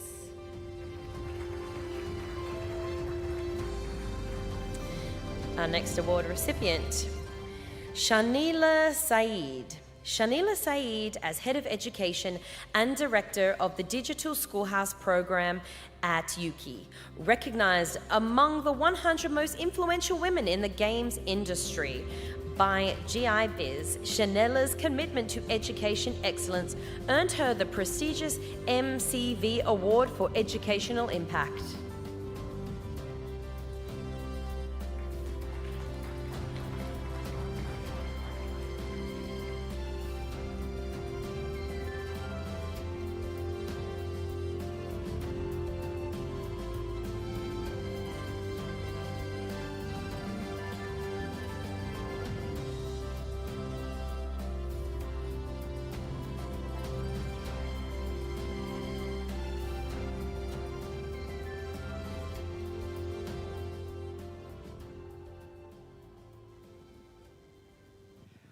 Wow, okay. I guess from when I was a child, I was accused of being bossy by my friends in the school playground. So to go from that to receiving an award for leadership is really quite something. It's been quite a journey, which I won't bore you with the details of, but I do want to say thank you very much to the organizers for the recognition.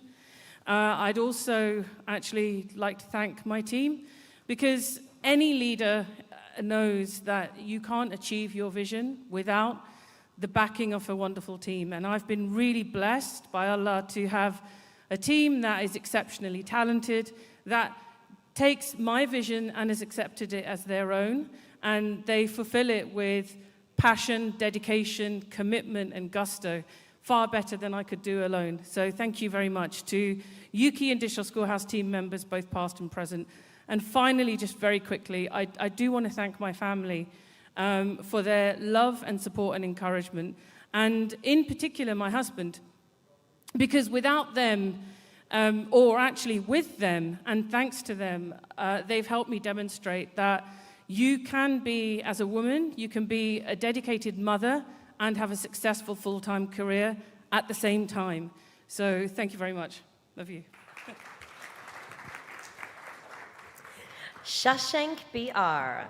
Shashank is the founder and CEO of Smart Algorithm, revolutionizing education through innovative algorithms.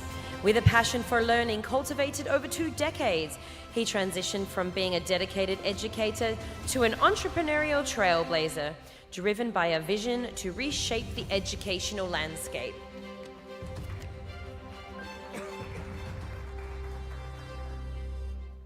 Working is the, yeah, it is working. Oh, first of all, thank you everyone for seeing me receive this award, and thank you Education 2.0 conference. The thing is, in my perspective, education is a journey, and I'd like the world to treat it as a journey and not a destination as it's being today. So that's my 2 cents. Thank you very much. Shreyamshu BK. Shreyamshu, founder and MD of Magnifying Glass Academy, is a seasoned entrepreneur at the age of 28. With 7.5 years of stellar corporate experience, widely recognized for exceptional leadership and effective teaching methodologies, seamlessly transitioned into entrepreneurship fueled by a vision to establish a lasting legacy. Let's give them a round of applause. Suljith Jayaprakash. Brits Imperial College from Brits Imperial College UAE is an academic center and education partner of 4 top-tier, globally recognized British and European universities. Now, this is an outstanding organization award. So, Sujith, are you here to accept this award? Okay, so anybody from the Brits Imperial College UAE? Okay, let's give them a round of applause. Now going back to the Leadership Award. Sukh Sandhu. Sukh Sandhu, a distinguished entrepreneur and executive director, is the founder of Career Calling International. Leading the organization to prominence, he offers global services in compliance, risk management, auditing, and consultancy for RTO and higher education. Let's give Sukh a round of applause. Tania Leach. Dr. Tania Leach, a distinguished educator and Deputy Dean of Education at the University of Southern Queensland, is renowned for her expertise in educational leadership. Recognized with the 2017 Queensland Excellence in Leadership Award, she delves into the intricacies of system leadership, aiming to enhance support for schools and leaders in achieving holistic growth.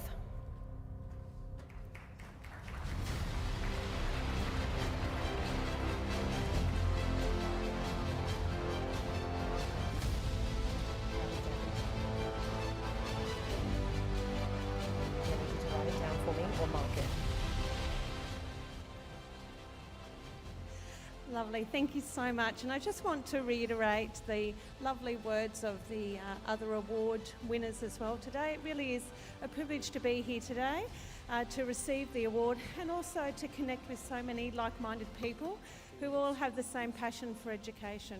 You know, we know that education is a collective endeavour. I'm here today because of my family, my husband, 4 children, and my colleagues who are all watching live on YouTube, so thank you to all of you. And also because I had people who believed in me. I wasn't always great at learning, but because of Mrs. Bell in Year 3, I then followed a career in education. So thank you so much, and to my colleagues and also to my boss who's in the back. Thank you. Yuri Hirayama. Yuri is the founder and director of Yuri Education Center, renowned for innovative approach. She spearheads projects towards sustainable developmental goals and is notably recognized for crafting durable sandals from repurposed materials.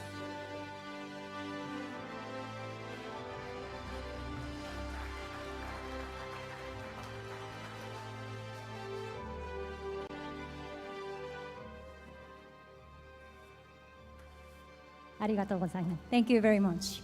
I'm deeply honored to receive such a prestigious education award. It is very rare. My Japanese students don't actually directly show me appreciation. They don't openly evaluate me. They just keep learning with me for more than 10 years. And then I learn from them as well. So I'd like to appreciate my students as well. And then for me, teaching is a job, of course, but it's also a calling, vocation. And at the same time, learning is an adventure for me, so I decided to move to Mexico from August to continue my education to obtain my PhD. But before August, if you have some opportunity to visit Tokyo, please let me know. I'd like to take you to wonderful places in Tokyo. Again, thank you very much, everyone. Ari Mazeo. Ari is a professor of design, innovation, and researcher in digital ethics. She has pioneered active learning methodologies and mentored students globally, promoting real-world solutions through digital service design. Let's put our hands together for Ari. Bhumika Patel. Bhumika, the CEO of DA Ocean Overseas, fearlessly ventures into new territories, driving growth and constant improvement in her consultancy firm, with a track record of success in guiding both clients and teams, including being consistently ranked as #1 investment manager in Gujarat. She exemplifies strategic acumen and dedication. Let's give her a round of applause. Maria Martin. Maria Martin is the head of the Department for Middle and High School and Curriculum Specialist at Al Jalal International School, Al Faha in Abu Dhabi. Ms. Martin designs the school-wide curriculums, leads professional development, supports teachers, models instructional practices, coordinates assessments in the building, and conducts data analysis. She entered teaching with a BA in English and Education, earning certifications in New York, New Jersey, and Florida.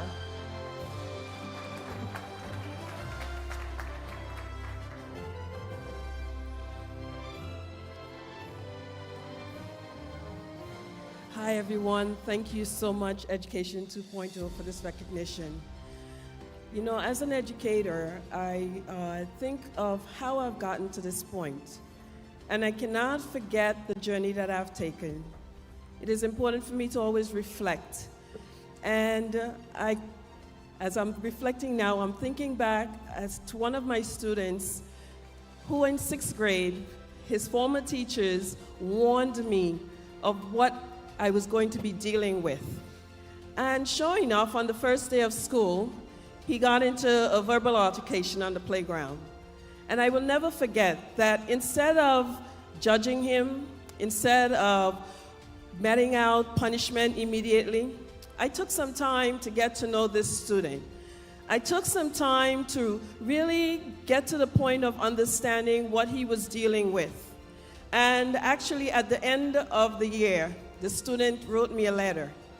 And it brought me to tears because he said in his letter that I was the first teacher that had taken the time to understand him, taken the time to get to really know him. As educators, it is important that we take that time. You know, yesterday it was pointed out that we need to consider SEL and its impact and its value to educators and to learning and to the students. Today it was pointed out also that what does it make to empower a teacher? Knowing your impact. Over the years, I've come to know my impact in the classroom. And now that I journey into the field of leadership, I've also come to know my impact as a leader with my team at my school and working with others. But more importantly, I want to thank the mentors who have given me the opportunity to get to this point. My principal at my school, my former principals that I've worked with in the United States, and I look forward to continuing my journey. In closing, I want to say, Henry Ford once said, "The history that is important is the history that we make today." As educators, we need to continue that journey of making history in the lives of students and working to bring about that invaluable change that they come to treasure and value in us. Thank you. Deepa Pada.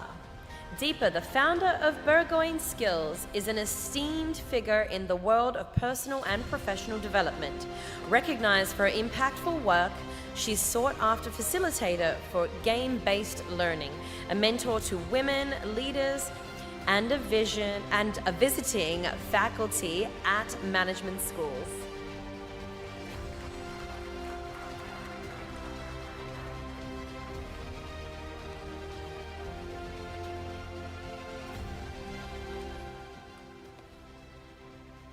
All right, hi, good afternoon, everyone. Very honored, very humbled to be here, especially today.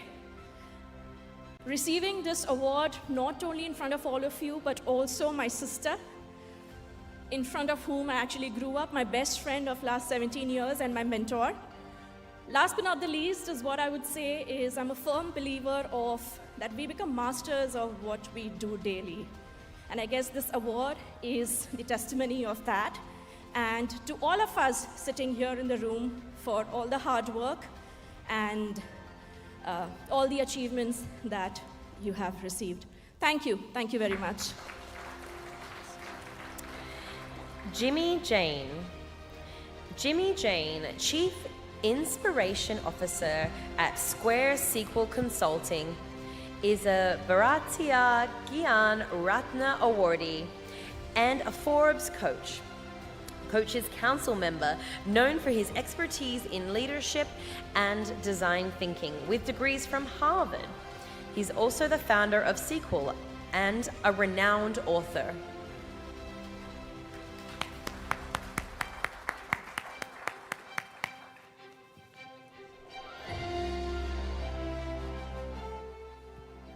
Okay, good afternoon, and I think some of us are standing between you and the lunch.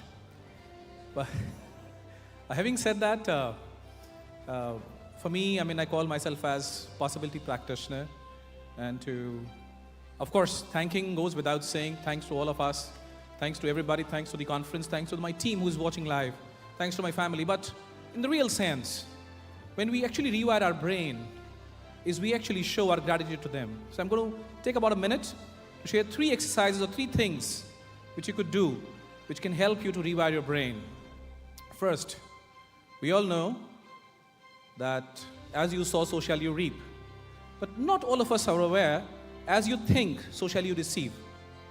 You'll be surprised to note that our brain cannot distinguish between a good thought and a bad thought. For brain, the thought is thought. So consciously use what kind of thoughts you want to sow. Consciously choose what kind of thoughts you want to inculcate in your life. That's 1. 2, I'm sure there are a lot of us here who belong to this category that tomorrow morning I'll get up at 6 o'clock and go for a jog. And that morning is yet to come. So talk to yourself in third person. So for example, if my name is Jimmy, so Jimmy will not tell, I will wake up at 6 o'clock and go for a jog. Instead, I'll call out my name. Jimmy will tell Jimmy what Jimmy will do. And you will see the difference. And last but not the least, imagination. And these are all proven techniques in neuroscience. Think of this. Sit with yourself for about 5 minutes. Try and recall. All you can recall, all you can remember from your early childhood memories till date. And let that move as a movie screen or a movie in front of your eyes. And let today be the interval of your life. And from tomorrow, the second half of your life begins. Imagine. How do you wish your life to be? And 2 things. Worry is a misuse of imagination. And courage is the another name of imagination. So thank you so very much. Thank you very much, and congratulations to everybody. If those people who received an award would like to come up to have a photo, then please come on down for a group photo right now on the stage. And everybody else, we will reconvene at 2:15 and start our next presentation.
ಸುಮ್ಮನೆ ಆ ಕಡೆ ತಿರುಗ್ತಾ ಇರ್ತೀನಿ ಹಿಂಗೆ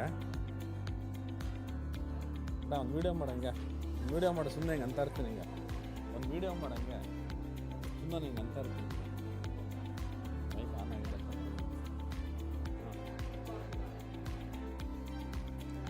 ಸುಮ್ಮನೆ ಹಿಂಗೆ ತೆಗಿತಾರೆ ಹಂಗೆ ಮಾತಾಡ್ತಾರೆ ವಾಯ್ಸ್ ಬರುತ್ತಾ ವಾಯ್ಸ್ ಬರ್ತಿದ್ಯಾ ವಾಯ್ಸ್ ಬರ್ತಿದ್ಯಾ ಮೈಕ್ ಇಲ್ಲ ಆನ್ ಆಗಿದೆ ತೆಗಿ ಸುಮ್ಮನೆ ತೆಗಿ ಫೋಟೋ ತೆಗೆದ್ಬಿಡ ಹಂಗೆ ಒಂದು 2-3 ಫೋಟೋ ತೆಗ್ದಾ ಬಿಡು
Wow.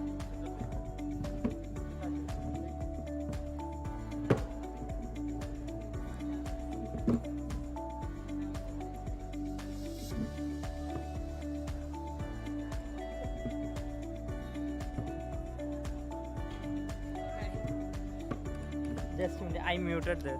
Huh? I muted mic on there. Okay, but they're on from there. Great.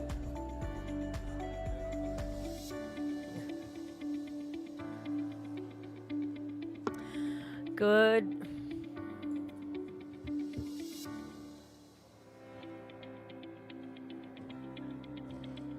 Testing 1 2 1 2.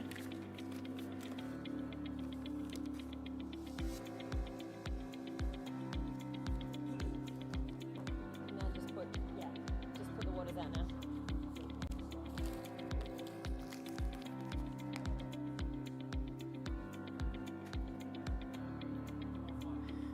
Testing 1 2 1 2.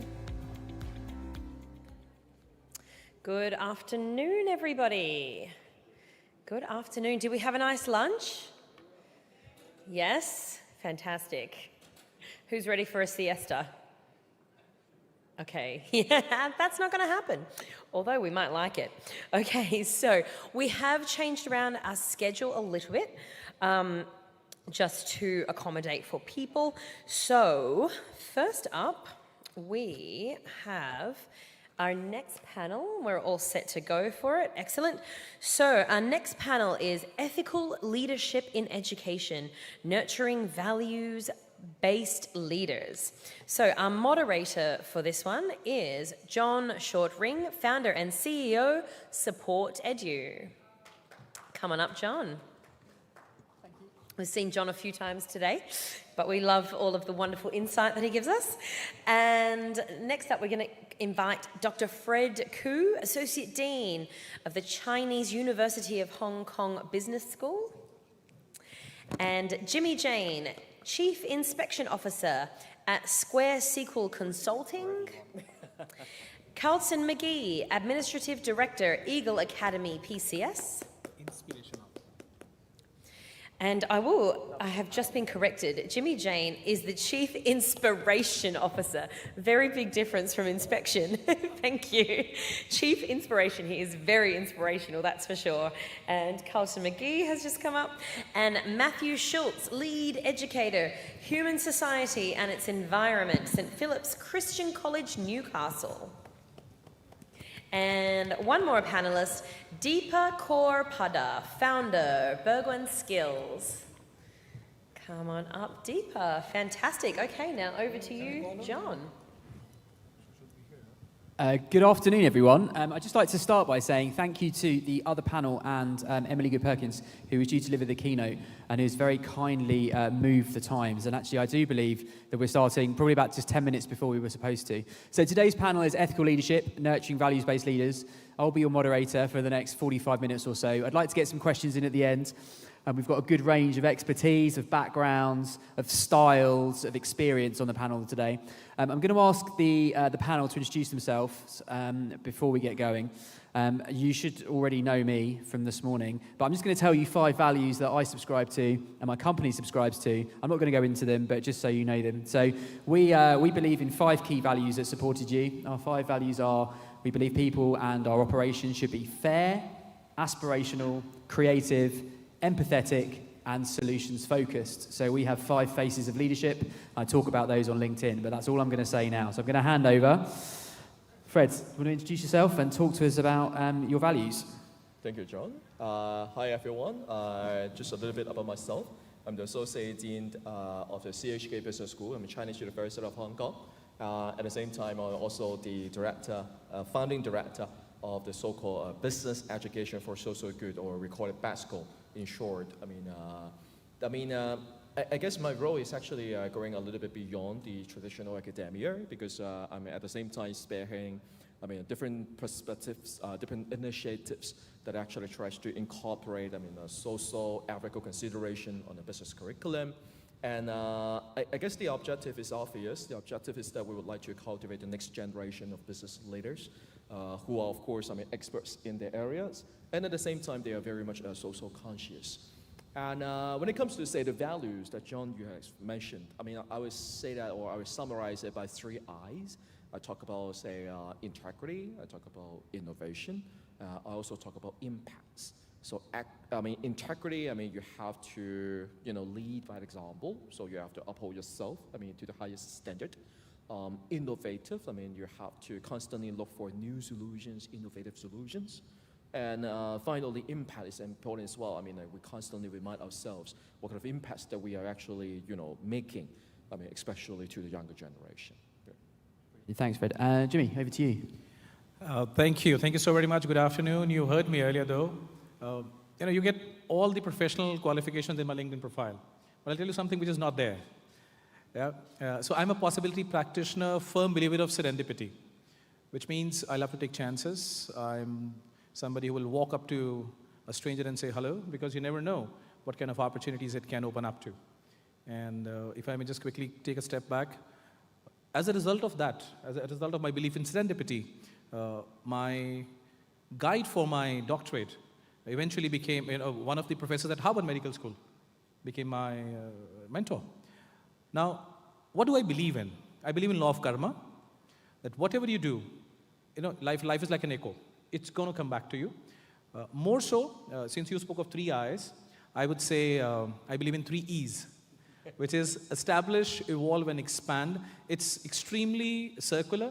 It's not sequential. I don't know what E comes in at what point of time. And for the very simple reason is, when I look at where I come from, the kind of work I do, why do people hire us as consultant? The belief is that we should know something more than what they think they know. Otherwise, we'll be out of business. So every 3 years, we take a stock in terms of what we have been doing and how can we do better, right? And last but not the least, my belief is if you are sincere, and sincerity being one of my values, in whatever you're doing, results are bound to come sooner or later. Yeah. Thank you. And Carlton, over to you. Good afternoon. My name is Carlton D. McGee. I'm the Administrative Director of OST, which is out of school time, at Eagle Academy Public Charter School in Washington, D.C.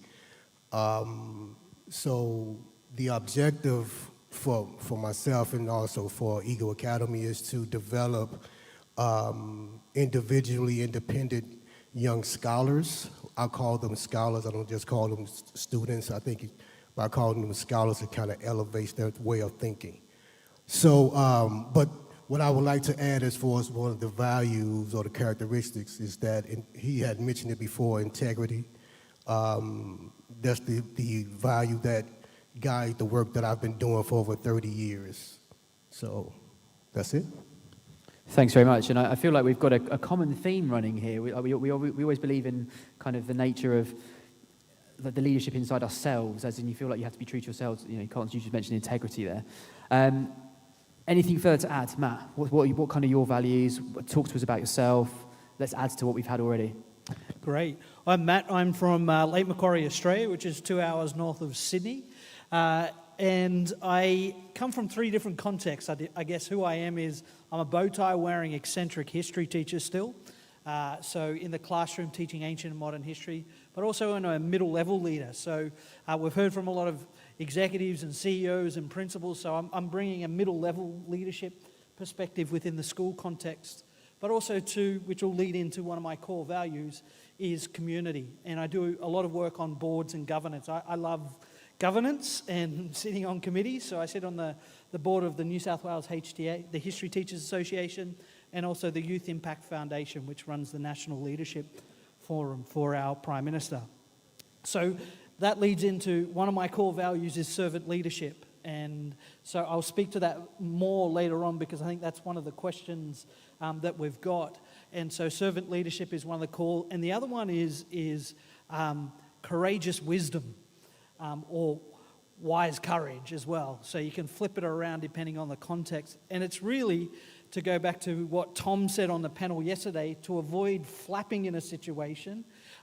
It's having wisdom in a moment, but also having courage. Because as leaders, one thing I've learned over the last couple of years as a middle level leader is that you have to be courageous in making decisions. You have to make the hard decisions sometimes. When your bosses want you to go this way, but your staff don't want to go that way, you in the middle leadership have to make courageous and tough decisions. And so that's whether growth conversations with staff or directing staff. So I think that's led to good timing for me to pass a microphone on to Deepa. You've done really well there. I'm very impressed. And I also, we didn't know this, but my background is in history teaching, so maybe we'll connect on that later. Deepa, lovely to have you here. Great for you to join us. Thank you. First question is, introduce yourself very quickly, and likewise, what are your core values? Take a breath. Yes. Calm yourself. It's all good. I'm Don't so good worry. to go. Don't panic. Thank you. So first of all, sorry, I just got a bit late. So Deepa here, and we're talking about the leadership. Yeah, values-based leadership. So kind of introduce yourself quickly and briefly, like who you are, what do you do, and then what values what values are at your core? Core two values that I can very quickly recall. One is humility, and second is being disciplined. I guess both are very important, not only when it comes to leaders, but even as an aspect when I demonstrate myself as a parent to my child, I guess they pick up these values from me as well. So these two being the core, that would be it. Thanks. And do you want to take this opportunity, because I don't think we've met you on a panel yet. Have we met you on a panel? Because I wasn't here yesterday. So have you been on a panel at all today or yesterday? Panel talk? Yeah, have you been on a panel before today? No. I just wanted if you introduce yourself to the room to let them know about yourself. Yeah. This is the first panel talk, yeah. Yeah, so do you want to, just tell the room a little bit about yourself. What do you do? What's your role? Okay, sure.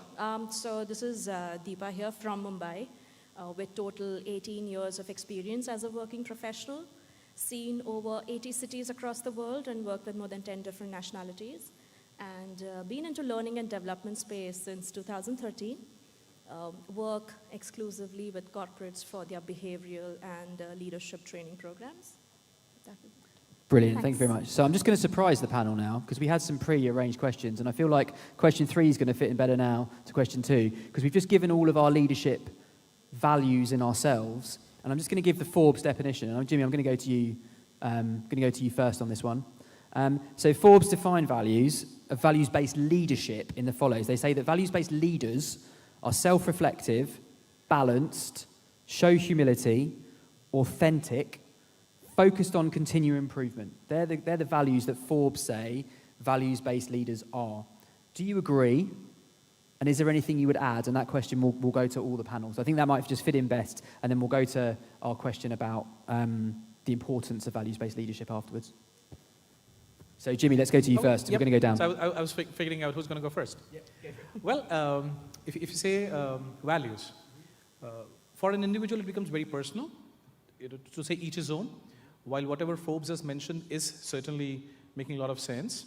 But at the same time, it also talks about what kind of identity I wish to create, because values are nothing but your identity.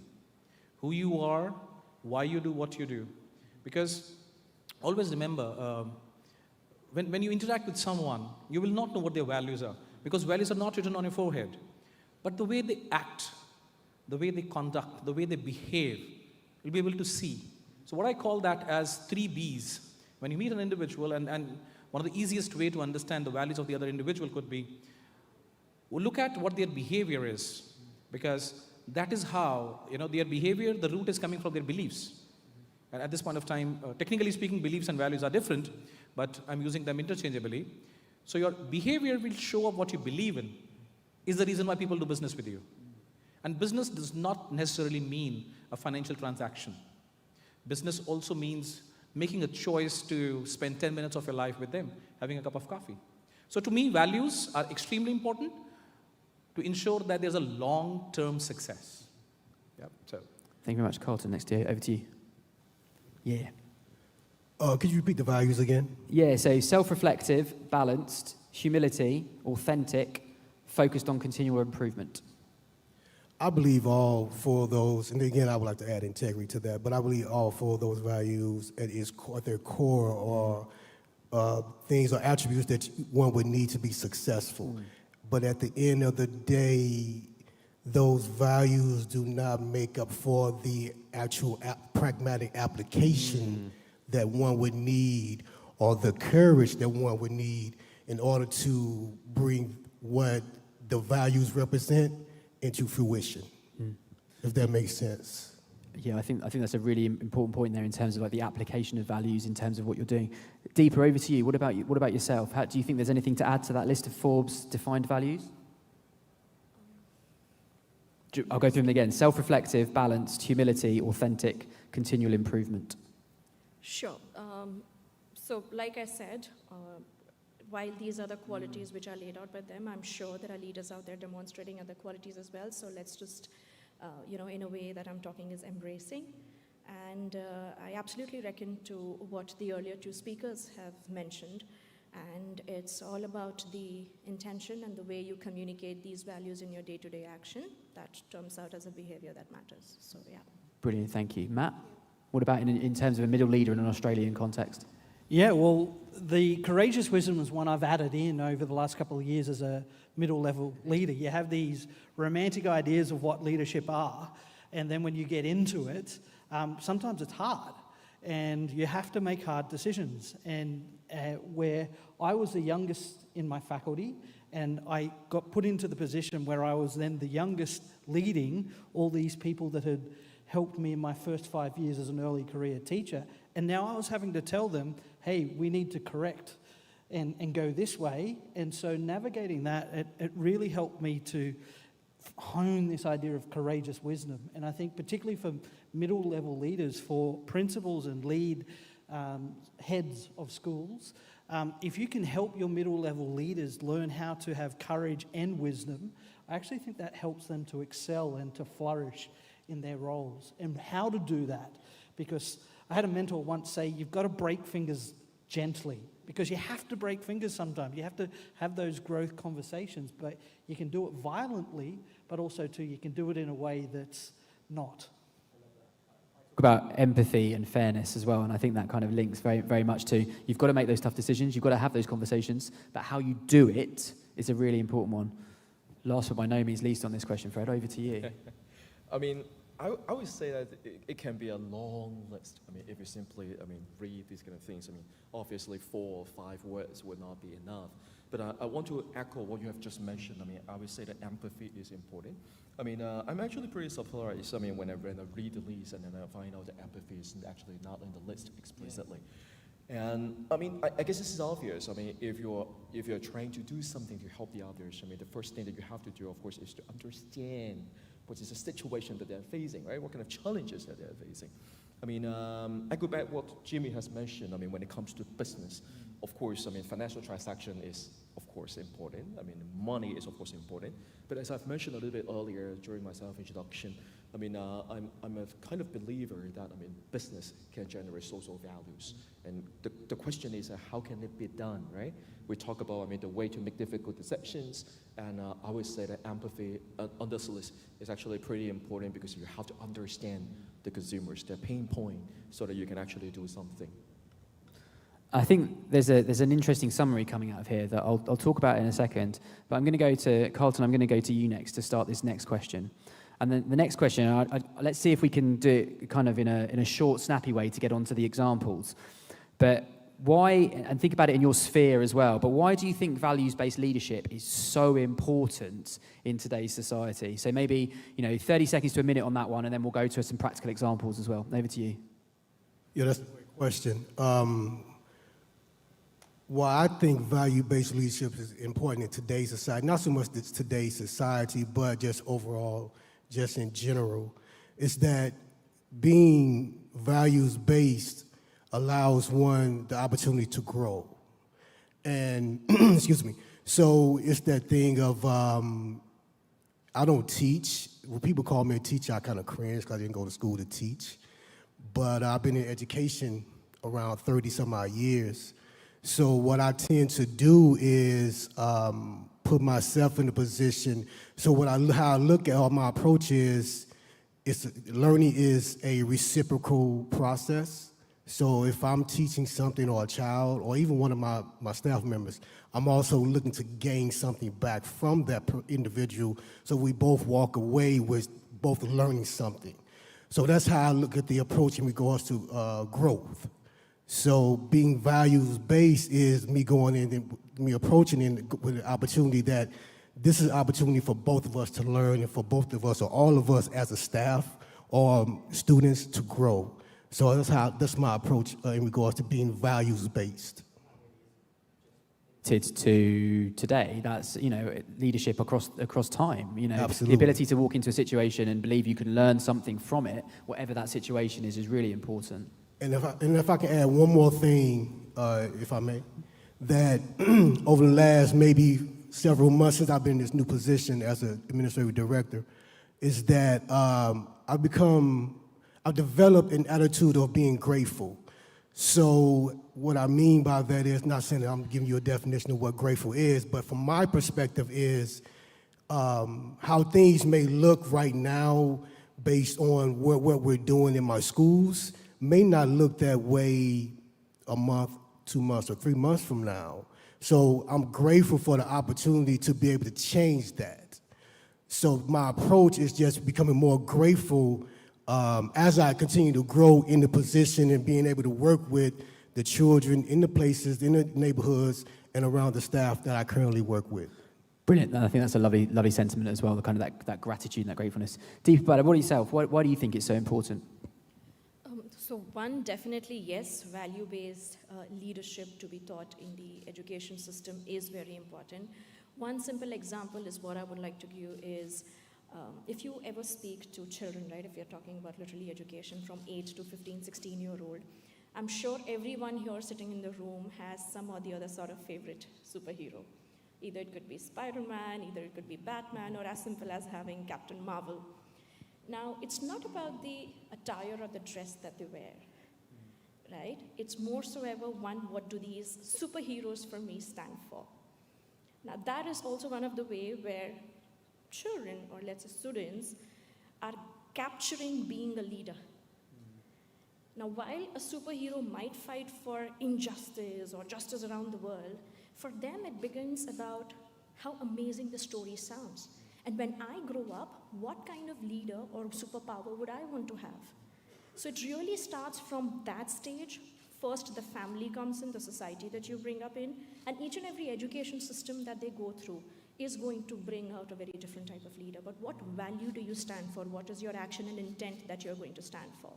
So in the core of it, yes, what is this value? What are the behaviors that you're demonstrating? Absolutely important. Brilliant, thank you. Fred, what about yourself? Why do you think it's so important? I would say that this is important because it's a way for us to ensure our decisions and our actions are actually consistent. I mean, with the, say, ethical standards or ethical principles, those kind of things. And when you try to, because I actually come from, a background of business education, of course I try to apply this kind of thing, not only in education, but also in the business sector as well, right?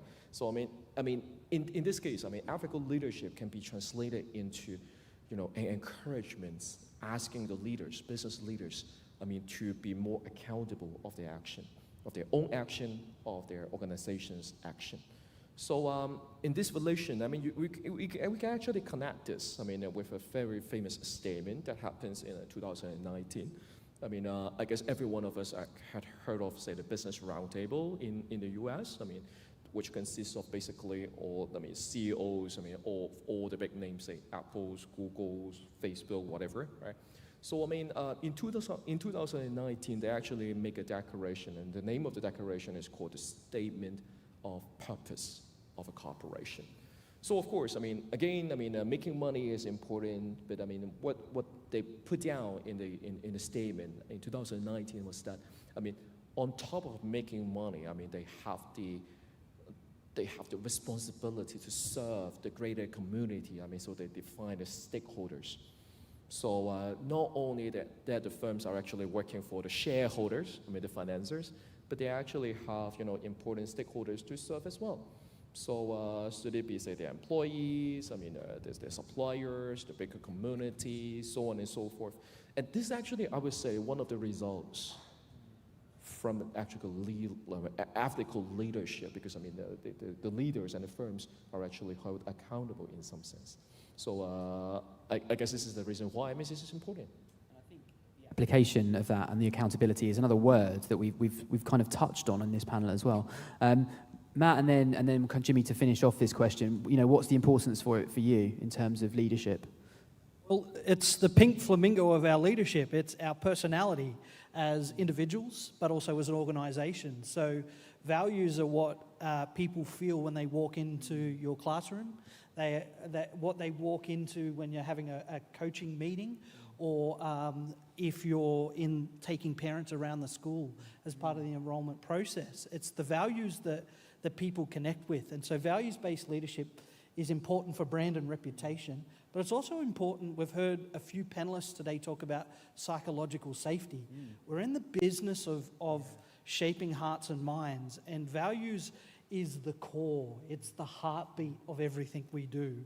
And it is a decision-making matrix. I know there's sometimes I sit at my desk and I go, okay, courageous wisdom. What does courageous wisdom look like right now in this next meeting? And so it becomes a mantra that you can then use. So for me, values-based leadership is not just this aspirational thing to draw me to the future, but it's actually a really pragmatic thing to help me in the oh crap moments. What do I do? So it can actually be quite operational as well. So it's not just kind of about a vision and a purpose. It's actually an operational thing, as you know, in terms of helping you in your daily life and in terms of teaching and leading within a school community. Yeah, and it creates community and connection. So my kids in my history classroom know what to expect because of the values that we've established as a class. My staff know how to approach our work in the school, but also in the communities that charity boards that I sit on. It helps us to think about the future. Our values help us to make decisions about things that are uncertain and volatile and out there. That helps us to align vision with values. Brilliant, thank you. Jimmy, final word on this question. Why is it so important to you? Oh, well, I have a very radical view on this. Because, you know, values are very fragile when you treat them with care. Because there's a very thin line which differentiates values and convenience. Now, why do I say that? Because especially when you're talking about shaping the hearts and the minds of young children or maybe people around you, are you walking the talk? I think that's the key. You expect your child to study books and you are browsing on maybe a mobile phone. How do you expect them to read books, right? So that's very critical. Now, two, when a lot of people say these are my values, but do they really live up to it? And as I said, a radical example of, please allow me to share this, contract killing. You know, It's an interesting one to raise in an educational discussion. When you say contract killing, there is no LOI, there is no agreement. It's just purely based on the word that this is what needs to be executed. I don't know how educated those people from the underworld are. But for sure, I know they live their value because stakes are high. Stakes are high. Because if they are not able to execute what they are committing, they're gone. Now, bring this to our real world, our world, so to say. There are so many times we say that I'm going to do this, but the question is how many times you actually end up doing it. So I think I'll probably pause here when I say saying or defining a value is one part, living that value becomes absolutely another.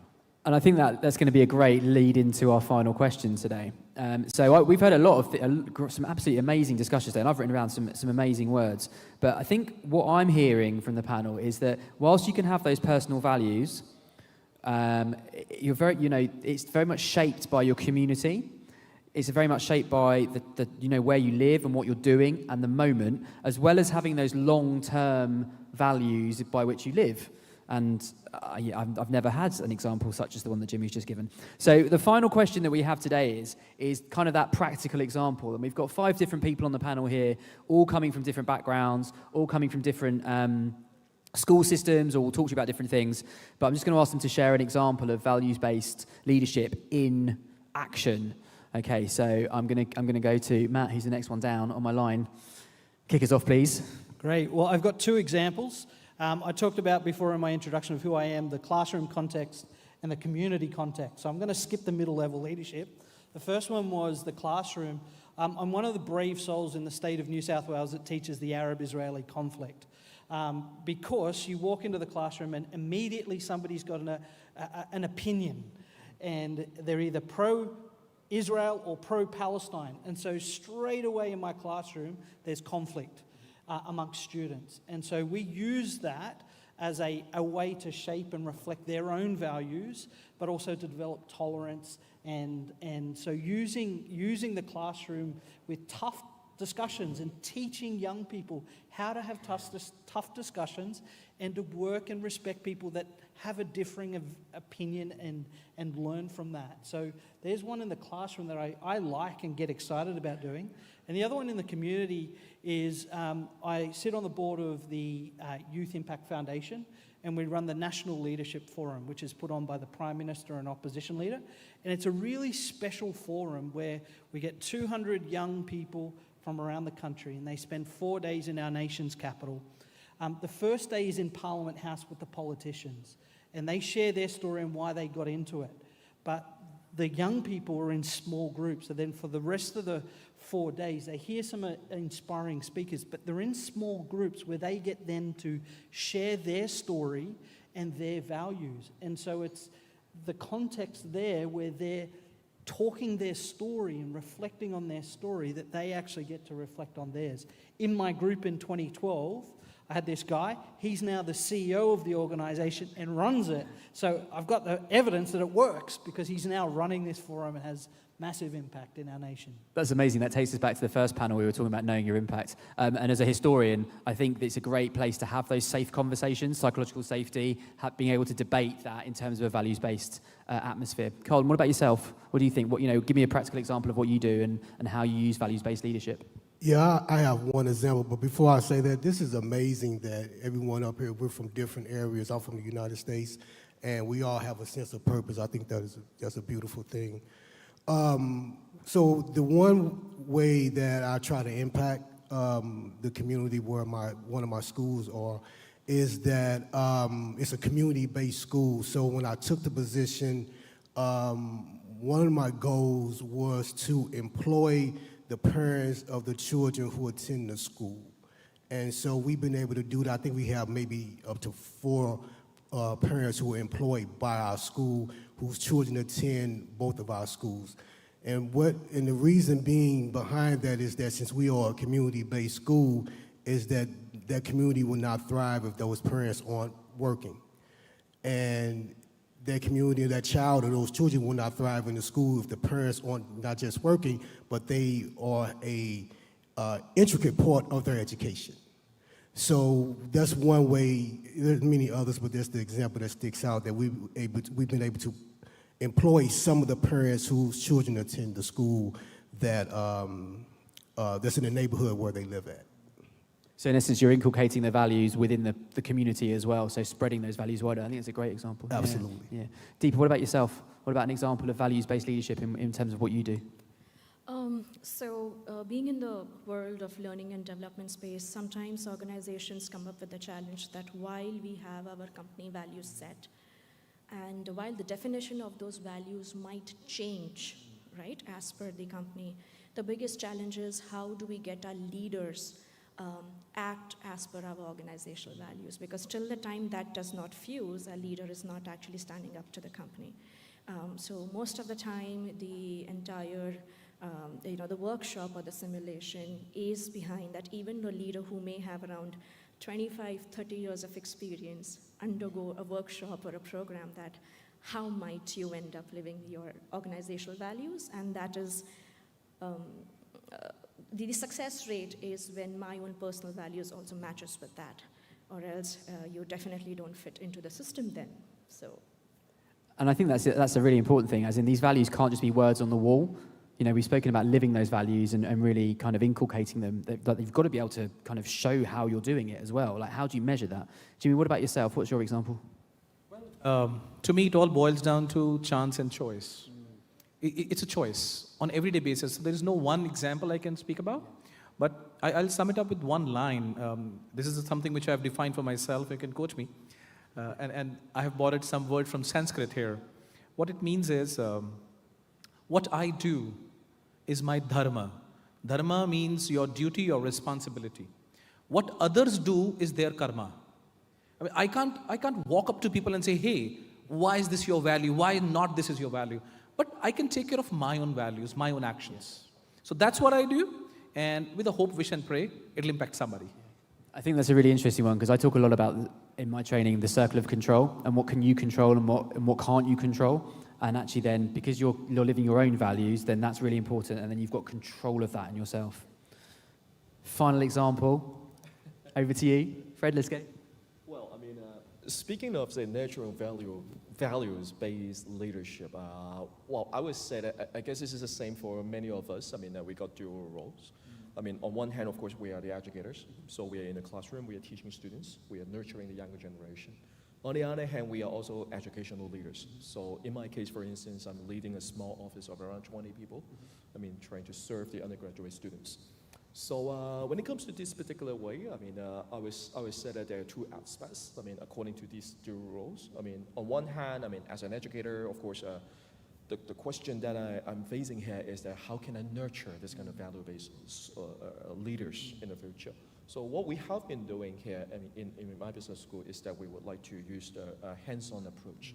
So instead of just having lectures, I mean, talking about that, I mean, define this, define that, I mean, this is a list, memorize that.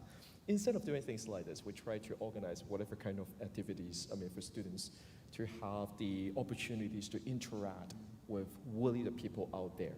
I mean, get to understand what is actually happening in the community, and by understanding all this, by interacting with the social leaders, then they are able to do something. They will actually understand what is going on, and then I mean, one step further, they will know what to do.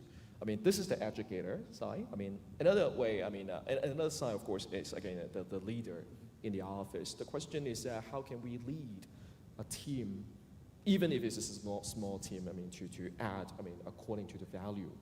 I mean, this is really a challenge, I would say. I mean, in particular, I mean, the colleagues in my office is actually pretty young. I mean, Gen Z, something like that. I mean, so, well, I mean, what we have been doing here is that on one hand, I mean, with the top management, we constantly have formal meetings, informal coffee chat, I mean, to reflect on the things that we have been doing.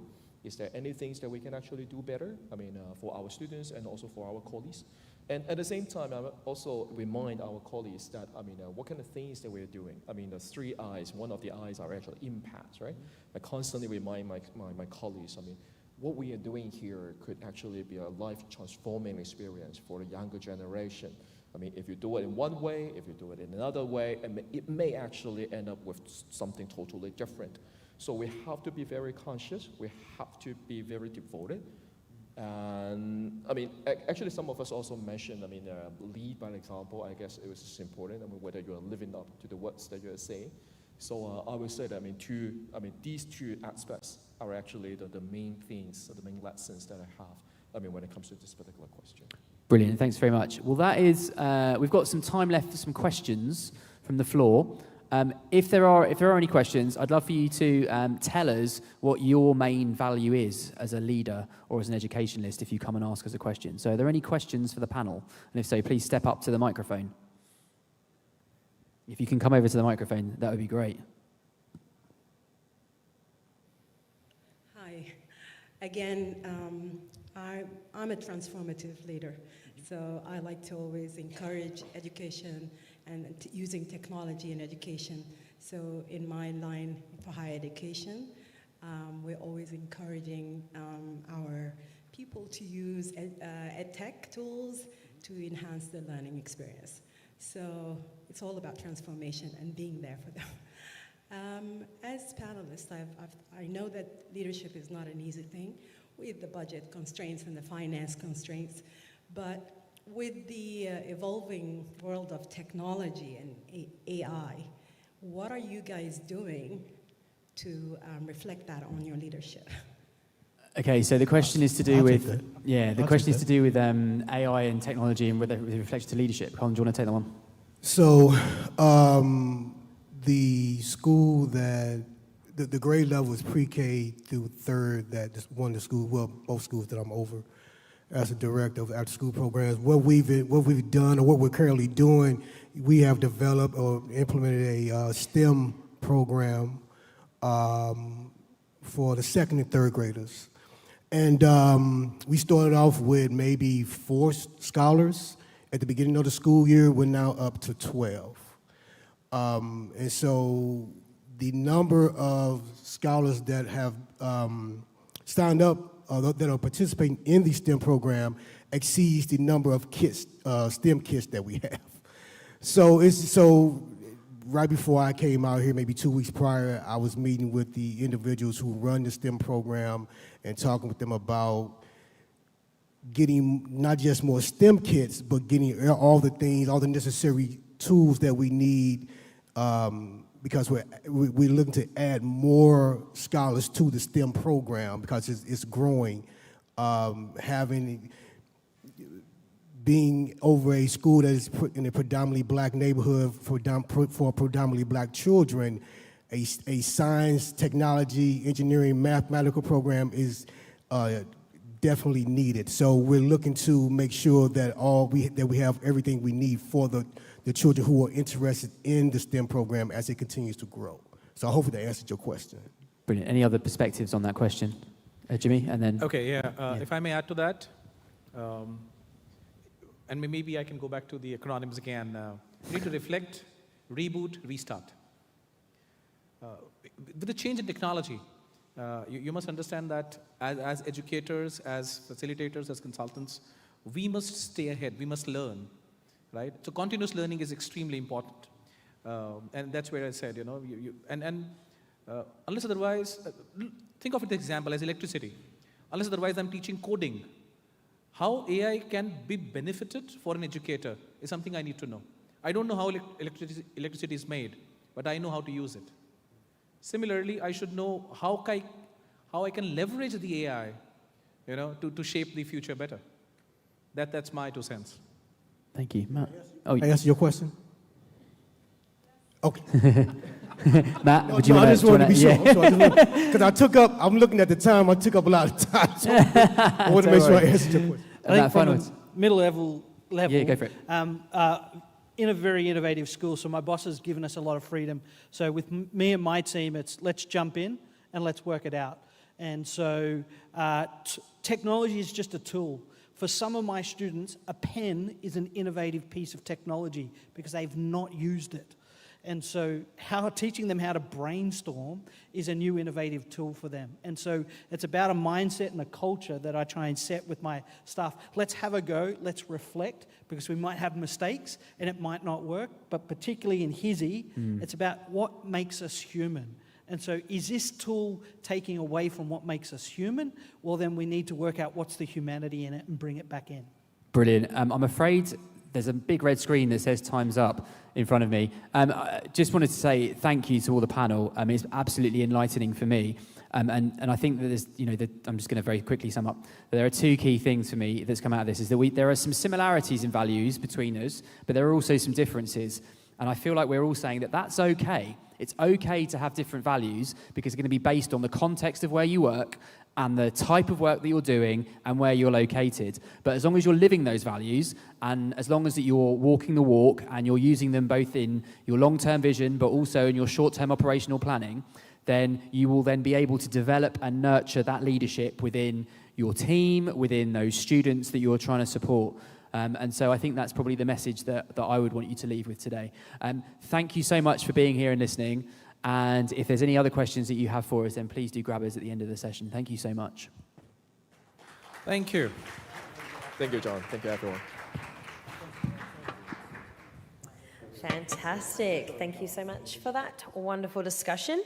Now we're going to move swiftly along to our next one. So our next panel discussion will be strengthening collaborative research and innovation networks to address global challenges. So to moderate for this one, we'd like to welcome up Ari Mazio, Professor Design Innovation at the Dubai Institute of Design and Innovation. Let's give Ari a round of applause. And then our panelists are Dr. Milagros, Regional Vice President, Philippine Statistical Association, Penny Jane, Founder and Director, Global Education Equity Alliance, and Yusuf Maximos, lecturer at Victoria University, and Dr. Rifat Abdallah, associate professor, Sultan Qaboos University, and Mahima Garg, CEO, Serto Meter. Let's all give them a round of applause. Fantastic. So over to you, Ari. Good afternoon, everyone. How are you today? I see lots of brilliant women faces around. That's a very pleasant gift for me. Welcome, everyone. I'm delighted tonight to have this fantastic panel of professors and industry partners to talk about collaboration and research and how innovation network can strengthen and address, hopefully, global changes and global problems. I try to convey with an audience that help and support also this discussion, because I do not really like the idea that we're talking between us. So please interrupt us. If you consider that our discussion is too boring, say, hey, we would like to have a question. Thank you, guys. So let's start. I'm delighted to introduce my colleagues, Yusuf, Milagros, Mahima, and Rifat. And I ask, please, to introduce yourself briefly to give the audience the opportunity to see who we are. You can hear me? Hi, Yusuf Maximos. I'm a sports management lecturer based in Sydney, Australia. I know there's a few Aussies in the room, or they were before. You can see that I don't look Australian, so if you're expecting a blonde, blue-eyed guy who likes surfing, that's not me. I was actually born in Egypt, so I came from this region of the world all the way to Australia, but I spent the majority of my life there. So I've been lecturing for around 8-9 years, but I'm heavily involved in football, and football is soccer. Yeah? So if there's any Americans in the room, football, it's all about the round ball. And so I coach. So I'm in academia, but I'm also coaching as well. And I'm completing my PhD in curriculum design. So it's heavily educational focused, but in sport. So that's me. Welcome, Yusuf. Milagros? Good afternoon. Good afternoon, everyone. I am Dr. Milagros Baldemore, a professor, adjunct professor of Asian universities. I have been teaching for 39 years now and still connected with different organizations in the international level. I am a co-organizer, a session chair, and a stream organizer of international conferences held in the different continents of the world. So at present, I'm still doing a lot of researches, and I also give lectures in research in mathematics and statistics. Thank you. Mahima? Yeah. I have been into another panel, so I have given my introduction, but just repeating a few things about myself. I run an organization, Serto Meter, where we help people to learn IT technology in a much interesting way, and we have developed a platform where people feel more engaged, and it's all about reskilling and upskilling. I have been in this education industry more than 20 years, and we are helping educators and we are helping learners to learn their skill faster. Thank you so much. Rifat? Good afternoon. My name is Rifat Abdallah. I am an associate professor of geoinformatics with Sultan Qaboos University. I have over 20 years diversified experience in industry, government, and academia.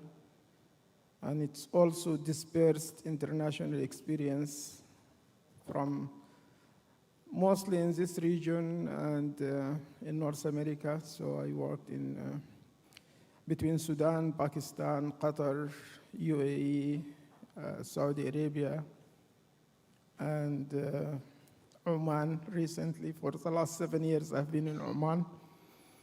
I also lived in Canada for about 20 years, and I'm still connected to Canada, so worked in UK as well.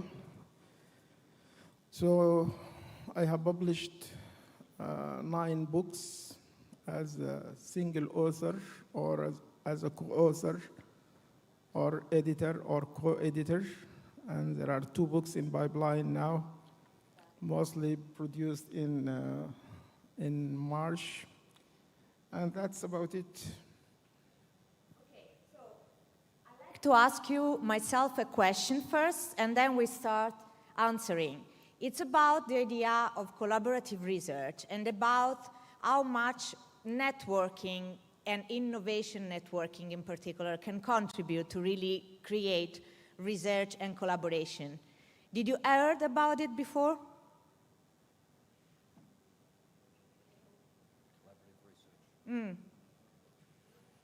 Seems no. Yes? Okay, I will give you a little nutshell with some story based on real-world solution that my colleagues and I provide. Then we will discuss together. Let's start with Yusuf. What about your story, please? Yeah, so I'll take this opportunity to talk to you about my current research. So it's a PhD project, which I'm almost finishing. And so, like I said before, because I'm involved in football, in sport, we do have a curriculum. So it's not just, when it comes to talent development, it's not every club or every institution, going at it their own way. So the case study that I selected for my research was the National Football Curriculum for Australia. And what's interesting is that the data that I've produced or got out of that shows that, okay, you've got this 200 plus page document that the intent is that every coach from, coaching children from 6 years of age to 18 should use. The document is very heavily leaning towards prescription. So this is the way that a coach should coach, or maybe in another context, teachers. So if you're in a classroom, this is the way that a teacher must teach. And the idea behind that is that if everyone in the country, we've got 2 million participants playing football, if every coach coaches this particular way, then we've got a greater chance of becoming a world champion. That's their mentality. And that's fine, we're not critiquing that. What we're critiquing is, and like I said, what the data's shown is that not many coaches are using this anymore. This document was first produced in 2009, followed by another iteration in 2013. If you look at our world rankings, it went from, I think, around 25, 30 in the world, and it dropped to under 100.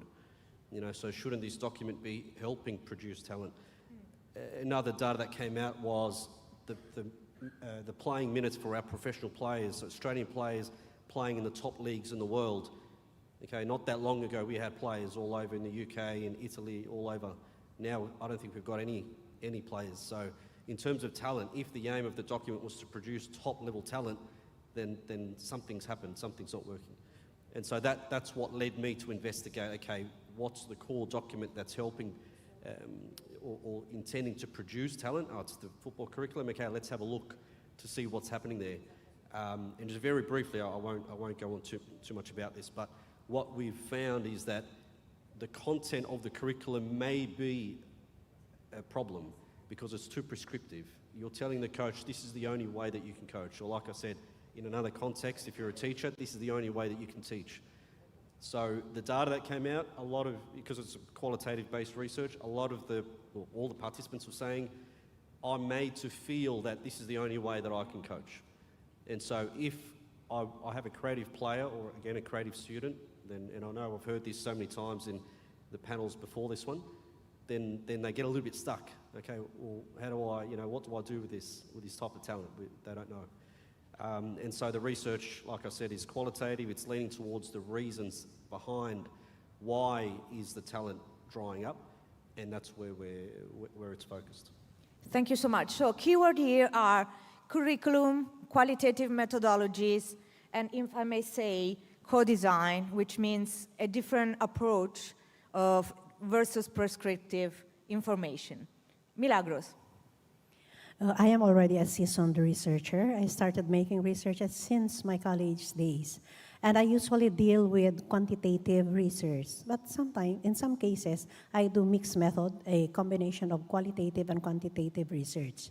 In my researches, I use data envelopment analysis. It is a program, a statistical package. And here I measure the performance efficiency of students, of colleges, of universities, and so on. And I focus on equality in education. So which is one of the pressing problems, a global challenge these days. So to see to it that each learner would get equality in terms of education, I make sure that the outcome of my research is always disseminated. So when we say equality in education, it is where the learner could obtain the same privilege, the same focus in learning and others. So it is only when we push these students to achieve equality in education that they could reach their goals in life. So we treat them equally, regardless of different religions, different nationalities, and so on, because we also have international students in our school. So making researches without disseminating it is useless. If you just keep the results in your locker, then it's not a good one. That's why we are making researches, because the results of these researches are used in decision making. So it is the best way of making decisions. So it's only then that we could contribute in the field of education. Thank you. Thank you very much. So keywords, quantitative methodologies, equality, decision making. Mahima. Okay. I would relate this to IT education. In technology, all of us are using ChatGPT, AI. So the last year, I think it's been long we are listening that ChatGPT and AI would replace humans. If not all, but some of the jobs would go away. And there were a lot of discussion, is it good or bad? How should we take it? There were a lot of trainings, happening. But what we have realized, I'll just share my story here. I was fortunate enough to be a part of a research team where, people from different countries came to India, one from the South Africa, one from Europe, one from US, and some of us from India and from China. And they were doing a collective research how AI can be positively, impact the industry in education and other industry. And the other side, some of them were, doing the research how negatively it can impact, because whenever the new technology comes, it actually impacts in a both way. And how do we help our people to learn the technology in a right way? So it was an excellent opportunity. And, you would be wonder, if I say many of the companies across globe have banned the ChatGPT and AI to use when they write the code. Because the moment I write my problem there and ChatGPT give me solution and I use it in my real coding environment, that means I am leaking the secret, what code I have used in my software. So it is the biggest security threat. So many of the organization, imagine a field of banking. If banking people using their code through ChatGPT, how vulnerable it could be. And other people can definitely crack that. So these are the, when we think about innovation, when we think about research, so it's not only knowing all the technology and jumping how to solve it, quickly get the solution. We should always learn how to use it effectively, when not to use technology, when not to use any of these things to work better. So technology would not replace humans. It would only help us to do better. So my suggestion is always try to learn technology so that you are aware, you can do better in whatever work you do. And technology can always be there only to support you. Thank you. Thank you. So keywords, if I may say, it's learning enhanced technology, digital ethics and aspects regarding the use of technology and positive impact. Rifat. Actually, I will talk about the interdisciplinary nature of research.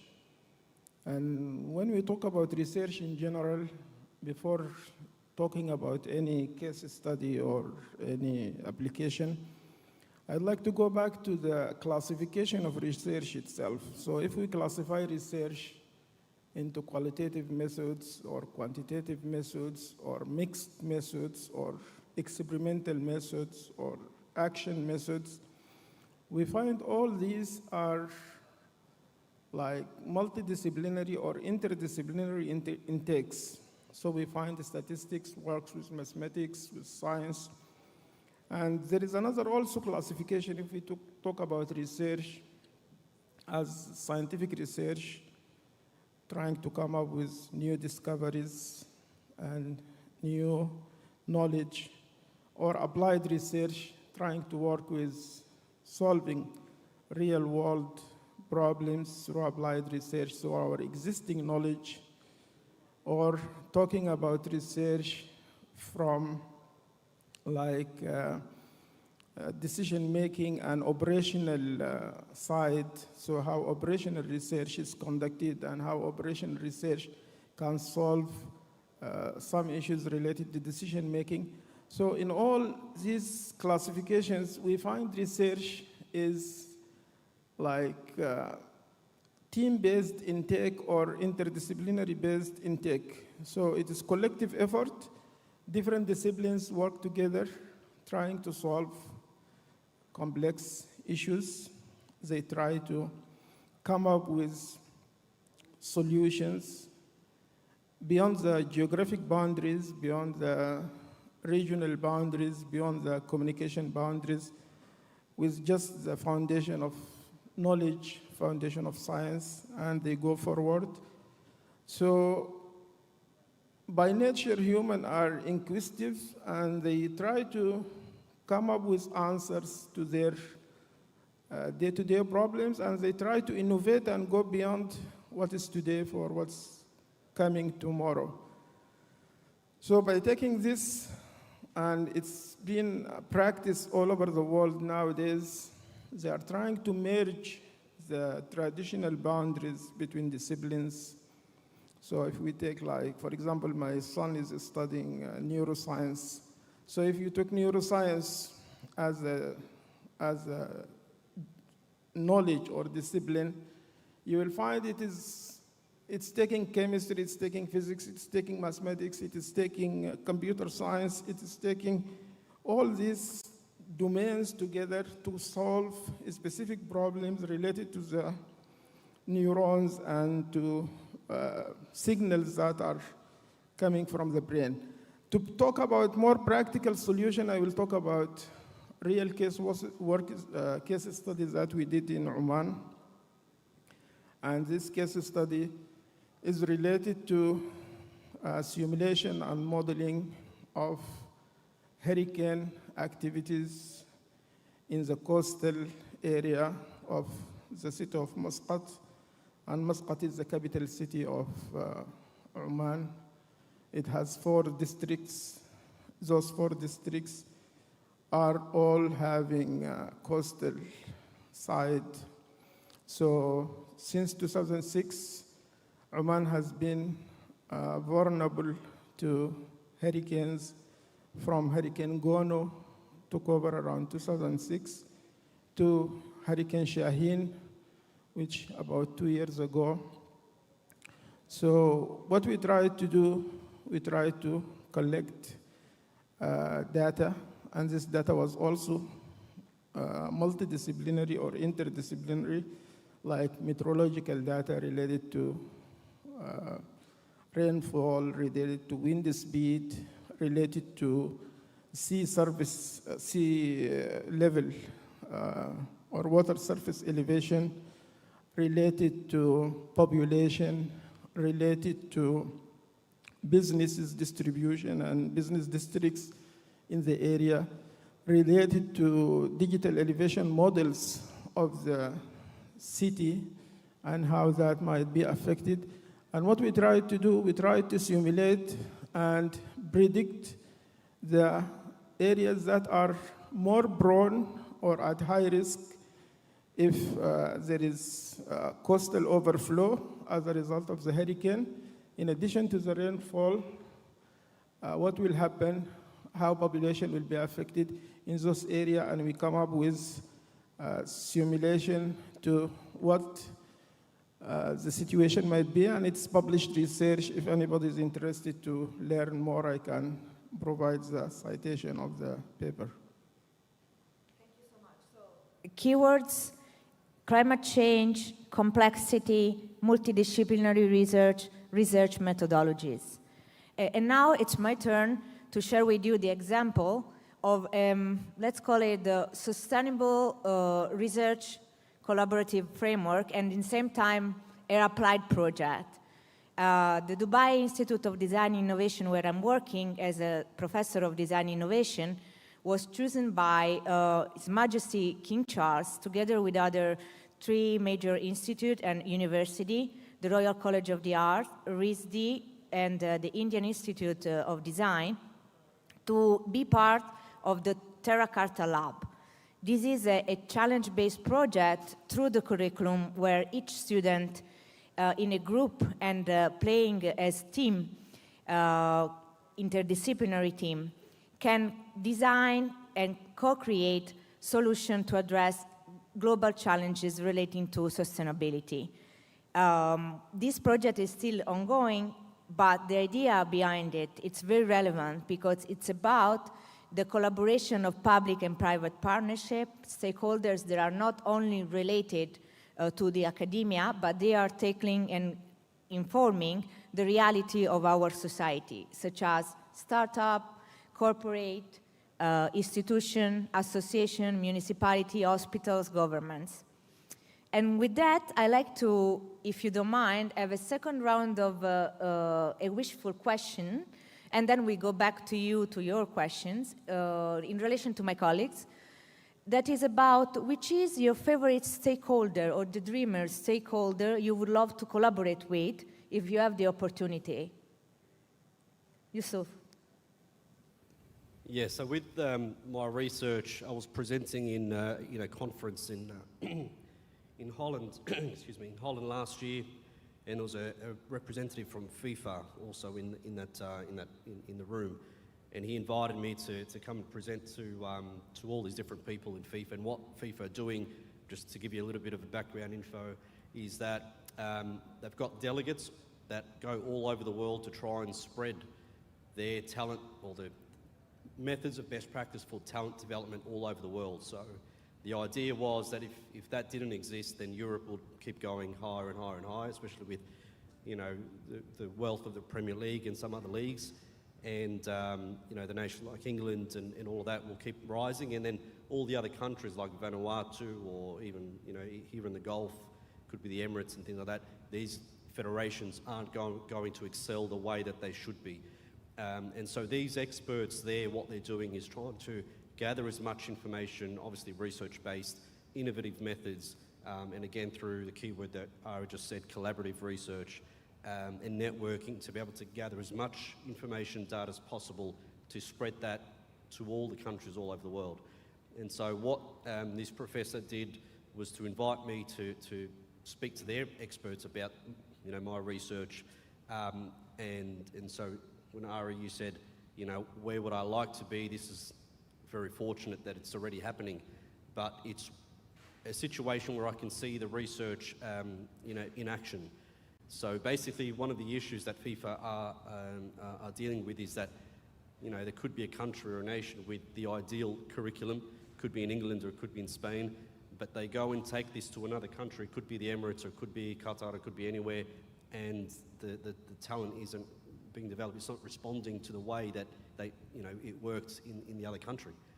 And again, because I like to apply this in context, is like taking a school curriculum from the US and then taking it to Fiji and saying, okay, obviously this is what you're meant to do, and this is the way that you do it. And after 5-6 years, you'll see your students flourish, and it doesn't work. So same thing in sport as well. So you can't take a template, or not really a template, but you can't take a model that's, even if it's worked somewhere, and then apply it somewhere else in a different context or in a different culture. Not only stats, but research has shown that hasn't worked. So again, just to answer your question. If I understood well, your stakeholder is sport organizations. Sport organisations that are of different levels, so national federations all the way down to clubs to academies too. Wonderful. Milagros. Hello. I work with stakeholders from the different academies. So since I am a member of the European Organization for Operations Research under the bigger umbrella of International Federation of Operations Research Societies, I have met my collaborators in different international conferences. So we work on the different indicators where we measure the performance efficiency of the different universities where we belong. So it's in the field of instruction, research, extension, production, and so on. So in this way, after coming up with different results, we learn from each other, especially universities from the developing countries like Indonesia, Malaysia, Mongolia, and so on. We learn a lot from developed countries like universities from the United States, from Europe, and so on. So in that way, we learn from the best practices of those universities, especially those who are in the rankings of universities in the world. So it's always a give and take, and we can always use the results to improve the universities, the institutions where we belong. Thank you. So if I understood well, the stakeholder are international universities worldwide. Thank you. Okay, we help, learner to use technology and learn technology. So anyone, any organization who want their workforce to be trained with latest technology, or any college or university, they want to include any technology, if they want to upskill, and in the corporate, if they want to reskill their technical knowledge, they can collaborate with us. Thank you. Thank you, Mahima. So if I understood correctly, it's all about reskill and upskills for any organization that need it. Thank you. Rifat. Yeah, actually, I think for me, talking about strengthening collaboration, so we make our collaborations stronger in the region and internationally. So specifically with government organizations, like building trusted data sharing networks. Always there are some issues dealing with the data from one organization to another. There are international standards for dealing with the data. These international standards are ongoing and they are progressing very well. And there are some also promising initiatives in the region here, talking about the GCC and or the Gulf Cooperation Council. So if we talk about Saudi Arabia, for example, the Saudi Survey Authority, they have active portals. They share the data with anyone who is using the data and who is interested to have it within the copyright and protection limits. Saudi also have the King Abdullah University for Science and Technology. It is completely postgraduate university for science and technology that is well connected internationally with MIT, with Columbia University, with other universities around the world, and they hire international students from different parts of the world to conduct research. Talking about Qatar, we have Qatar Foundation. Qatar Foundation is very supportive to building collaborations and to building partnerships with other entities. all over the world, and they provide very generous funding for international projects. And they encourage scientists and researchers from the region to collaborate internationally and to build partnerships with the international community. Talking about UAE here in Emirates, there is UAE Space Agency, and it's a new space agency, but it is progressing very strongly and very well. And they have also funding for strategic research, and they have funding for new ventures, for entrepreneurship, for technology transfer, and they encourage students and researchers to work with them, and they have some missions. They send some astronauts to the space and so on. So in general, my ambition is for strengthening partnerships, building a stronger partnership, dissolving the boundaries in terms of sharing information and sharing data, and expanding internationally with the global community. Thank you. So the keywords here are, if I get correctly, governments, technological center, other foundations or institutions. So guys, it's your turn. Any questions?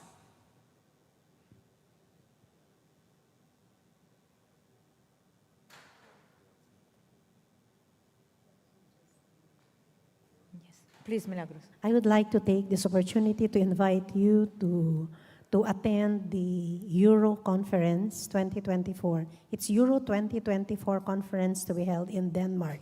It will start on June 30 to July 3. So I am the session chair of the session under education. Thank you. Perfect. This is a practical example how innovation networks and collaboration can go in action and practice.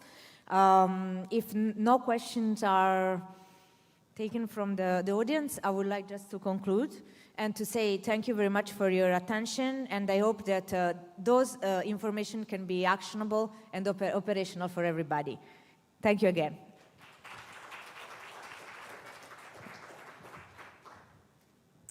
Wonderful. Thank you very much. Let's have just stand in front. Where is our photographer?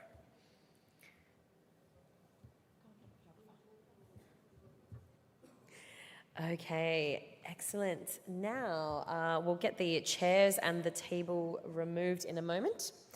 So who is having a good time today? Are we all enjoying all of the information? Do we think we need to have a little stand up, have a little stretch, because we've been sitting for quite a while? So let's all stand up. And how about when we stand up, we can have a bit of a shake out, a bit of a stretch. That's the way. A few downward dogs, you know, all of the moves. Okay, now while we're standing, let's all go make one different connection somewhere else. Somebody who's not at your table. Make sure you get their LinkedIn, connect with them on Instagram. Of course, hand over your business cards. Let's take a couple of moments to do that. And then we'll move on to our keynote speaker.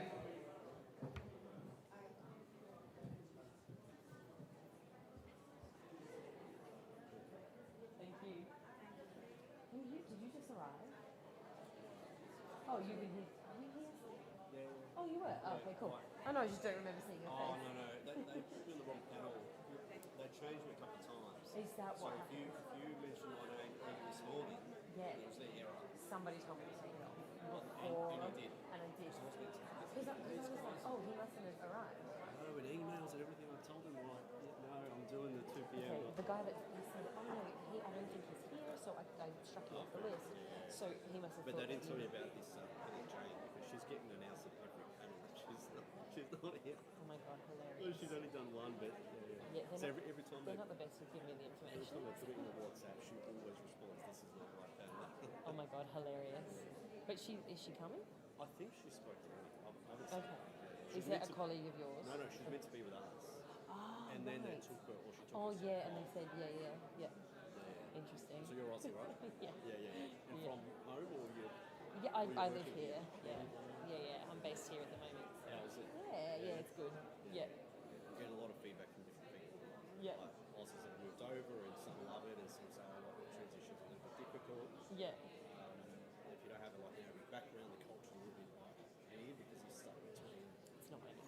It used to be, but not now. No, it's fine. No, it's actually a lot safer than home, which is kind of crazy to think, isn't it? I've been here. Yeah. Have you? Yeah. There are lots of girls like fish, exercising at night alone. No issue. Yeah. And also like, oh no, that's right. And also like living here now with the cost of living in Australia, like it's just through the roof, as you know. No. No, I'm originally from Adelaide, but lived in Melbourne for like most of my adult life. But I would say it's much cheaper, and we don't pay taxes. So yeah, you get 100% of your earnings. Yeah, so I just freelance like MC. Yeah. Use it, isn't it? Yeah, awesome, Angela. Cool. Nice to meet you You're doing too. a fantastic job. Oh, cool. No, honestly, Thank you. very natural. Where a lot of these, the two stage, it's too much. Yeah. No, because we're running so late, I'm just like, nah, next one, let's go. I told them already. Awesome. Yeah. Cool. Nice to meet you too. All right. Okay, everybody.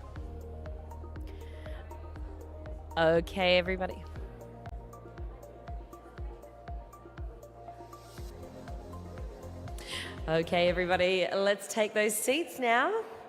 And we've had a bit of a move around, a bit of a chat, made some connections with some new people. Yeah. What's up? Huh?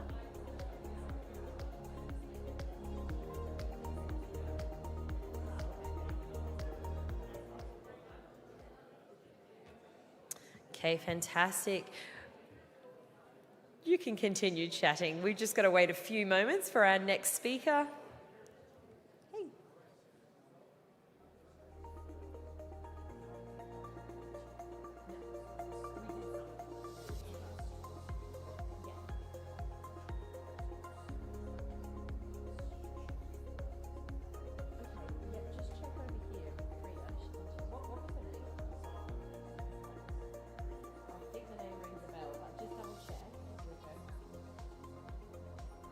Okay, fantastic. Let's take those seats. Wonderful. Now, our next keynote speaker, Dr. Emily Goode-Perkins, owner of the Music Playhouse. She'll be speaking to us, and it is entitled Culturally Sustaining and Empowering Music Education. Let's put our hands together for Dr. Emily Goode-Perkins.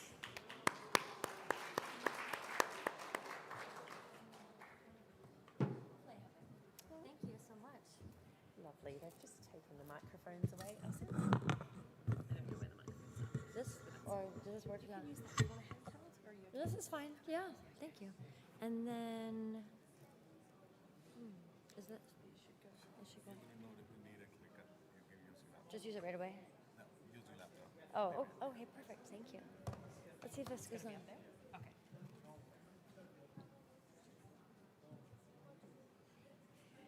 Hi, everyone. Oh, that's loud.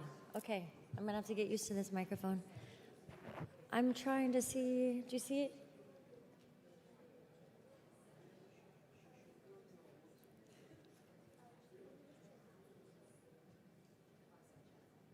Okay, can everyone see? Oh, no, not yet. I'm not sure what I'm doing wrong here. Is it on? Oh, it's on. Yes, perfect. Hi, everyone. I am speaking about culturally sustaining and empowering pedagogy, not just within the field of music education, but within every educational field. I've done quite a bit of qualitative research with different groups of students. So I interviewed students that were in 6th and 7th grade.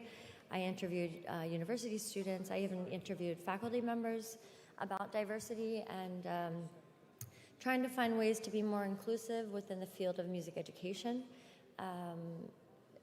Because what I found when I went and watched the teaching was that the students who were not familiar with the Western classical music tradition, which is typically taught in the US, I know in the UK and elsewhere, that they were alienated, and then they felt like their culture was not as important as the Western classical. So let me see if I can click through here. This shows migration. This is a map that that shows migration. Oh, yeah, thank you. This mic, am I yelling? Can you show me how to?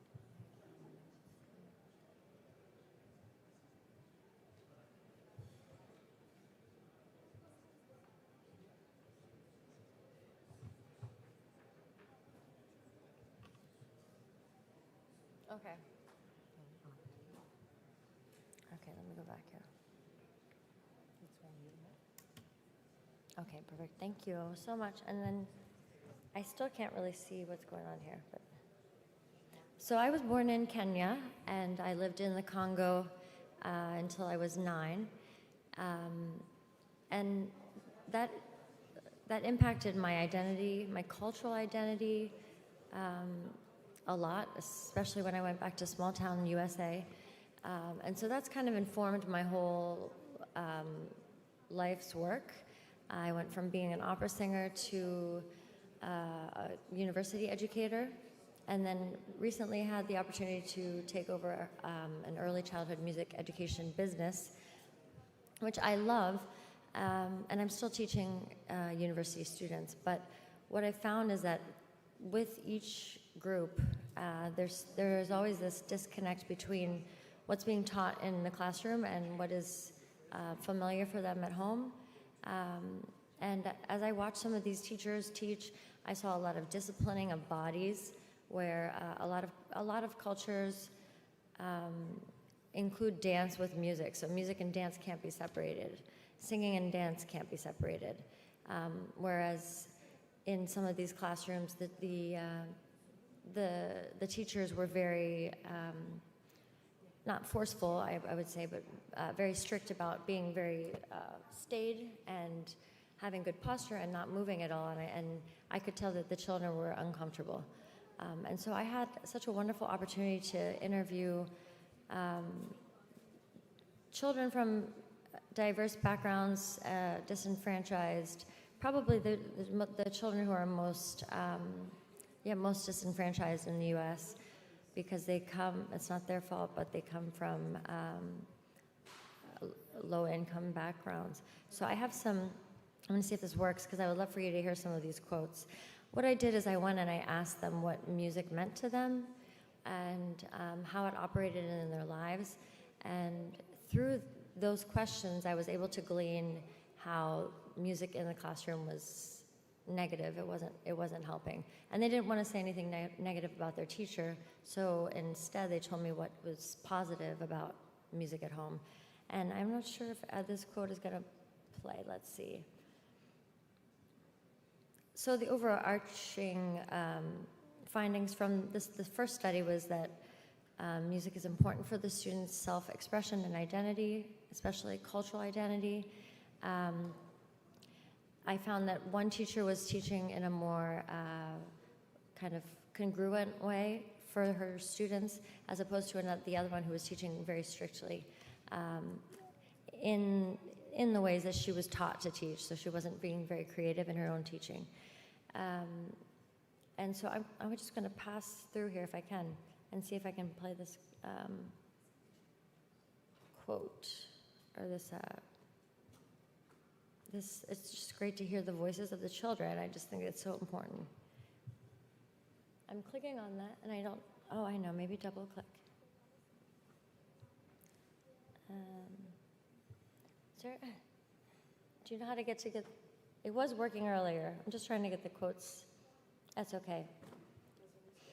Okay, we'll get to the music. So as you probably know, or maybe you haven't thought about as much, all cultures have different aesthetics that they value. And so, for example, I lived here for 6 years. I worked at American University of Sharjah. And I came here after having my first 2 degrees in opera performance, and I had this idea, this inflated idea that that was the only way to sing, it was the best way to sing. And so it was good I came here because I learned a lot, and I definitely was put in my place. I mean, not in a negative way, but I'm so grateful for the students that I worked with. And I learned that even though I came from a background where my parents were very much into social justice, I grew up in Africa for 10 years, I was very exposed to the world, I still was brainwashed by this idea that Western classical music is the only, is the best. This hierarchy that actually is originated in colonialism. And so it's still perpetuated in many countries. And so my goal is to try to change that rhetoric. I wrote a book called Culturally Sustaining Music Pedagogies, and it is here somewhere, but if you're interested, you may come look at it. I really didn't want, I think these got messed up here. I'm sorry, I apologize. Let's go to, I wanted to play some videos of my students, actually, from here. Well, one of whom has become famous, 2 actually. Not because of me, but because they're amazing.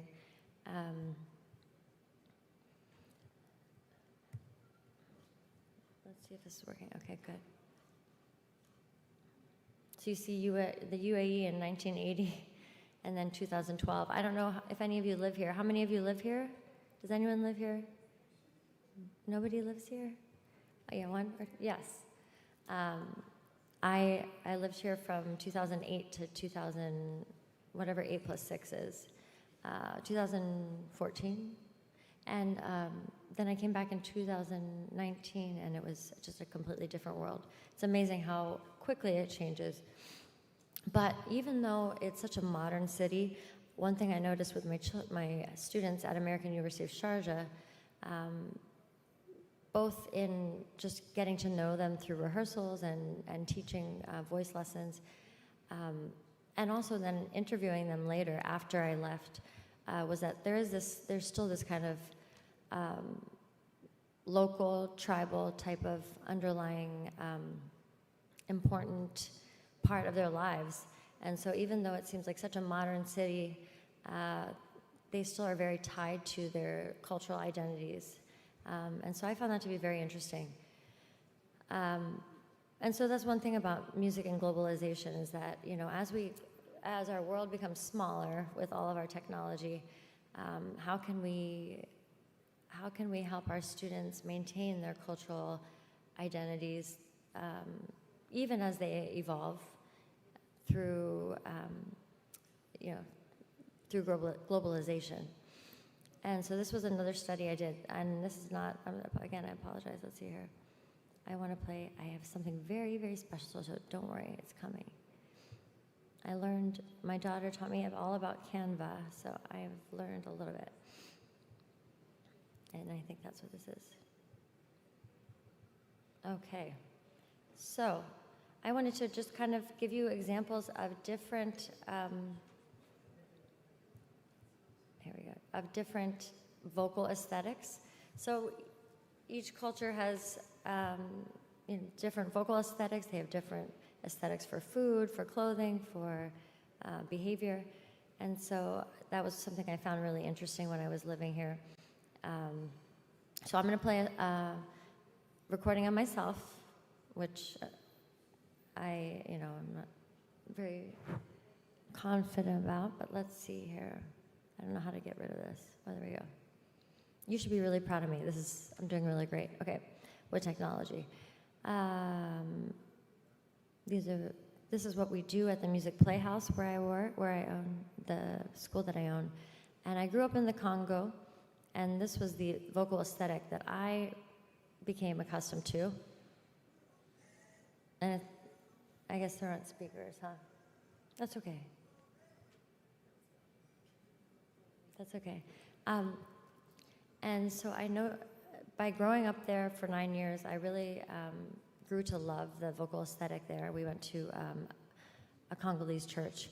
And so when I went to university, bachelor's and master's for opera performance, my voice was not quite the way that other singers' voices were. It was heavier, it was not the aesthetic that they were looking for. And I didn't realize until later when I was doing my doctorate that the audio, if possible? Oh yeah, is that okay? Oh, okay, that's fine. I didn't realize that actually that was very, I don't want, yeah. Oh yeah, sure. Should we try it?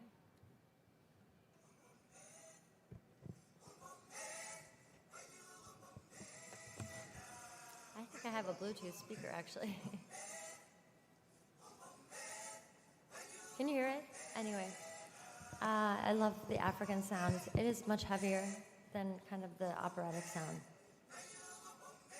I don't know how much you can hear it. Anyway, I realized later that I was actually silenced by that program and in kind of a visceral way. I don't want to say violent and I don't want to say abusive, but it was close to that. And so I started doing more research on silent singers, and I found that there are a lot of people out there who have been told by one person in their family or a teacher, just one person, a little comment like, oh, you have a terrible voice, or don't sing, or just mouth the words. And then for the rest of their lives, they think they can't sing and they don't sing, and actually it really impacts their identity. And so that's something that I work with the children and the teachers to make sure that they are always celebrating each person's voice. So I could go around, and that's what I'm going to do right now, is I'm going to go around and hear each one of you sing and tell you that you all have beautiful voices. Just kidding, I'm not going to do that. All right, so that was, I don't know if you heard that. That was Congolese singing. And then here I'm singing, so there's a different aesthetic, but I still sing with the Congolese type of aesthetic. It's a heavier aesthetic than they like.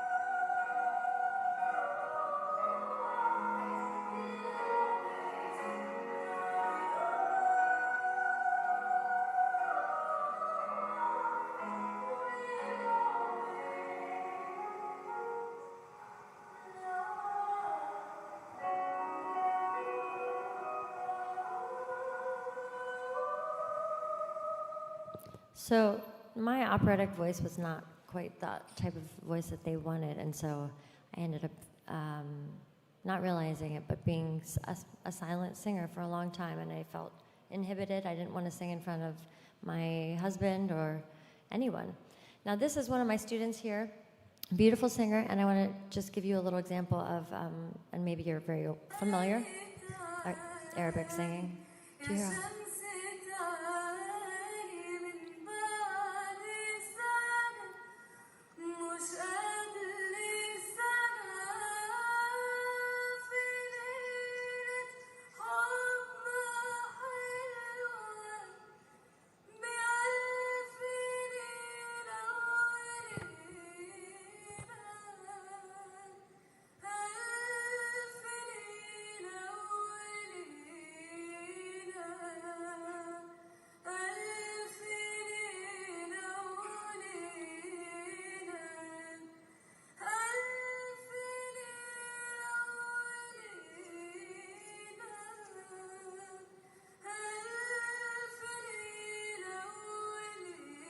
She has such a beautiful voice. I'm going to go to the end so you can hear her.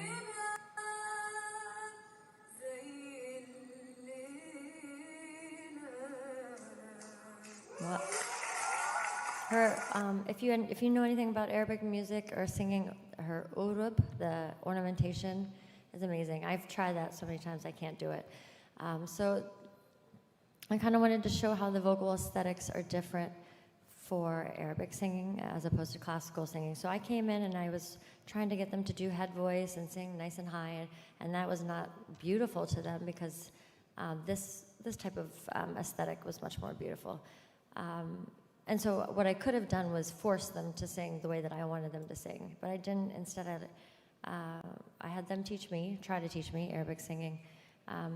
And that's when I started to realize that as teachers, we need to find ways to sustain the cultures of our students in ways that are empowering, as opposed to forcing them to do what we think they should do. And not just that, but the theory of culturally sustaining pedagogy is that we don't just use their culture as a bridge to what we want them to do, but we actually just sustain and celebrate their cultures in the classroom. So it is a different paradigm, and I think it's really important to be thinking about that. One of the things I wanted to demonstrate, I've done some research on timbral perception. So is this microphone bothering you? Just please tell me if it is. I feel like I'm blowing into it or something? It's okay. So our brains subconsciously judge singing, and so unless we're exposed to something, then we're going to automatically think it's ugly, which is, can lead to destruction, especially if you're an educator. So I'm going to play Chinese opera, and if you haven't heard Chinese opera before, I love it now, but I know that the first time some people hear it, it maybe isn't something that they're used to.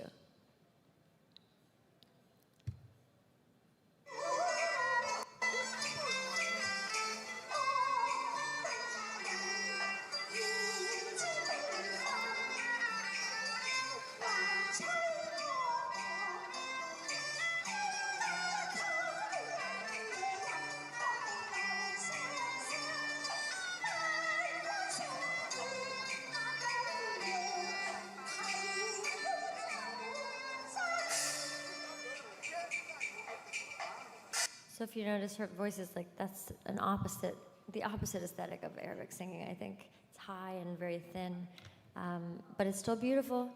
And so we have to celebrate all different cultures, vocalities, aesthetics, traditions. I like this one. This is African dancing in the U.S.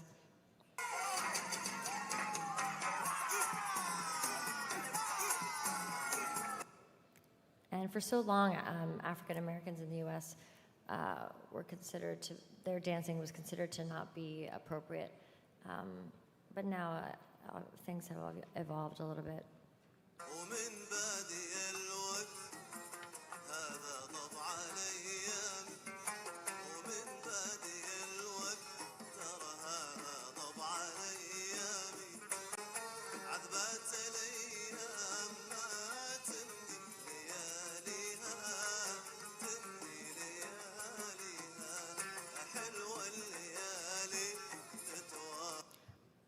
When I lived here, I just miss that music. Arabic music is just so beautiful. And it's just such a different system with the scales and with the ornamentation, the vocal ornamentation. So I think it's important to celebrate each culture for what their strengths. This is Malaysian.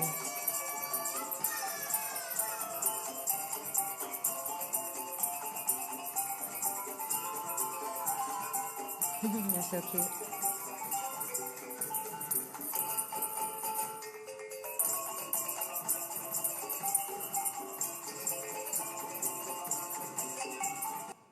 They're so cute. So my research is based on equity and social justice within music education and education, the broad field of education. So I wrote the book on Paris's theory of culturally sustaining pedagogy. If you want to know more about that, I can talk to you about that. But actually, I want to talk about my early childhood music education business. I have seen such amazing growth within these children because they start so young. And music is such an amazing conduit to language development, to gross motor skills, not just music development, but because both the right and the left side of the brain are being activated. I started my daughter when she was 0 with music classes, and even if they don't become musicians, it really helps them cognitively. So I think this is something that I really encourage people to consider doing, is having early childhood music. And I know that Saudi Arabia is trying to do that right now, which is great. Now here are some of my students. I just want to show you what we do, and they can do amazing things at such a young age. Again, I'm so bad with technology, I apologize.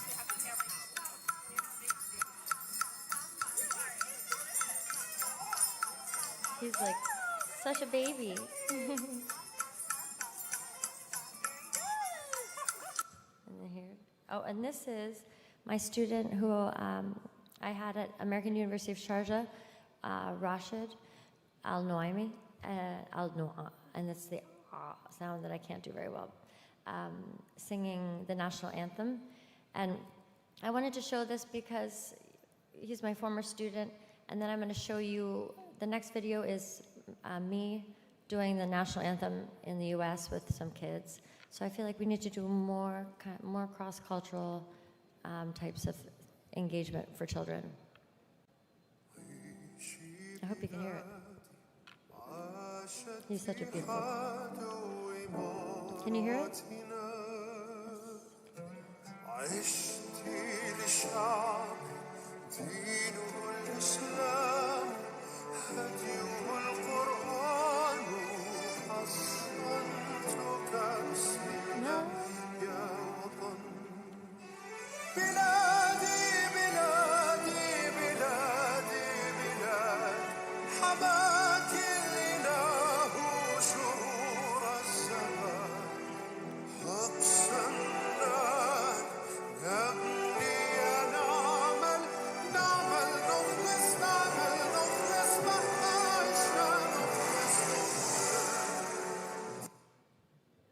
His voice. And then next, here we go. Here are some children and me in the Midwestern state of Indiana in the United States doing the national anthem.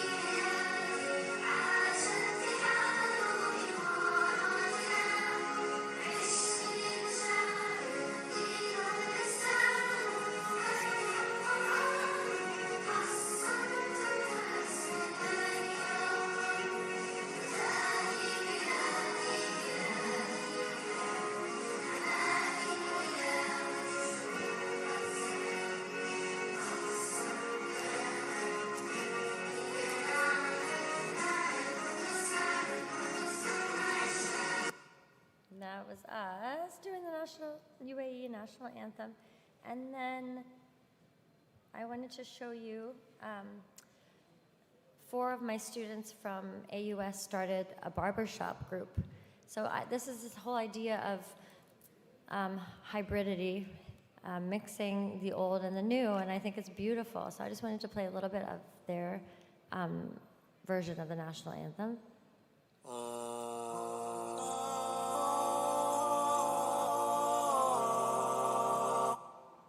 عيشي بلادي عاش اتحاد إماراتنا عشتي لشعب دينه الإسلام هديه القرآن حصنتك بسم الله يا وطن بلادي بلادي بلادي بلادي حماك الإله شرور الزمان أقسمنا أن نبني ونعمل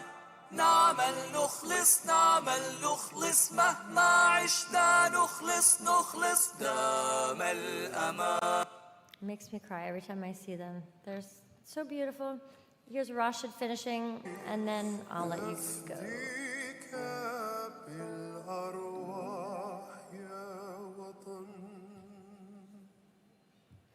So beautiful. You should look him up online.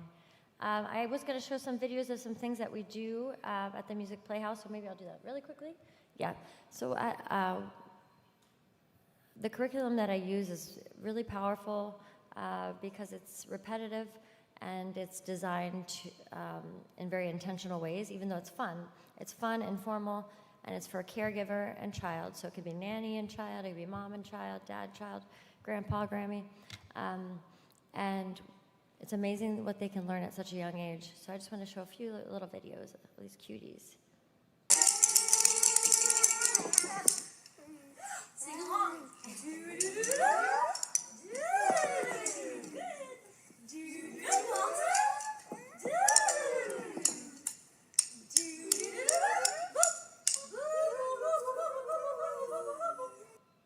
And then starting at 0, at a young age, we have them repeat tonal and rhythm patterns, and it's amazing how they can do it.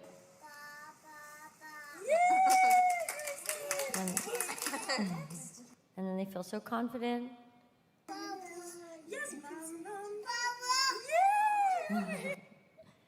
And just a few more, I promise. Let's see. Let's do, this is my my other class. Let's see what they're doing.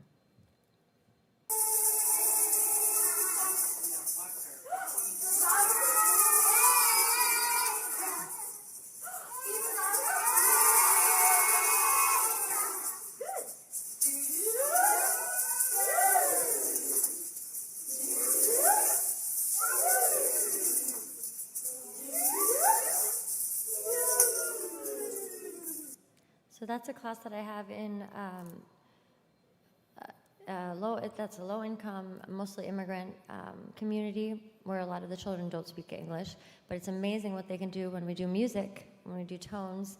And also, I love this director because she also mixes neurodivergent children with, I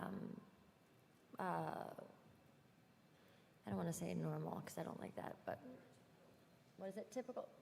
Neurotypical, thank you. I always forget what I love the evolving language, but it's amazing. It's amazing.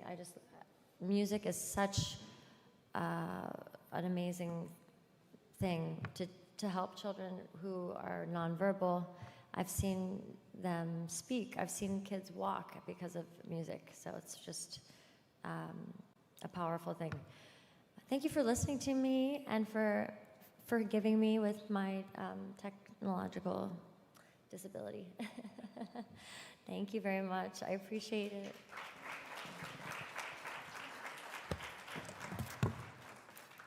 Thanks for that word. That's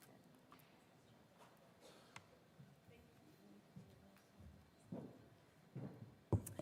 Thank you so much for that. Such wonderful voices there.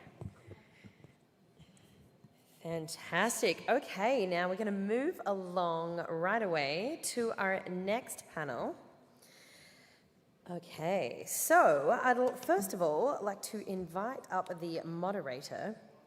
Sorry, I should say our next session, it is entitled Ed Tech Trends That Are Here to Stay. So I'm going to invite up our moderator, Dr. Adjunct Professor Mohammed Arkan bin Sheikh Monaim, CEO of Mega Jati Academy.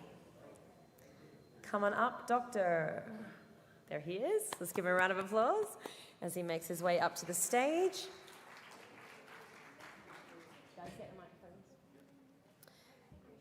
Okay, and the rest of our panelists. Let's welcome up Thivya Anathan, founder and CEO, Elite Academy. Rashan Senayake, founder, Inspired Education Australia.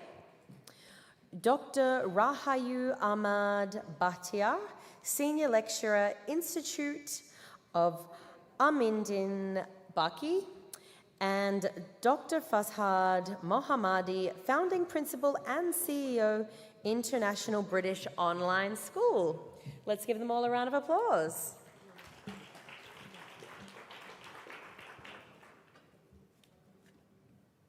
Fantastic. Now over to you, Dr. Mohammed, our moderator. The microphones are right there on the table.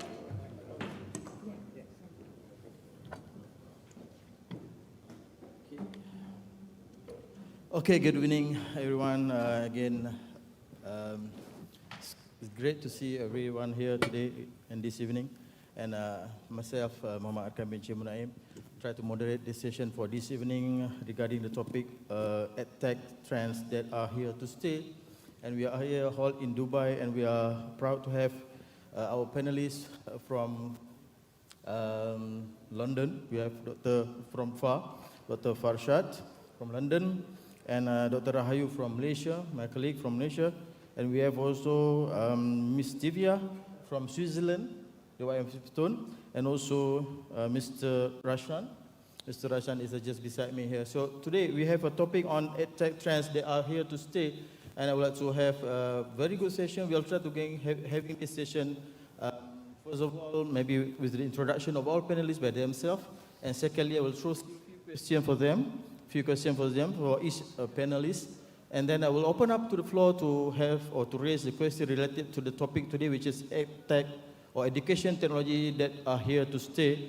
How is it relevant, how to put in engagement to the students, how it can be beneficial for current and future generations. And hopefully from there we can have something that we can bring back to our countries and make it move over there. So again, let's start with introduction. I can start from far first. Here, pass to you, Dr. Farshad. Start of introducing yourself and maybe about 2 to 3 minutes. Thank you. Thank you. I hope everyone can hear me. Good afternoon, everyone. My name is Farshad Mohammadi. I know everyone's quite bored now. We've been talking about AI and digital technology. We've had some inspirational discussions this afternoon, so I hope you're going to find this session useful as well. So I've been in education for 2 decades. I started my journey up the ladder as a teacher of maths and then became a head of maths in schools in London, mainly mainstream schools, and then went up the ladder of senior leadership. And during my senior leadership, I also worked as an advisor to the Ministry of Education, Department for Education. I was also Her Majesty's Inspector for Ofsted, and I also worked with the steering group that led the new National Curriculum Framework for Mathematics in the UK. And then after that, I was positioned here in Middle East, within the GCC countries, mainly to go in and inspect and moderate British schools. And the idea of our institution that is called International British Online School was born here, when we realized that quite a lot of students who have the potential of going to the like of Ivy League and Russell Group universities were missing on the opportunities simply because they did not have the aspiration nor the support that they required to be able to achieve this goal. And we knew that the alternative pathway will be online education. This is back in 2017, way before the pandemic. And then we established ourselves in 2019. And we are relatively a young online school, but we work on the guidance of the Department for Education in the UK. We are an accredited school, and we cater for students age 6 to 19. And we are a British school, so we do the British curriculum as such. And currently we have 36 nationalities representing our school. So we cater for students around the world, and they receive the same education, if not better, in terms of quality, and the same experience of British schooling at the luxury of being home, having their parents around with them, and yet receiving the quality education and the qualifications they deserve. I think that's more than 3 minutes. Wonderful, wonderful, wonderful. Thank you, Dr. Farshad. So we move to Rahayu. May introduce yourself and let's see how background of the panelist, second panelist. Please. Okay, thank you, Mr. Arkam. So I'm Rahayu Ahmad Bahtiar. I come from Malaysia. So I'm currently working with the Institute Aminuddin Baki, which is actually a national Institute of Educational Management and Leadership under the Ministry of Education of Malaysia. So I've been 20 years in education field. And it's basically, current role is actually we train the educational leaders in Malaysia. And of course, we have a number of collaboration with international institute or organization outside Malaysia. So you are welcome to have, say hello to me. And I bring my colleague, which is the head of department of the international and foreign collaboration. apart from training, actually we do provide for consultation, coaching, mentoring, assessment, as well as do research related to educational leadership and management. So thank you. Thank you, Dr. Ayu. This related to the education management, precisely on the higher education. Let's see on how the education trends can be useful in our current technology. So we move to Tiff. Maybe you can start to introduce yourself. Start with. Hello. Okay. Super. Hi everyone. So I'm Divya Anantan, founder and CEO of Elite Academy, based in Switzerland, Zurich, and a part-time lecturer. So before I start to introduce my mission, I want to ask you, what's your mission and vision in this whole educational journey? Just think about it. You could just think now or later, but just think. So I found my vision, and that really changed my life. We as Elite Academy are on a big mission for education, because I personally think that education can change everything. Education is all about science. And science is all about creating knowledge, right? And we as Elite Academy help kids, teens, students, but also adults to create that knowledge. So we as Elite Academy want that we could produce and create scientists, innovators, entrepreneurs, and inventors for this world, for this nation. So that's my big vision. That's in my heart. So that's why I think that's the important question. What's our mission? What's into our heart? So yeah, that's why I'm here now. And yeah, we will take a bit later. Thank you. Thank you, Chief. Actually, just to remind again, or just to, as a introduction, our Dr. Farshad from London, Dr. Ayu from Malaysia, we have Switzerland, Chief, and also Russian from Australia. So please, Russian, introduce yourself and as well see what we can do. Good afternoon, everyone. I think when usually people look at me, they don't guess Australia. So I was originally born in Sri Lanka and moved there when I was about 10 years old. So Australia is home, and sometimes I get scammed when I go back home to Sri Lanka. So it's one of those situations. But what we do in education is quite simple. We teach teachers. And what do we teach?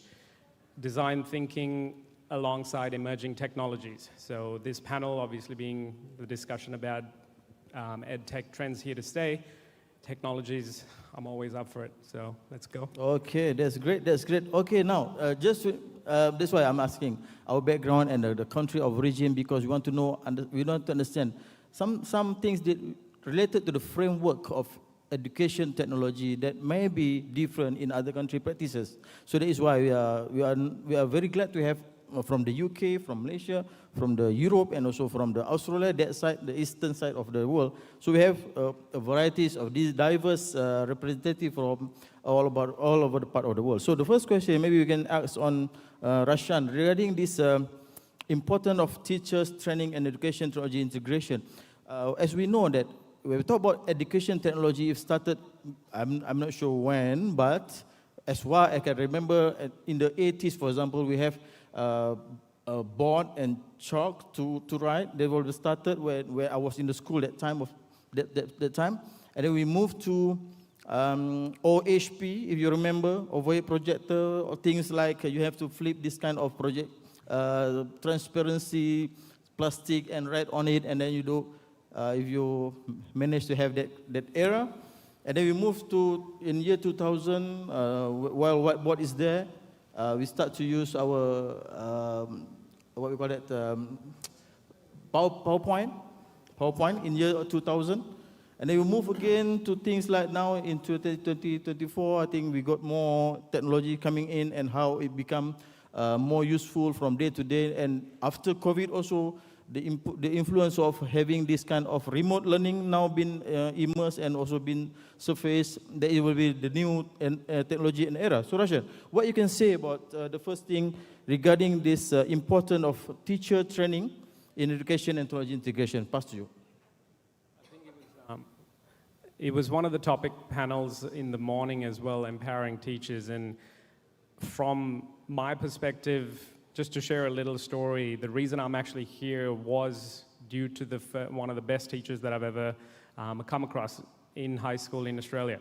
And the following pathway that I was originally going to take was in medicine, but the reason I went down to design and technology was because of the teacher that showed me those pathways. So if the teacher in itself doesn't have the training, or they're feeling more and more overwhelmed, then that's going to directly start to impact the students in itself. So I think teacher empowerment is key to the society, and whatever the country context, they're the ones who are going to know, they're the ones molding the future generations. There will be the pushing factor, the starter factors. You start from teachers first. Absolutely, and I think doesn't matter what year level the teacher is teaching or in charge of the subject matter, technology is encroaching on that now. So they're more powerful tools, they're adapting quicker. So I think new models of learning those technologies needs to be a very priority context. Seriously, this will be very, very great. And then on how we can, you can add on the training education for the leaders, I mean the teachers now, and how it can be improved. Well, while we are knowing that there are diverse of teachers in terms of the ranges, the experience, the age, for example. We have senior teachers and also the young teachers coming in. So how to close the gap so that we can have a common solution for the teachers' preparation at the moment, because we want to talk about teachers first, as mentioned by Rashan just now. Let's see and how we can close the gap so that these leaders become teachers in future can be delivering their content in the context of updated and also according to the education trend that we have now. Thank you, Arqam. Okay, before I answer that question, maybe I would just to add in that as a leader, actually, we have to buy in them first. Is the leader have to accept the educational technology first in order for the organization to easily, fully utilize the education technology. Do you agree with my opinion? How many of you agree with that? Okay, thank you. Okay, so because if the leader didn't accept that, it's quite difficult for the organization or the staff to implement it. You will have a lot of rejection, a lot of questions being asked. Okay, so first the leaders might accept, so it's easier, and they will support the system for the education technology to be implemented. Okay, come back to the question now. It's actually, when we talk about that, it's the competency of the teachers, I think. We are talking about the competency of the teachers in the educational technology itself. So in here, I think, of course, the leaders will play a big part or important parts of it. Because in terms of the education technology, what the leaders should know is actually they have to know, or they have to be good in planning and manage their staff or their teachers in terms of the educational technology competency. So it means that they have to understand the needs of their teachers. Who are the teachers? Which cluster or which group of teachers? And what type of competency that actually they need? Because not the same. Let's say you have a 10% or maybe like 100 teachers in that school. So it's different needs. So how you want to cater for this professional development of this teacher? So that is what the educational leaders should plan and manage about.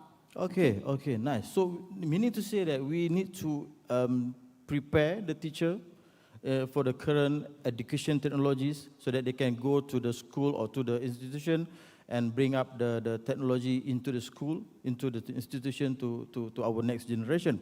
And maybe Tiff, you can add on benefit of EdTech teachers training. For example, we are having the IoT, for example. We have coming now to the Industrial Revolution 4.0, talking about AI, talking about VR, talking about those kind of technology tools that can be useful in the classroom. So, Tiff, maybe you can add on that?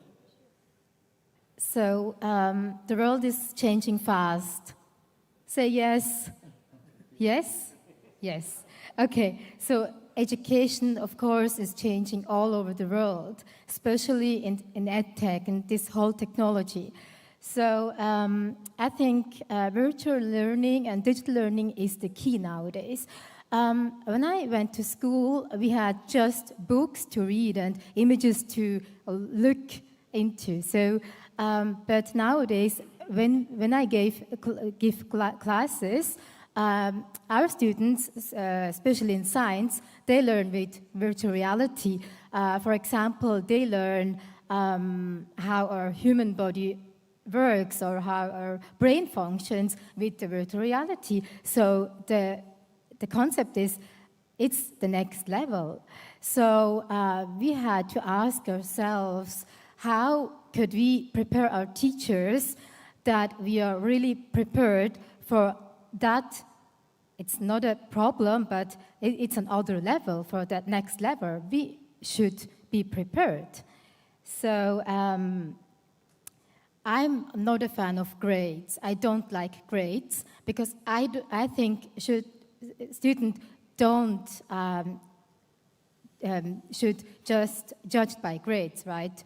So I think it's more important that we as educators and teachers, we could learn them how discipline works, or how to be motivated, and of course the endurance they have. That's more important than grades, I think. So when students come to us, the first thing we tell them is we don't want to get them better grades or just just do better in school just because of grades. That's not our goal. Our goal is that a child can, with help of EdTech or with help of ourselves as educators and teachers, discover their mission and their vision. That's our goal. So, and of course, with these EdTech tools, we really try to get them motivated. Like, I don't know if you know, but in Switzerland, we have 4 national languages, and one of them is French. So I'm from Zurich, and we are the German part of Switzerland. My students, basically from the German part, they don't like French. So that's a problem. So what I was asking myself is, how could I bring them that French interesting, that they love it? So I tried things out, like we tried to connect with teachers from France and teachers from the French part of Switzerland, to connect with them, because I personally believe when you teach languages, it's not about vocabulary, or it's not about just words and grammar. It's about everything, like manners, cultures, people, and eating habits, and fashion, probably. So we tried this out, like once in a month. We connected with this EdTech, e-learning, students from France and Paris to Elite Academy, that they could learn from experts from France, their cultures. So, and see, they loved it. They ask me every time, oh, when is the next class? When is the special class? We call them special class. So I think that makes a difference. And that's because of EdTech. And that's why EdTech is important. And we teach also teachers how to use these tools. That's basics. Okay, that's fine. That's very great. Okay, talking about that, I've heard about remote learning just now. I've heard about what we call just now, the terms of kind of remote e-learning. E-learning, yes, Yeah, e-learning. yeah. And before I pass question to our Dr. Farshad now, maybe after Dr. Farshad, we can open for the floor to any question. Just get ready. One more panelist will go for first round session. Then we'll pass if there are any question from all the participants. Okay, Dr. Farshad, if we go for that kind of e-learning, for example, we need to have technology behind. We talk about the internet stability. We talk about the teachers' competency to use it, and how it can be beneficial. And later on, we need to talk about time zoning, for example. For example, here in Dubai is maybe 4 or 5 o'clock, and some other part of the world during that night. So how we can simultaneously doing this in the way that benefit for everybody. For example, we got the French teachers to teach in the Switzerland, for example. The time zone is quite maybe similar, but other part of the world, when you want to take the same benefit from this education technology, please. Sure, I think I'd like to, I'm probably a good reference to this myself because we are a fully online school and we have got this issue of time zone. But I think before I get started, I happened to be at a similar conference about 3 months ago in London where we had about 150 head teachers, London head teachers. And the panel, the theme of the conference was AI in education. One of the first questions we asked was, how many of you think that AI in education is useful? And how many of you think it's not useful? I'd like to probably ask that question here as well, because I'm sure everyone's probably using that in their own practices. So show of hands, how many of you think that AI has been beneficial since inception? Brilliant. And it's pretty much 50-50, because we had that as well over there, where we had almost half the people saying it's not very useful and the other half saying it's useful. But interestingly, one of the panelists said, well, when calculators were invented and came to practice as well, there was quite a lot of resistance to it as well. Technically speaking, thinking about the world, we have a digital globe, village, and obviously, you know, I've written an article about this, calling students of this generation as digital nomads. I'd like to think if I put 10 students from my school in the same classroom, they probably will get their phones out within a couple of minutes, and I'm seeing a lot of nodding heads around the room as well. I don't think there is ever a challenge in terms of time zone or being able to access resources, because there are lots of different facets, lots of different platforms and methodologies of accessing information. If it's hybrid, if it's blended learning, or if it's live, obviously students can access and educators can also rapport with their students worldwide. But I think going back to what my colleague here was saying in terms of the importance of AI and digital technology, I'm going to look at it a little bit more from a practical point of view, because I've served at physical brick and mortar schools, but I'm now serving as a principal of an online, fully online school.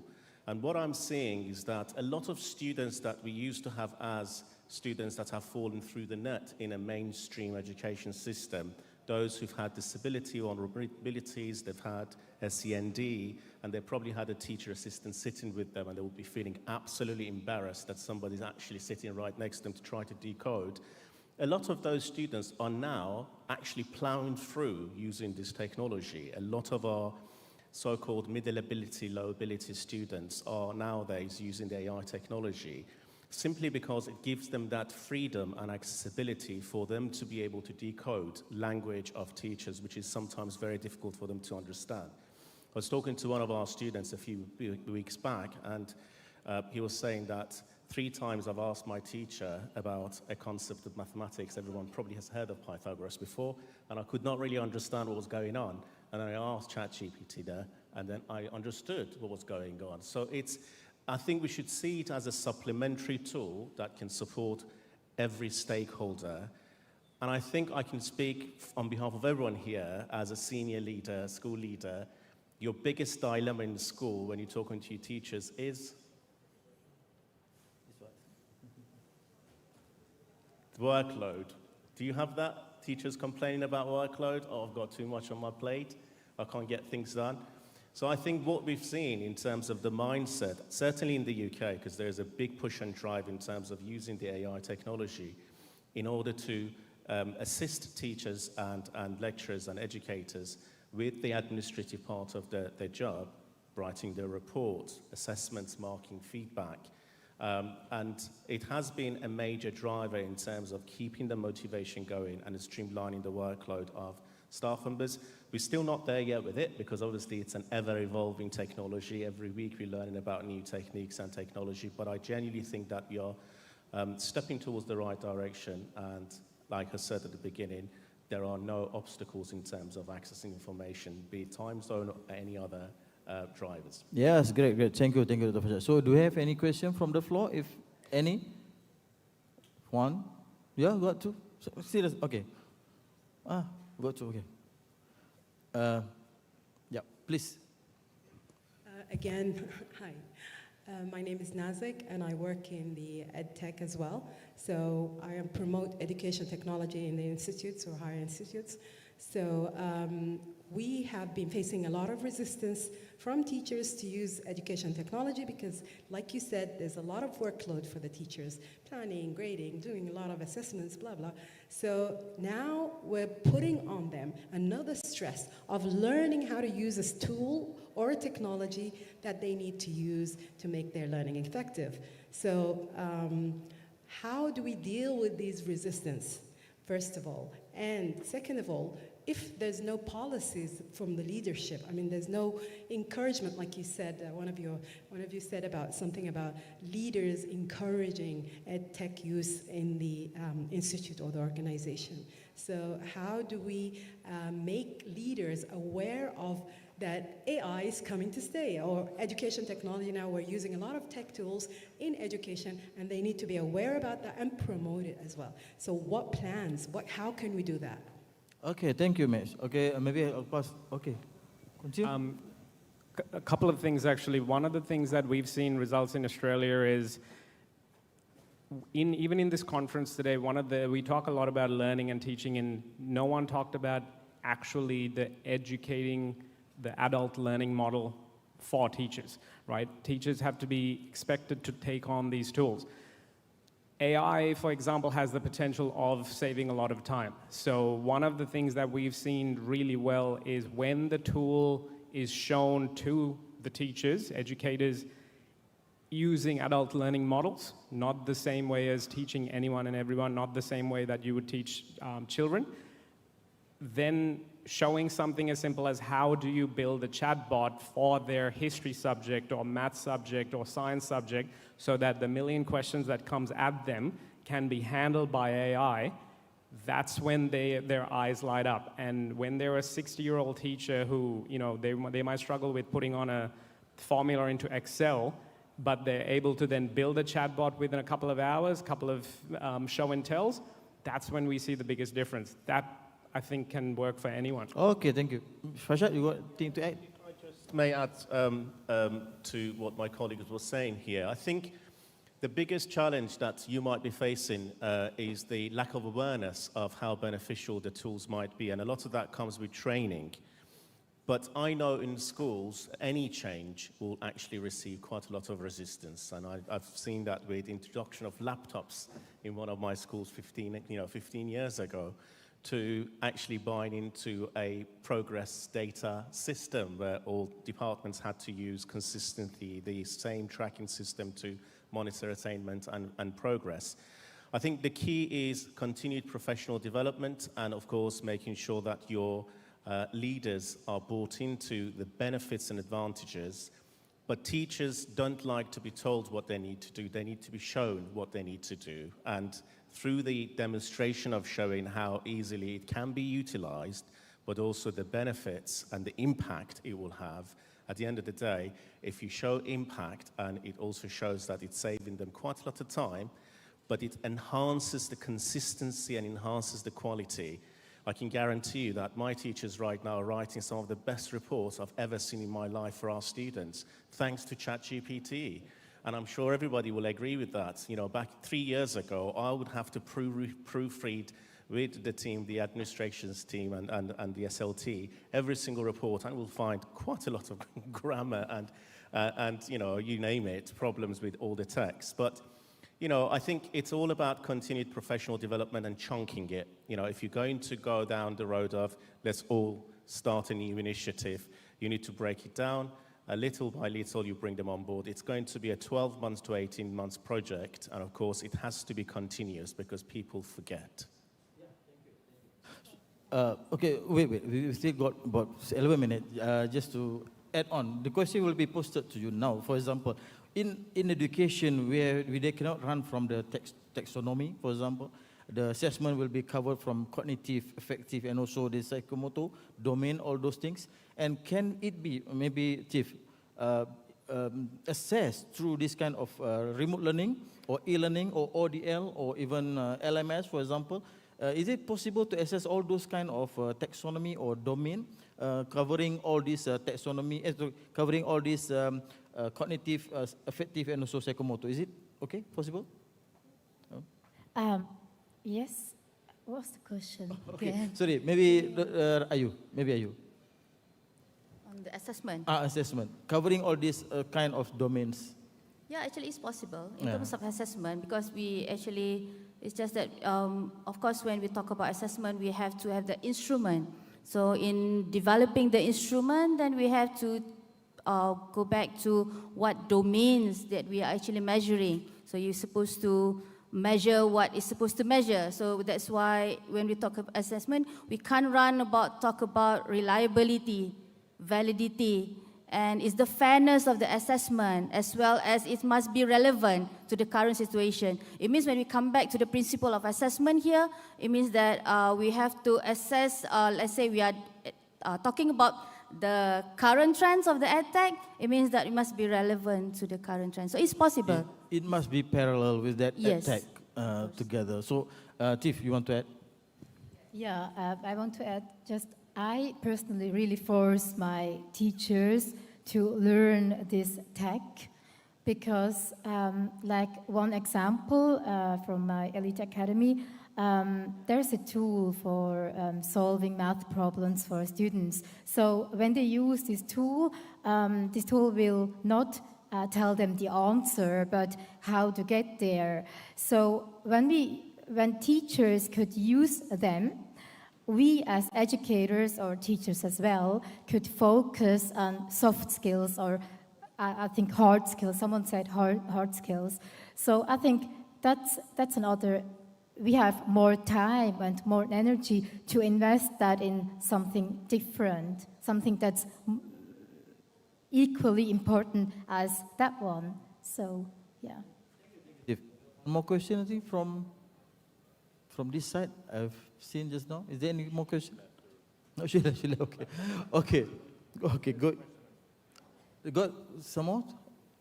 Oh, okay, please.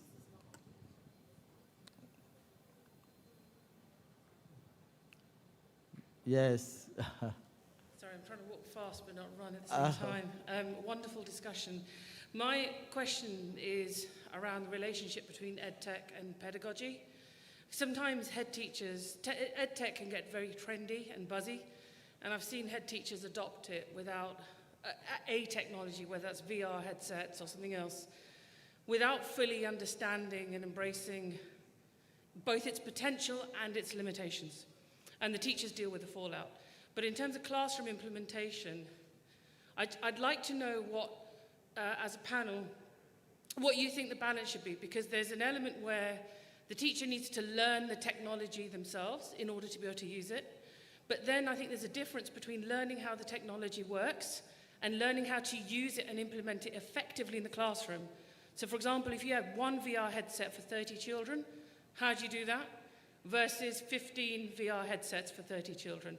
It's a completely different lesson, but there's a balance there. And so how do we achieve that? Because obviously I think we want the effective use. How do we get there? Yeah, thank you. Thank you. So there's a contradiction. It's not a contradiction. It's just an unparalleled situation between EdTech and pedagogy. Maybe traditional way or in the previous way how we learn pedagogy at that time. So any other panel? Yeah. So I think it's very important for us to remember that AI is not replacing, or the education technology is not replacing the role of us as educators.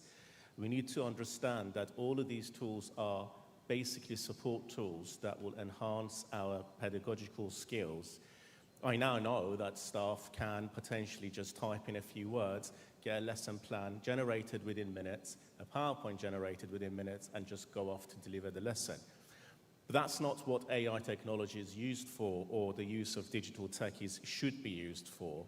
And it's very important that the context of the students and the school is at the forefront of everything we do when it comes to plan, teach, mark, all of our review, daily pedagogical strategies that we use. And once it's used effectively, you could almost immediately see the impact, because the human nature of a teacher being the facilitator rather than the front of the classroom can never be replaced. And we are the people who know and can build rapport with those young learners. And the AI is only a supplementary support tool for us to be utilizing that. Now, going back to the issue of having 30 VR sets or not having, all of that, I think a lot of that is to do with management of resources and utilizing the right technology that you have available to you, and then being able to plan ahead with what you have. I genuinely believe that you don't even need to have all of those hard tech equipment to be able to use the AI or digital tech. Just there are so many features if you are using different software or platforms that you can utilize. One of the ones that, for example, we use, which is very useful, and because we have students from a variety of different backgrounds, almost 98% of all of our students are EAL, English as an additional language.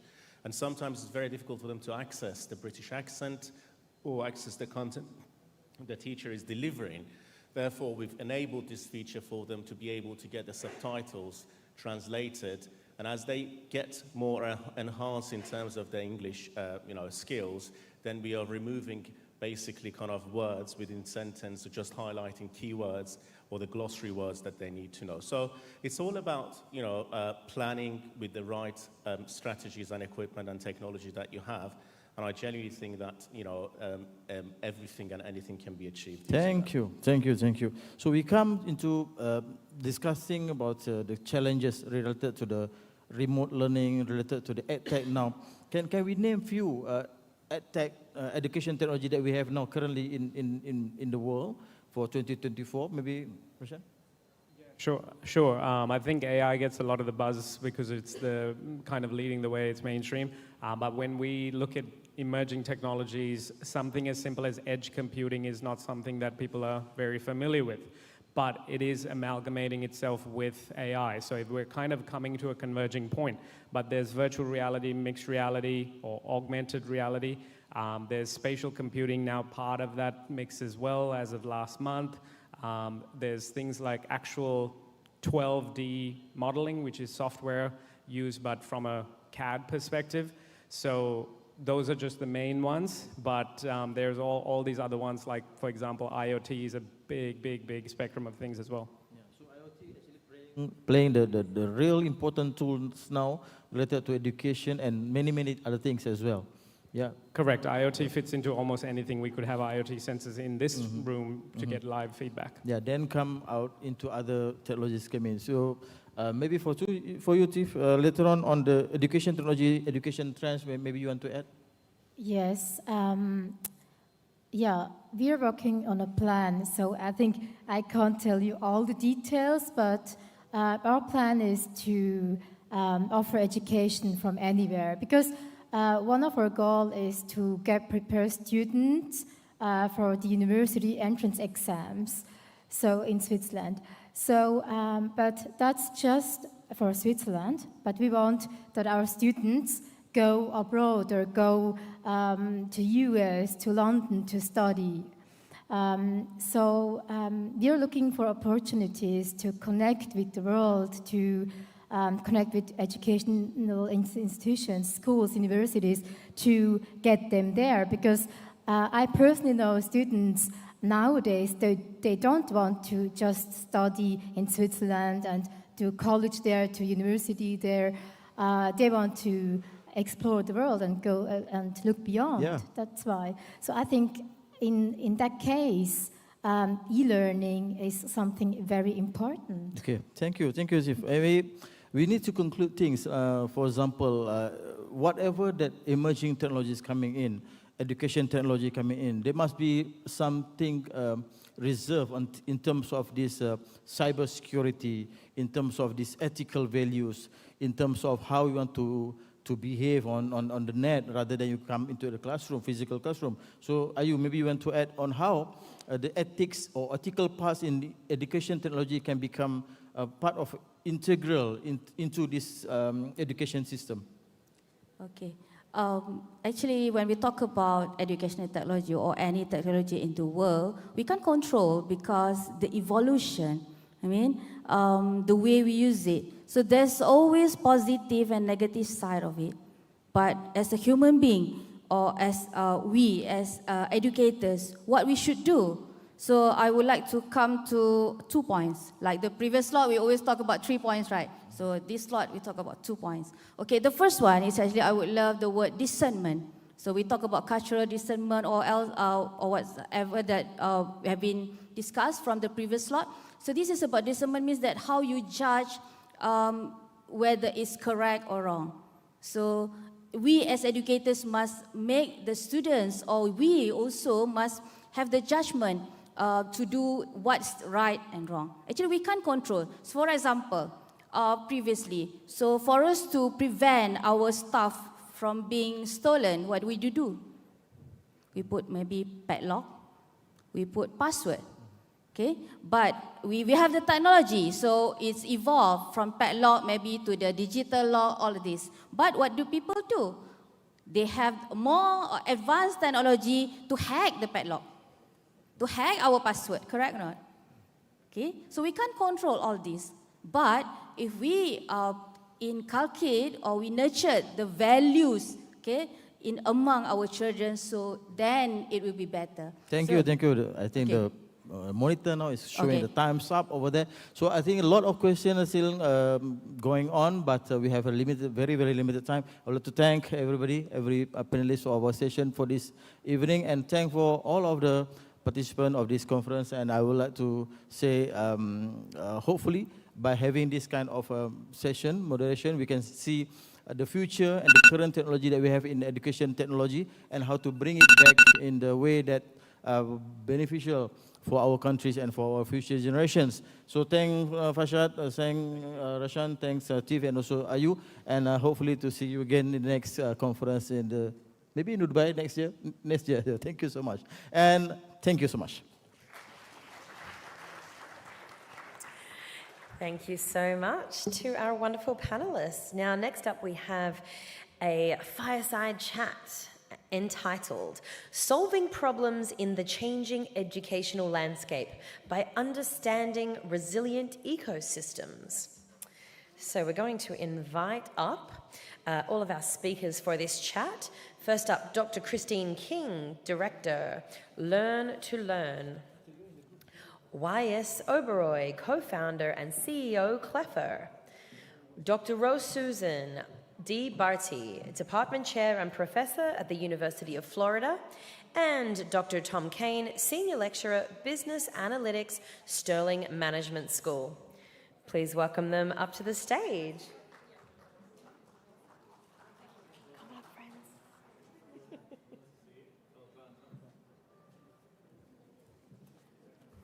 Welcome. Sure thing.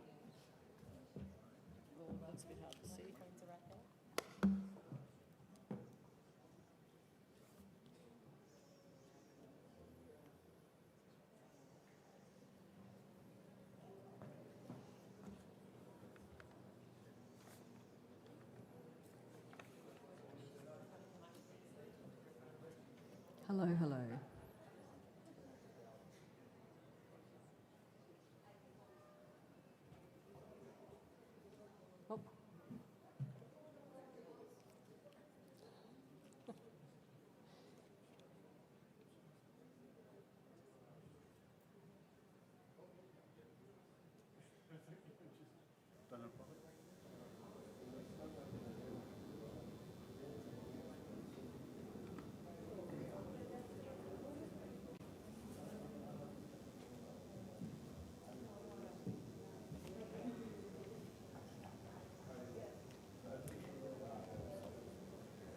So, welcome everyone. We're going to start the session by asking everyone to close their eyes. Everyone needs to be quiet. We need a nice quiet room. I want you to close your eyes and imagine you are on a pristine island. It is a gorgeous island with fine sandy beaches, crystal clear waters, and lush vegetation. You are sitting on the trunk of an old tree that has fallen in the middle of a rainforest on the island. You watch as the sunlight breaks through the gap that has fallen, that the tree has made. You are captured by the beauty and take in what is around you. You notice small understory plants emerging, trying to capture the small patches of light. Complex symbiotic relationships exist. You can see epiphytes growing in the tree canopy, where the tree canopy provides support for the epiphytes to reach more sunlight and access more nutrients. A bird flutters past, dispersing seeds. You think about the interdependence of all the life around you. You even notice an ant feeding on the dew pack on the back of a caterpillar. You start feeling sleepy, but all of a sudden time appears to speed up. You feel still, but everything around you becomes cyclical. You realise what you thought was static is actually dynamic. You see there is balance even though what surrounds you keeps changing. Disturbance, balance, disturbance, balance, disturbance, balance. For 30 years now, I've been learning from nature, particularly about the processes that are inherent in nature that enable it to persist over time and be sustainable. These are particularly apparent in pristine ecosystems such as rainforests and islands. For the past 20 years, I've been trying to apply these same processes to design and facilitate people systems. Why would I do this? During more than 3 billion years of evolution, the planet's ecosystems have organised themselves in subtle and complex ways, so to maximise sustainability. Managing change processes in complex environments requires purposeful and systematic facilitation. I use the term eco-ability to describe how we can use the natural ecosystems around us to enhance our abilities, both psychological and physical, as well as other dimensions such as spiritual. Just like biomimicry, which uses nature to design hard systems, like technologies for the future, I've used nature to design soft systems, people systems. I believe we can use this concept to guide the way we enact change at multiple scales, including individuals, groups, teams, organisations and communities. In the final stages of his book, The Web of Life, Fritjof Capra provides a conceptual framework for the link between ecological communities and human communities. He calls for people to be eco-literate and states that being eco-literate means understanding the principles of organisation of ecological communities and using those principles for creating sustainable human communities. Sustainable ecosystems inherently have processes such as interdependence, flexibility, ecological cycles, resilience, adaptability, unpredictability, non-linearity, self-regulation, structural coupling, nesting, diversity, feedback loops. My experience has been that these processes are useful because not only do they provide useful design processes, but nature is also very often a common language and experience with people from diverse backgrounds, disciplines and cultures. A large part of facilitating change is being able to bring together all people into design processes to move in directions that they want to move and enable relationships and patterns within relationships to emerge that enhance collective learning. As with ecosystems, these processes enable people and communities to adapt and respond to problem situations as they arise. These concepts need to be combined to inform theories that support our own practice as educators. Within the concept of resilience, they are linked in different ways to support different notions of nature that underpin community and educational development. Is anyone asleep? Waking up. So that's a bit of background around ecosystems and nature and how we can look at those different principles and think about how might we apply those principles to people systems that we work with, the relationships that we work with, and the relationships we try and create in different educational landscapes. So given that in mind, we're going to pass to the panel members now, and they're going to talk about their own contexts and how those principles around ecological systems can apply and help inform what they're actually doing in practice. So we'll pass over. Me to start? Okay. Okay, hi everyone. It's really a pleasure to be here. So my name is Tom Kane. I run a program in Scotland at the University of Stirling in the Stirling Management School. My original background is artificial intelligence. I did a PhD in artificial intelligence decades ago. And my concern was that people from the humanities, the arts and the social sciences are being excluded from all of the exciting projects in artificial intelligence. And people who are often doing these, to the detriment of many of us, are just computer scientists. Now, I love computer scientists. I am a computer scientist. But we're missing out on the analytical skills of our English language majors and our geographers and our historians, and these are the texts of our civilizations. So I set up a program at the University of Stirling, which is Masters in Business Analytics, and to deal with the world as it is, we were taking in real-world problems from our local ecosystem and making those real-world problems about how our organizations have to change and how they have to adapt to artificial intelligence and making them part of our teaching. And we did that through inviting our arts graduates in through four themes that we used to form lenses on the learning.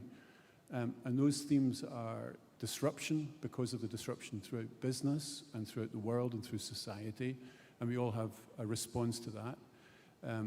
Ethics, because the ethics of today are extraordinarily complex. We have black box algorithms pushing us to directions in how we vote in elections, that look at our medical records and our activity records and our surfing records, and know about us in ways that we don't even know that we are known about. Sustainability, because all businesses have to be sustainable. And in the future, I'd like to think that there were going to be lots of businesses rather than 4 or 5 big businesses that we all either use or work for. And risk management. Risk management, because all companies have to deal with risk every single day. They have to look for opportunities and deal with threats. And they really have to big up the opportunities and diminish or mitigate the threats. So the principles that I'm holding to that are ecological are those that I trust that there are solutions in this world by dealing directly with the problems of change that are surrounding us, and that we can find that the world can tell us how we can change enough to bring, and I'm talking about nearly half of our graduates, into this exciting game of designing the future in an AI world that's still a human civilization. So roughly, that's a good place? Yeah. Hello, everyone. My name is Rose Susan Barty, and I currently serve as chair of the Department of Educational Leadership and Higher Education, where we prepare school leaders as well as university officials and other related policy advocates.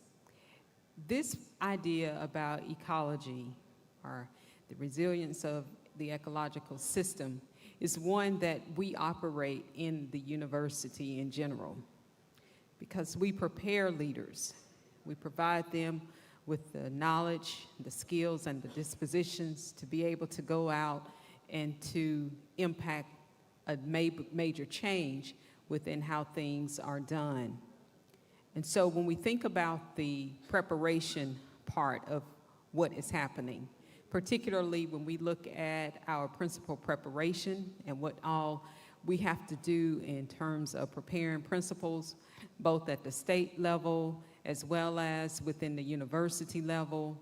There's a need to have interconnectedness between policy and practice and preparation. And so when you think about the P cubed, a policy, practice, and preparation, you think about interconnectedness. You think about this ecosystem that shows intentionality has to be responded to in each of those areas. And so consequently, we have individuals who are prepared to be a principal in the school because they understand the importance of how the school operates within the community, how the school operates within the state, and how the school operates within the nation. And so there has to be synergy at all levels, because if one is outside of the alignment, then there creates the opportunity for problems. And so the ecology or the ecological system and the resiliency has to do with intentionality and alignment. And so consequently, again, whenever we see issues emerge, it is a result of misalignment because the policy was not followed appropriately, then the practice failed. The practice was not carried out appropriately, then in essence, we see the preparation was not fully carried out. So I think that's very key when we look at this idea of ecological resiliency in terms of policy, practice, and preparation.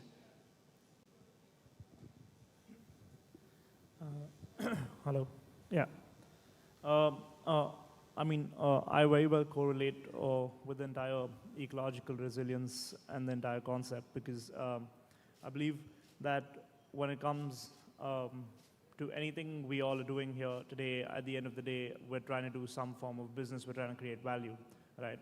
And we know that the hard fact today is that 90% of businesses fail within the first 5 years of incorporation. Again, raises a big question on sustainability, right? Like why are businesses failing? Why do we all fail? And especially in the space of education, because it is one place that is very standardized. It is one place where it's very tough to innovate because everyone likes following a certain set of way in which they teach, right? Whether it's universities, whether it's schools.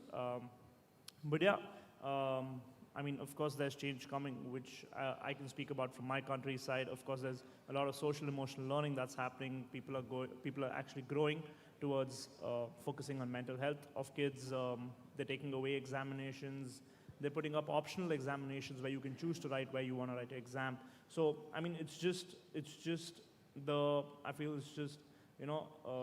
how you can make your business a lot more sustainable is something that the nature teaches us, because if you cannot follow these principles, it's very, very difficult for anyone to sustain with respect to anything you're doing, whether you're creating value or you're trying to create an impact on other people.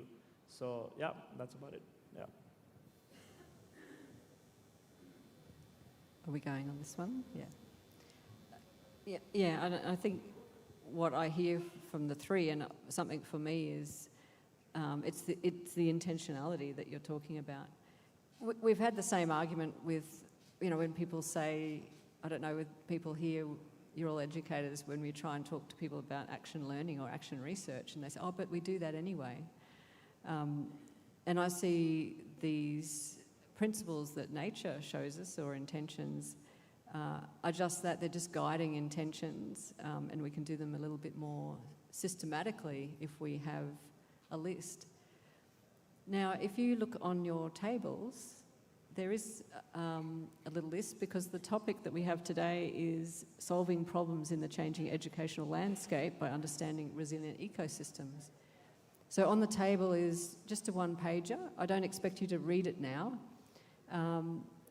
but it's just something to take home. But it actually shows you the different ecosystem qualities, and then on the right-hand side, it actually says, well, what processes are needed in the educational landscape in relation to each of those ecosystem properties. So what we wanted to do now is just have people talk to the person next to them. So just try and pair up with someone and have 1 minute each, and just have a quick discussion about whether you think these ecological system principles might be helpful to you with maybe some problems that you see in the educational landscape, particularly in terms of relationships and partnerships. So we'll just give you a couple of minutes for that, and then we'll go for questions.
Okay, thanks everyone for taking part in that. What we would really like to hear is what you've been discussing, and if you've got any questions from your discussions at your table that you'd like to put up to the panel, and we could perhaps have a conversation about those things. So if anybody would like to come forward and let us hear what you've been talking about, that'd be great. Thank you. My name's Tim McNevin. I'm the principal of a school in Canberra called Galilee School. And I proudly use the language that our school is part of an education ecosystem in Canberra. And the way and the context within which I use that language is with the idea of putting the learner at the centre of the conversation and to find an educational environment that suits them best, where they will find success most accessible for them. And I guess that's a bit of a noble aspiration in terms of what you're talking about. The conversation at our table was about how this notion of ecosystems, and Dr. King, your idea of the island where I think it was implied that the various elements of that nature system had codependency and relied on each other for success and to thrive.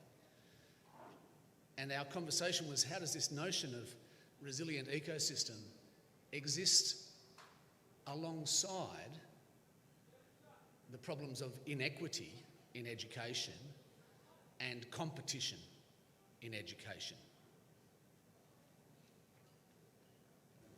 That's a great one. Do you want to start with that? Well, I will chime into that. Clearly, we understand that educational systems may not have provided the most conducive climate for all learners, be it learners of different racial backgrounds, be it they are different genders, whatever the case is, these spaces may not be conducive for all. And so there is a need to be intentional about efforts that are taken to ensure that the learning context is one that is welcoming.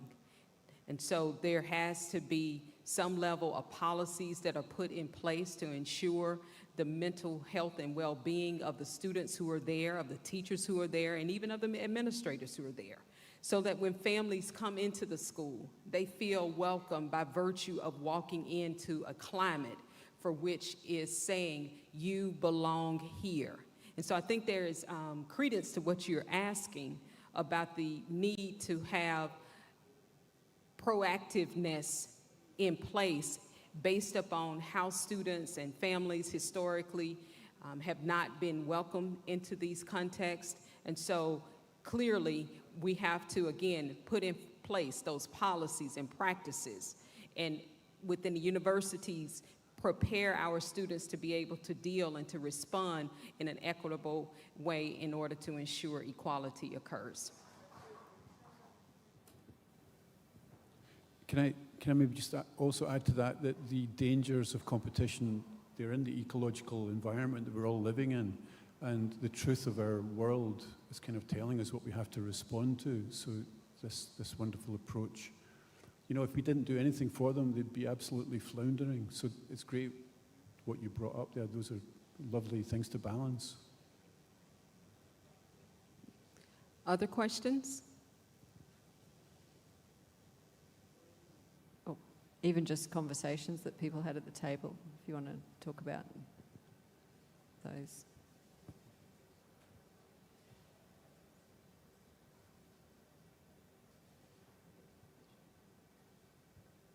So nobody had any thought about the ecological wild system that we're working in, and how we can respond to these lovely kind of metaphors to develop really kind and helpful educational tools.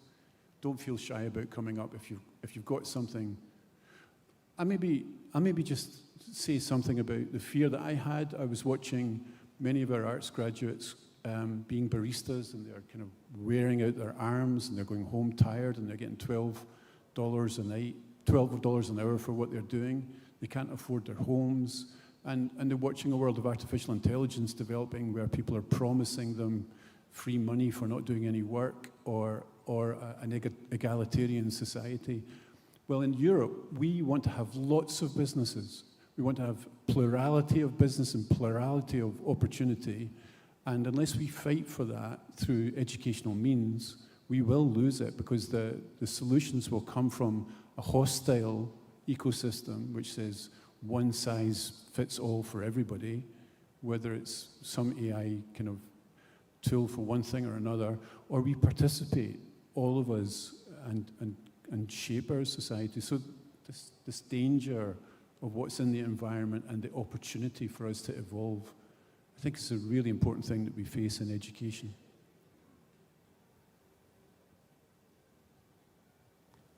Just to go on from that, I mean, one of the things that we see with the resilience literature and ecological systems is non-equilibrium systems. And there should be something on the handout about that, but they're very good for understanding, you know, non-linear systems and how we can actually think about the changes. When you look at how ecosystems go through this kind of conservation and then release, and, you know, these kind of cyclical patterns, they're very similar to what people in organisations go to. You can almost translate the, you know, forming, storming, norming, performing over the top of that ecosystem model around how people work. So I think you know, the non-equilibrium systems work in terms of resilience is really worth having a look at. And you know what's interesting about this ecosystem and this model that's at play, the idea that whenever a threat comes into existence, and how do we respond to the threat? We can often think of those things that historically may not have been considered as belonging in these environments. And so on the flip side of it, we have to be mindful of deficit-minded thinking that serves as a way to eliminate threats. So what might those threats be? Those threats might be students who learn in a diversified ways. They may be students coming from families that do not look like traditional families, quote unquote. They may be students who come from minoritized communities. And so as a way to preserve and protect itself, the ecological system will sometimes find a way to eliminate the threats. So it's very important that in working in these contexts, we are not part of that problem that we are seeking to rid ourselves of. And so I think that's the part, Dr. King, that when I think about this idea of an ecosystem, what does the ecosystem do when it has to protect and preserve what it's seeking to perpetuate?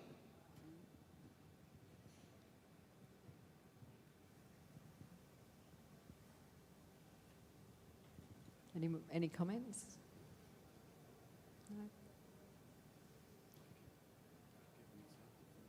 Oh, yeah. I'll give you an example from our master's course. We've got NHS Forth Valley, which is nearby Stirling University, and we've got Stirling Council, which is nearby Stirling University. And we have problems coming in the United Kingdom of health and social care. We're running out of money for both, and we're predicting billions are going to be required in the 10 years ahead. So either we let this trickle on, and we face it. And so what we've done at the university in the program is brought in the problem. The problem is that NHS has to change, and social services have to change. Social services have to have investment of money, but at the same time we have to show what will be saved by doing a new thing. So we're getting our students to innovate solutions that will show saving, an opportunity for investment, and then an opportunity for doing things better in the future on the real world problems that our NHS and social services are facing. That way our students are understanding the problems of our environment, they're participating with our local businesses, and they're engaging with a learning process inside the businesses to let them change bravely too. So this business of osmosis, of moving from one cell into another, has been very important. I'm trusting the ecosystem of our working environments and our love of businesses to show us the solutions to artificial intelligence living amongst us or thinking amongst us in every activity that we take part in.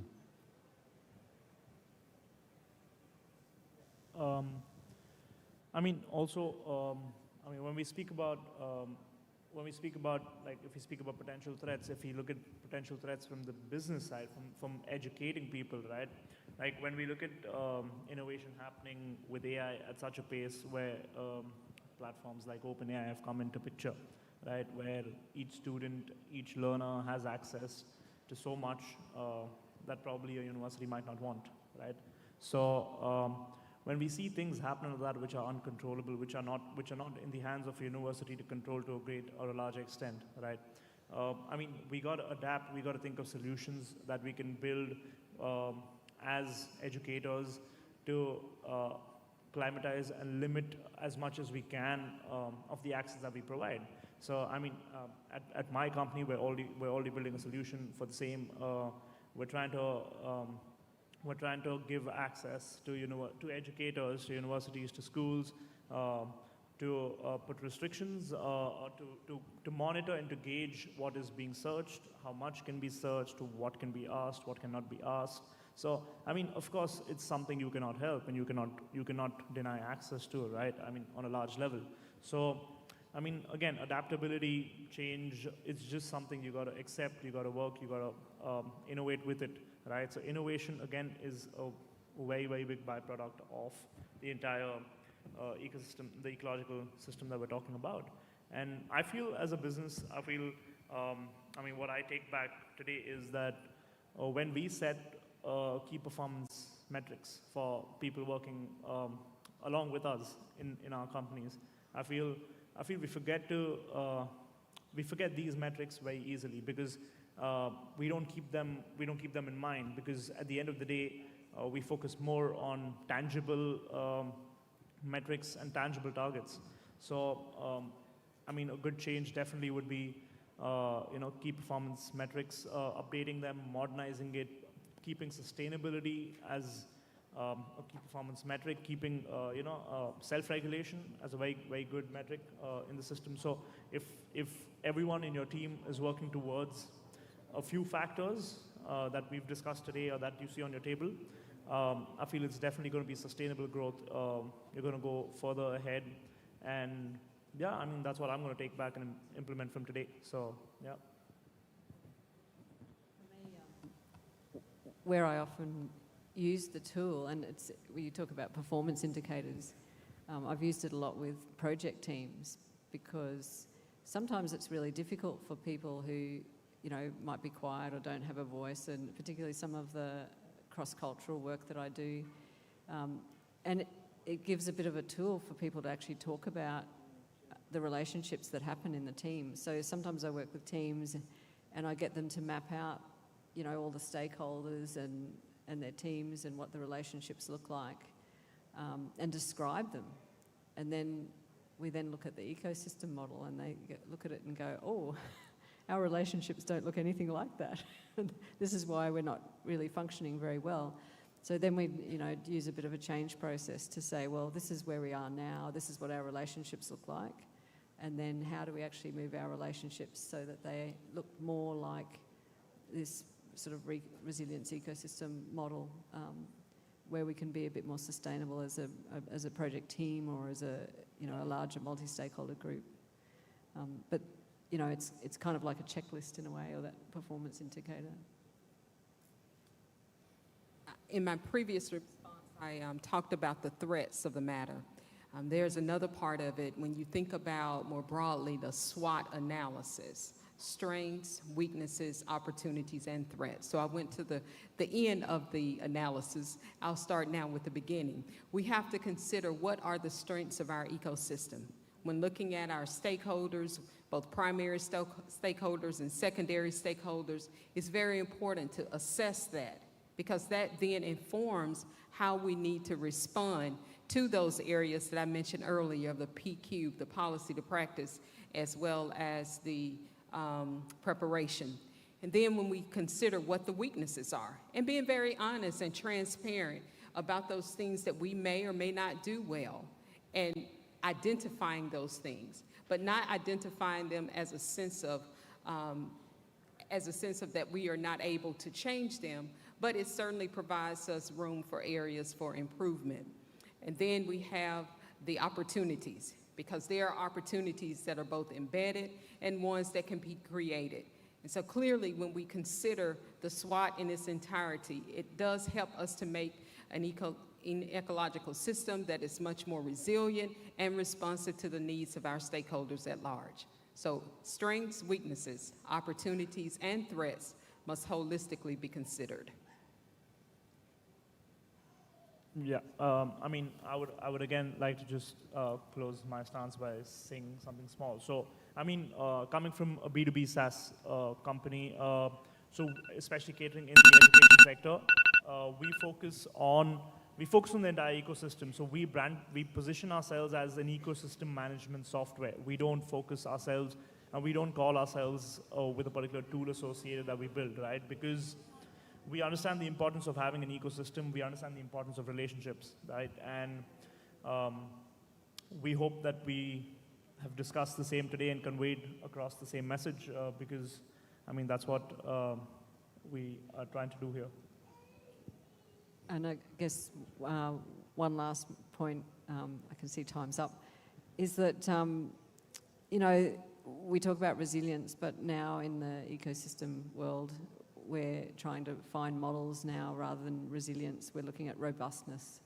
You know, resilience is about bouncing back after you've been disturbed, had some sort of disturbance. But now we're looking at how do we create systems, whatever they are, so that they're actually more robust, so that they don't, you know, get impacted and have to bounce back in the first place.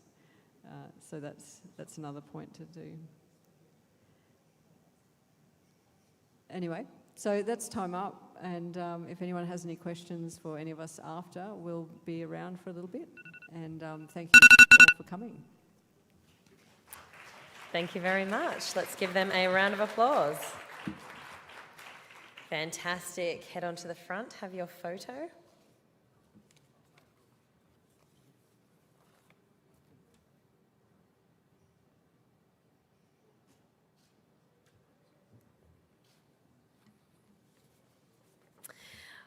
Okay, and now for our final moment of today. We, of course, need to honour the trailblazers in our field, celebrating their remarkable contributions and achievements.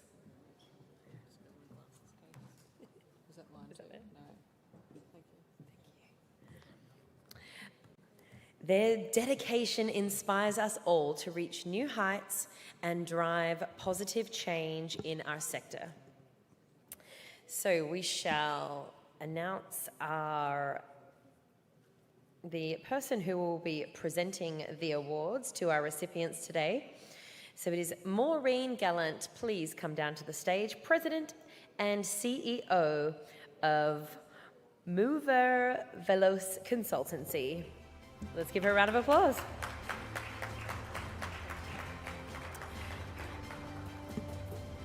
Okay, fantastic. And now, if you are an award recipient, you may come on up and receive your award, and you are welcome to have a few words if you would like to. First of all, Riyad Mohammed Zamali. This is our Education 2.0 Outstanding Leadership Award. Coming up, Riyad Mohammed Zahali. He's an esteemed physical education teacher at the Zayed Higher Organization for People of Determination, concurrently serving as the General Manager and founder of the Global Vision for Quality and Excellence Consultancy.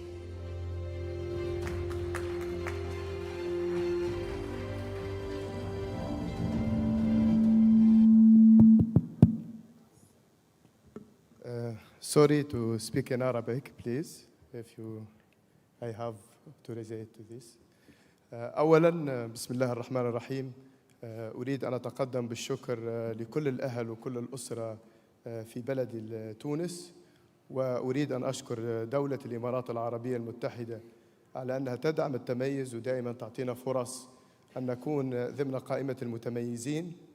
أيضاً أريد في هذه المناسبة أن أشكر زوجتي لأنها كانت السند الكبير لنا دائما في محطات التميز.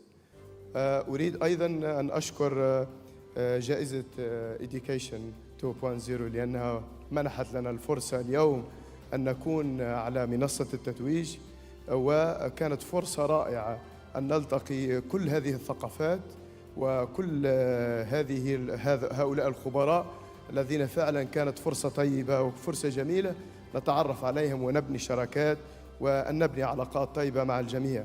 أريد أن أشكر أيضا مؤسسة زايد العليا لأصحاب الهمم، مؤسستي التي تدعم كل الموظفين على التميز وبناء ثقافة التميز ضمن موظفيها، على رأسهم سعادة الأمين العام عبد الله الحميدان ومديرتي السيدة فاطمة الفلاحي وكل موظفي المؤسسة. طبعا نحن نقدم كمؤسسة جانب وفضاء آخر للدمج وهو الدمج التعليمي والوصول الشامل لأصحاب الهمم إلى جميع المؤسسات التربوية والمؤسسات الدامجة، وسنعمل مع جميع الشركاء أن نحقق هذا الطموح الذي نأمل إلى الوصول إليه جميعا. شكرا. Thank you for all. شكرا جزيلا. Congratulations. And now for another leadership award, Julie Yeep from Mastering Success. Julie is an accomplished international facilitator, trainer, coach and learning consultant with more than 15 years of experience training adults. Her goal is to build a community of effective leaders. Julie is also a US certified public accountant.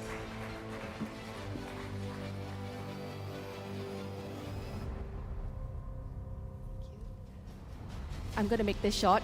Thank you, Education 2.0, for this award. It's a pleasure to be here with everyone, and have a good evening. Thank you. Vinaya Holla. Dr. Vinaya is a trailblazing educator and visionary leader. As the Director Principal of Indira School in Bangalore and the CEO and co-founder of Bringleverse, recognized for her transformative impact, Dr. Vinaya is committed to empowering minds, spreading smiles, and building a brighter future for generations.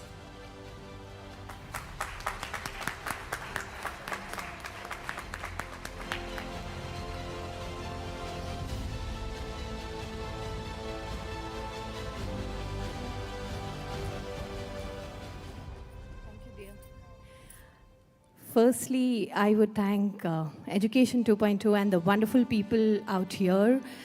Since yesterday, the beautiful connects which we made, because that's what is all about councils. And special thanks for this award to my dear children, because I shouldn't go from here without saying about them, because if I'm here, it's because of their support. And my ma, my pa, and my wonderful friends, and my mentor, Mr. Anshav, who actually trusted in me when I did not even trust in myself. And today, if I'm an entrepreneur, it's because of his help and his trust that from a teacher to a coordinator to a principal to a director, and today I am here as an entrepreneur receiving this award. Big thanks, and as he always says, jagao, jagao, jagao, apne sone ki chidiya ko jagao. As in, awaken the golden bird within yourself. Never forget to smile, dream, and achieve. Thank you. Dr. Ari Mazeo. Dr. Ari is a professor of design, innovation, and researcher in digital ethics. She has pioneered active learning methodologies and mentored students globally, promoting real-world solutions through digital service design.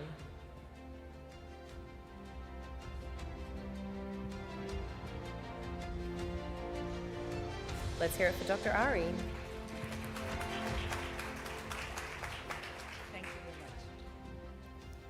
Thank you very much for all the educators that are present here, and the one that make that things possible is about collaboration without any means. Thank you to my family, because the very deep principle of authenticity and respect are the principles that make me the educator I am. And I really like to thank my students, the ones that are already leaders worldwide, across continents where I teach, and the ones that are my current students. I really thank them because they are my real teachers. Thank you.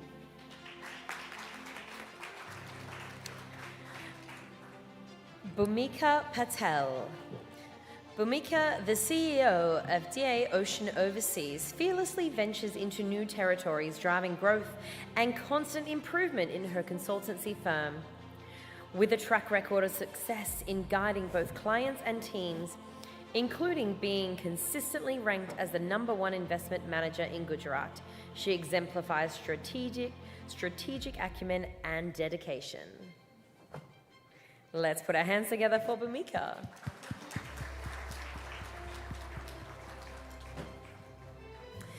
Diana Wilson. Apart from a vast experience in education of over 22 years, Diana Wilson is the school leader of International School UAE. She is passionate about offering best practices in teaching and learning, leadership and management to enhance the overall process of schools that are in low performing or recently established.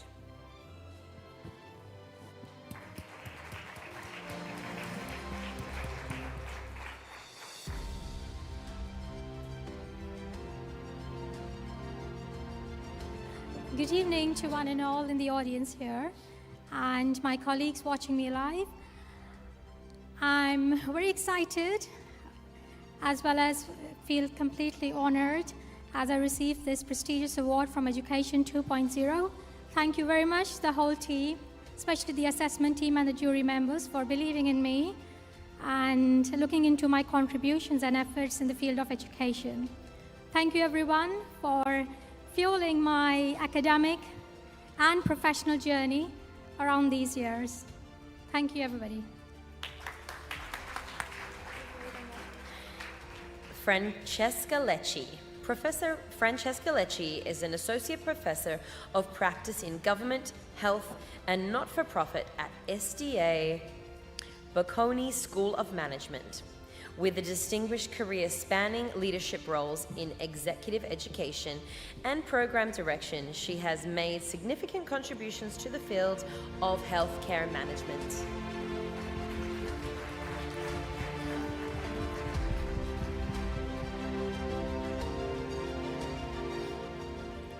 Well, just few words. Ciao, thank you. I'm not going to abuse of your patient. I just want to thank Education 2.0 because this award reminds me that learning makes us free and allows us to be the best version of ourselves every day. Thank you. Ghazala Zalim. Ghazala is the visionary founder of Muslim Matrimonial Coach, a revered matchmaking and coaching company that caters to a diverse clientele. With a unique blend of innovation and expertise, she has created a platform that helps individuals build genuine connections based on shared values and compatibility.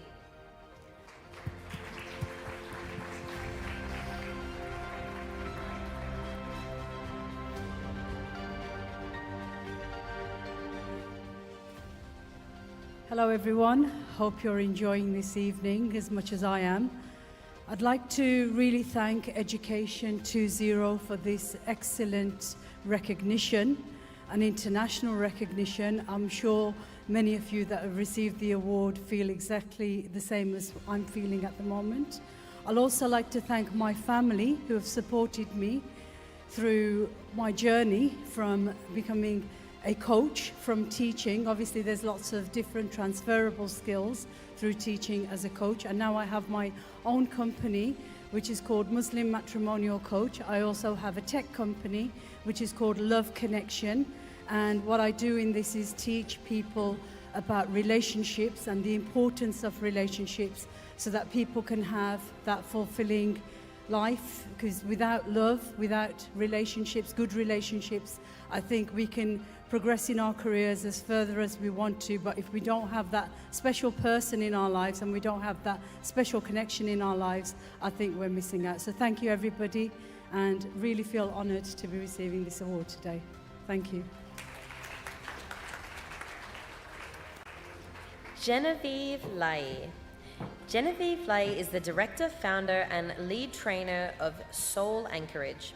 As the only female master trainer of hypnosis and NLP in Australia, Genevieve stands in a league of her own, bringing a wealth of expertise to the forefront.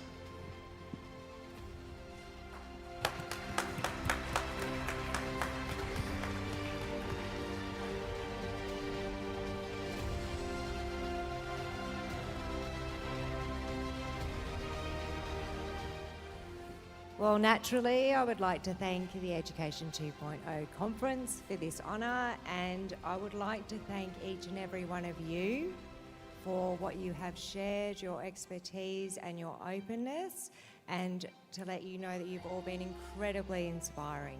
So thank you.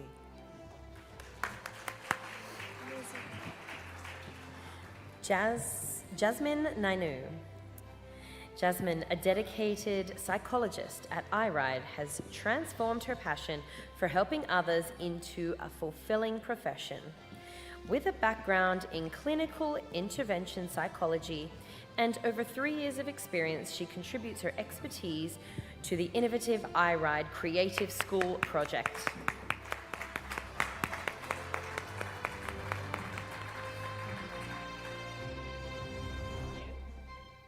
Hi everyone, nice to see you again. I want to express my gratitude to Education Conference for including me in this remarkable project. This is for sure a new start for me to continue improving and working on my way up to being part of this education world and business world. Sorry, I'm quite nervous, but I'm feeling fine. I want to say thank you also to my parents that are here today for their successful educational approach that contribute to what I am, what I will continue to be. A special thanks also to my work team and the people who believe me and support me every day. So thank you once again.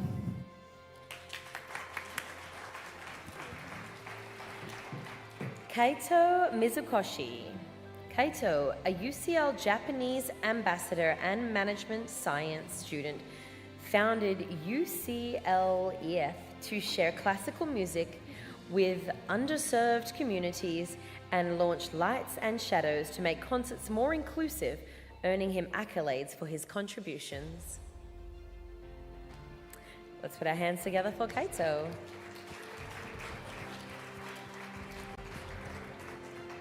Kinjal Pravin. Now this is a Young Leadership Award. Kinjal Pravin, a dedicated business student with a passion for community service and education, serves as the president of the First Aid Society.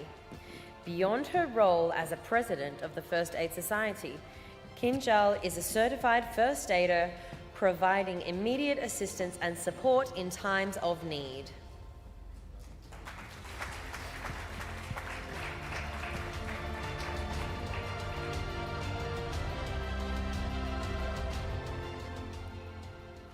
Hello everyone. First and foremost, thank you, big, massive thank you to Mataji for always giving me the support I needed when I needed it, and for believing in me and giving me all the support I ever needed. A deep gratitude towards my parents, family and friends that have always supported me as well. This award tonight, I want to dedicate to someone that is actually present in this room, which is my brother. Without his support, guidance, and his determination towards me, I don't think I would have come this far. So thank you so much for being such an inspiration to me. And I hope you will always continue to support me as you have always been. And thank you, Education 2.0, for providing this networking opportunity and meeting all these amazing people. Thank you, everyone. Also in the Young Leadership Award category, Mary Saliba. Mary Saliba, president of the World Lebanese Cultural Union in Denmark, and a key figure at an online coding school, blends academic insight with practical leadership. Her work spans from leading a global NGO to running her own business. International marketing showcasing a commitment to educational innovation and international collaboration.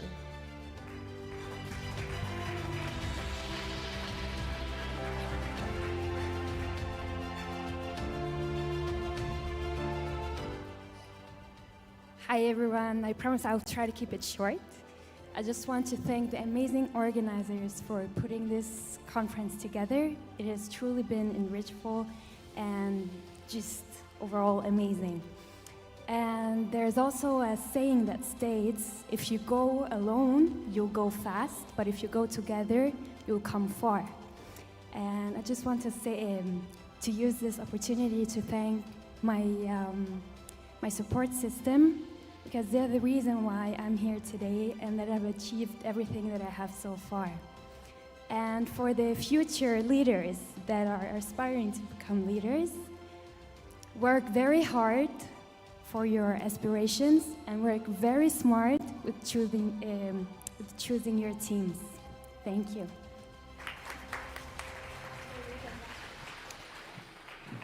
And back to our Outstanding Leadership Awards.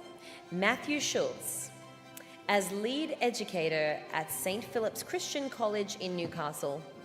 Matthew manages a dynamic educational team and has completed his MBA with distinctions.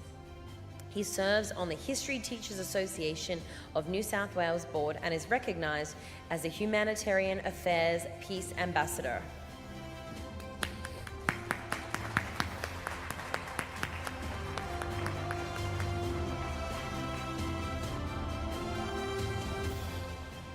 Well, thank you all and to the conference for this honour. I want to thank two women. The first one is leadership and charismatic, determined leadership in its infancy and childhood for mothers can be difficult to bring up. So I want to honour my mum for sticking with me and honing and chipping off the sharp edges, but also want to dedicate this award to my boss. She's been working for 35 years and she's just announced her retirement. She's backed me all the last decade and a half, and so this leadership is because she's invested in me. So thank you to Pam O'Day and everything she's invested. Thank you all. Musammal Haider. Musammal, Director of MMH Traders and Head of Faizan Weekend School, excels in team management, finance and education, significantly expanding the school's reach. His diverse background and commitment to growth have earned him recognition in the field.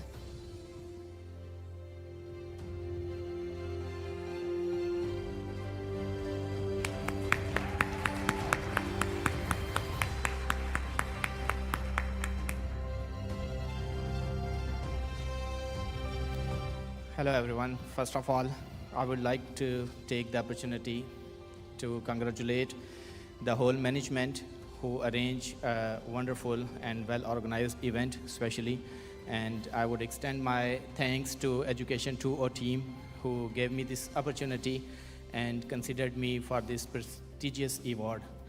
But definitely on this joyous occasion, I cannot forget three specific individuals of my life: my late father, my mother, and my wife. They have played a vital role in my life, what I am today. And I dedicate this award to all of them, especially these three individuals, but especially my respected mother. She supported me and helped me in every step of my life. And from yesterday, I learned a lot from all the sessions. Once again, thanks a lot.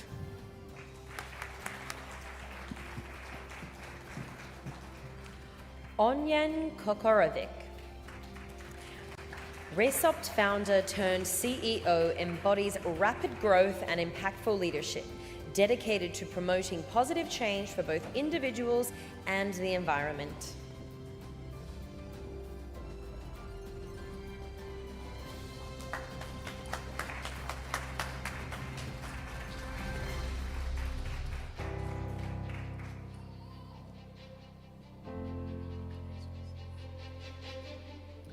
Hi everyone, can you hear me? Okay.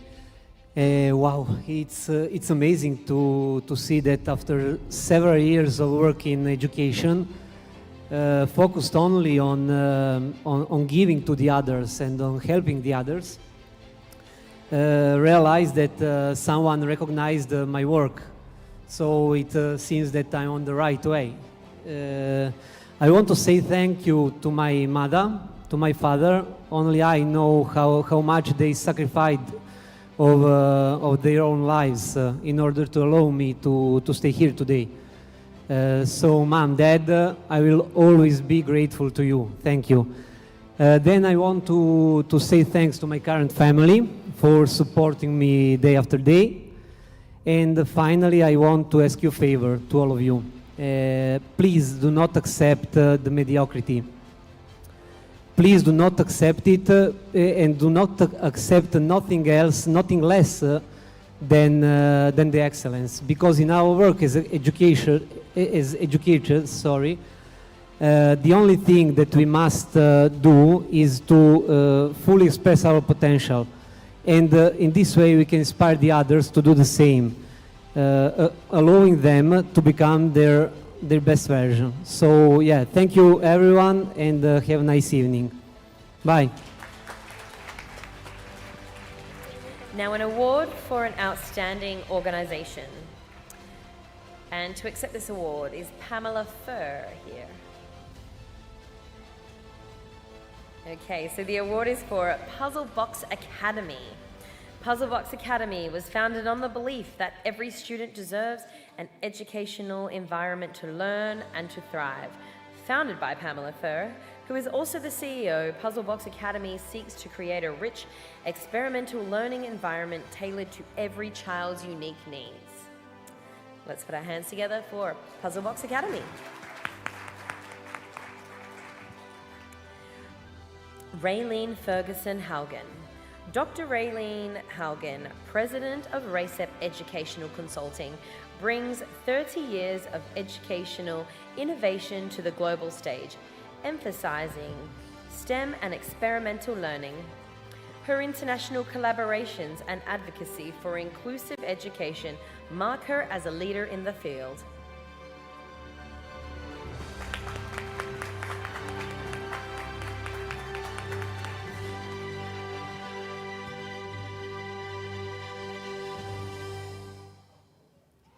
I just want to say thank you to Education 2.0 for this Visionary of Education Award.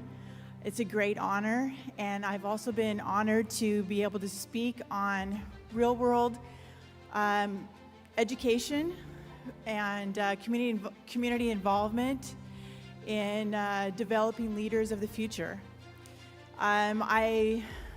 Which should include experiential learning, global inclusion, and emotional intelligence. I want to dedicate this award to all of my students that I've had in the past, that I've had the honor to lead in their educational journeys, and I want to also thank them for the education that they've given me in developing effective strategies for the future of education that will be enriching and meaningful. Thank you.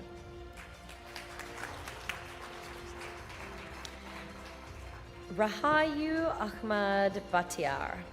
Dr. Rahayu, a senior lecturer at Institute Amidubin Baki, focuses on lecturer development and assessment. Her leadership is enhancing training frameworks, earned her the Ministry of Education Malaysia's Excellence Service Awards in 2020.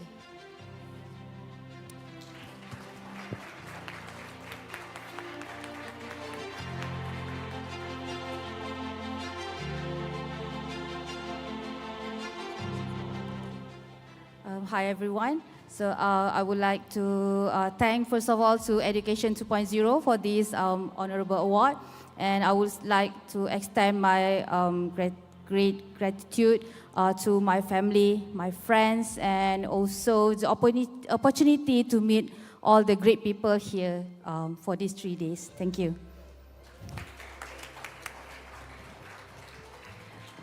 Rajshekar Dubachi.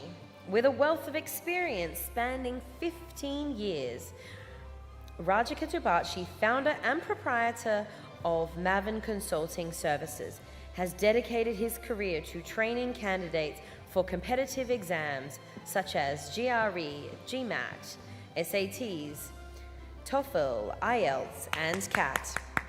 He has held pivotal roles in various training domains, including verbal aptitude, campus recruitment training, group discussions, personal interviews, and other relevant areas.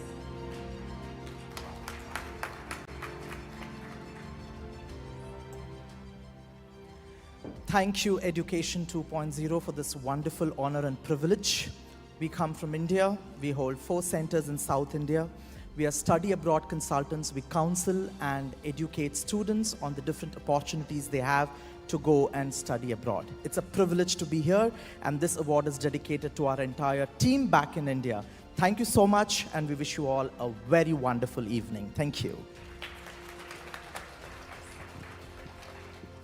Rashan Senanayake.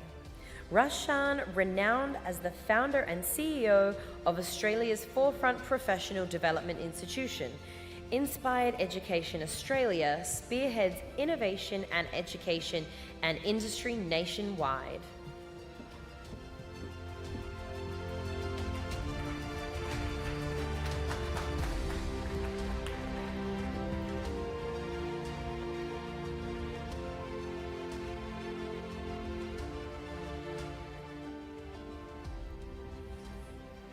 Thank you, everyone, and thank you for the judges as well. Obviously, a huge thanks for the people behind the scenes in my life, family, as well as my past teachers.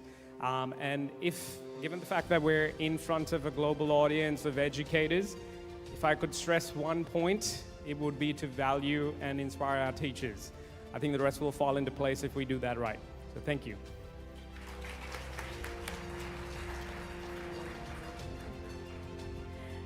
Dr. Safia Al-Shibani is a dynamic assistant professor and the esteemed program director of the BSS Business Administration course at Princess Noor bint Abdul Rahim University. Let's put our hands together for Safia.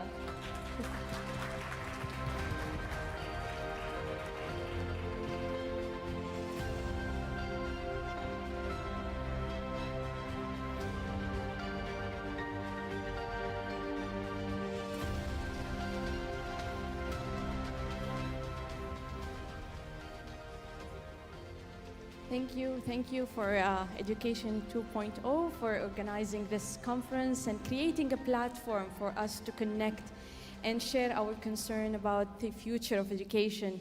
I would like to dedicate this award to my husband, who's been very supportive and for believing in me before I believe in myself. And I also want to express my gratitude to my students and all the entrepreneurs who shared their practices with me, who've been part of my research and really invited me to their life.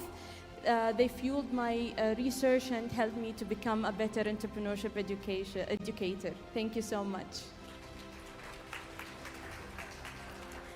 Dr. Sean McKinn. As an esteemed educator and innovator, serves as the director of the Center for Education Innovation at the Hong Kong University of Science and Technology. With over 2 decades of experience in higher education, he has earned acclaim, including the 2016 SHSS Teaching Excellence Award and the 2007 Teaching Innovation Award for pioneering work in podcast-based education at the university. I just want to say thank you very much, Education 2.0, and perhaps more importantly, thank you to all of the speakers over the last couple of days. I'm really enjoying the conference. A lot of excellent discussion on important topics. Thank you.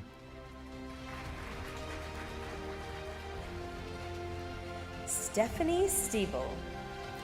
Stephanie Stiebel is the founder and CEO of Schooling Sports Stuff, a renowned company in language training for over a decade, specializing in German as a foreign language across all CEFR levels. With a focus on the healthcare and medical sectors, the company extends its services to professionals from diverse industries. Let's put our hands together for Stephanie. Tom Kane. Tom is a senior lecturer and business analytics at the University of Stirling Management School, recognized for his pioneering work in artificial intelligence and data science. With a rich background spanning academia and entrepreneurship, including a successful consultancy venture spanning 13 years. He's at the forefront of the fourth industrial revolution.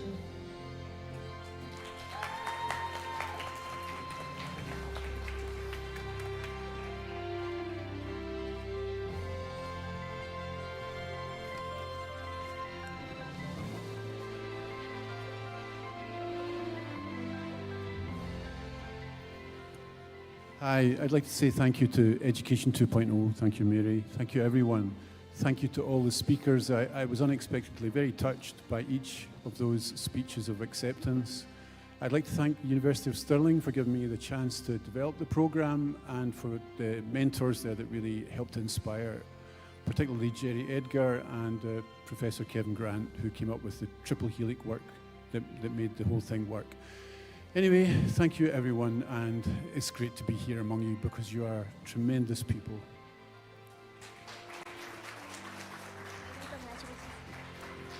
Tracy Ibrahim.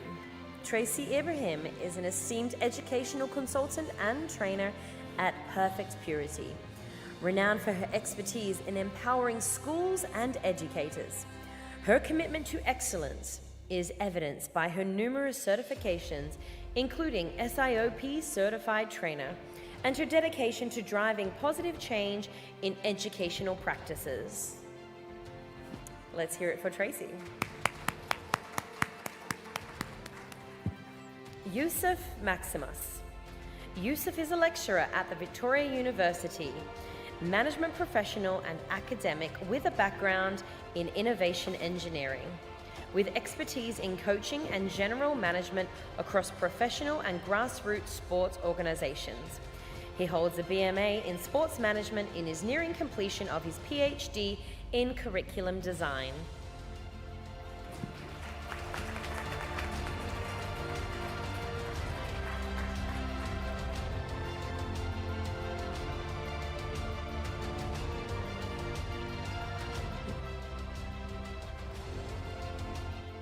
Yeah, thanks everyone. It was great to be here, and it's an honour to listen to all your stories, all the panels that were today and yesterday, and surely tomorrow as well. It was great to learn from everyone. Thank you.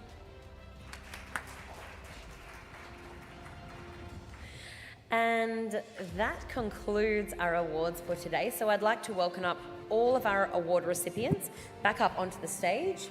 If you would like to have a group photo, don't go anywhere, Yusuf. Come straight back up, and let's put our hands together as they come back to the stage.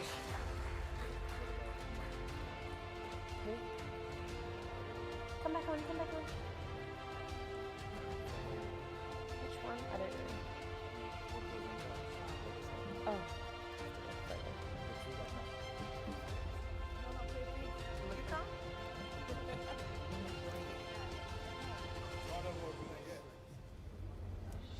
Come on up. Come on up, award recipients. That's the way.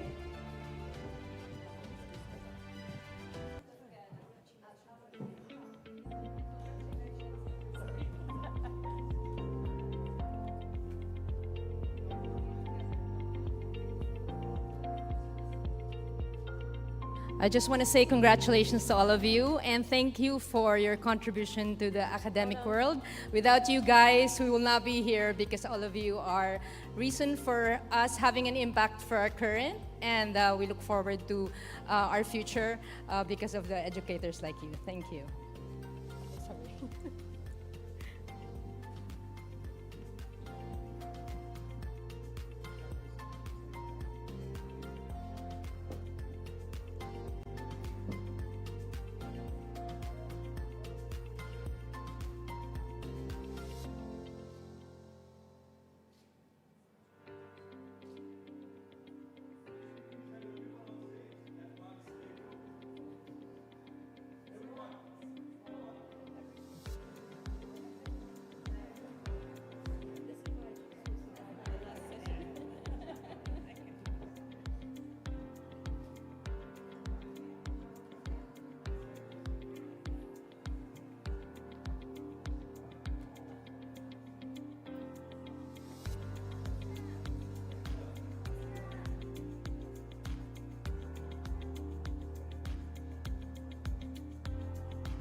Let's just do it.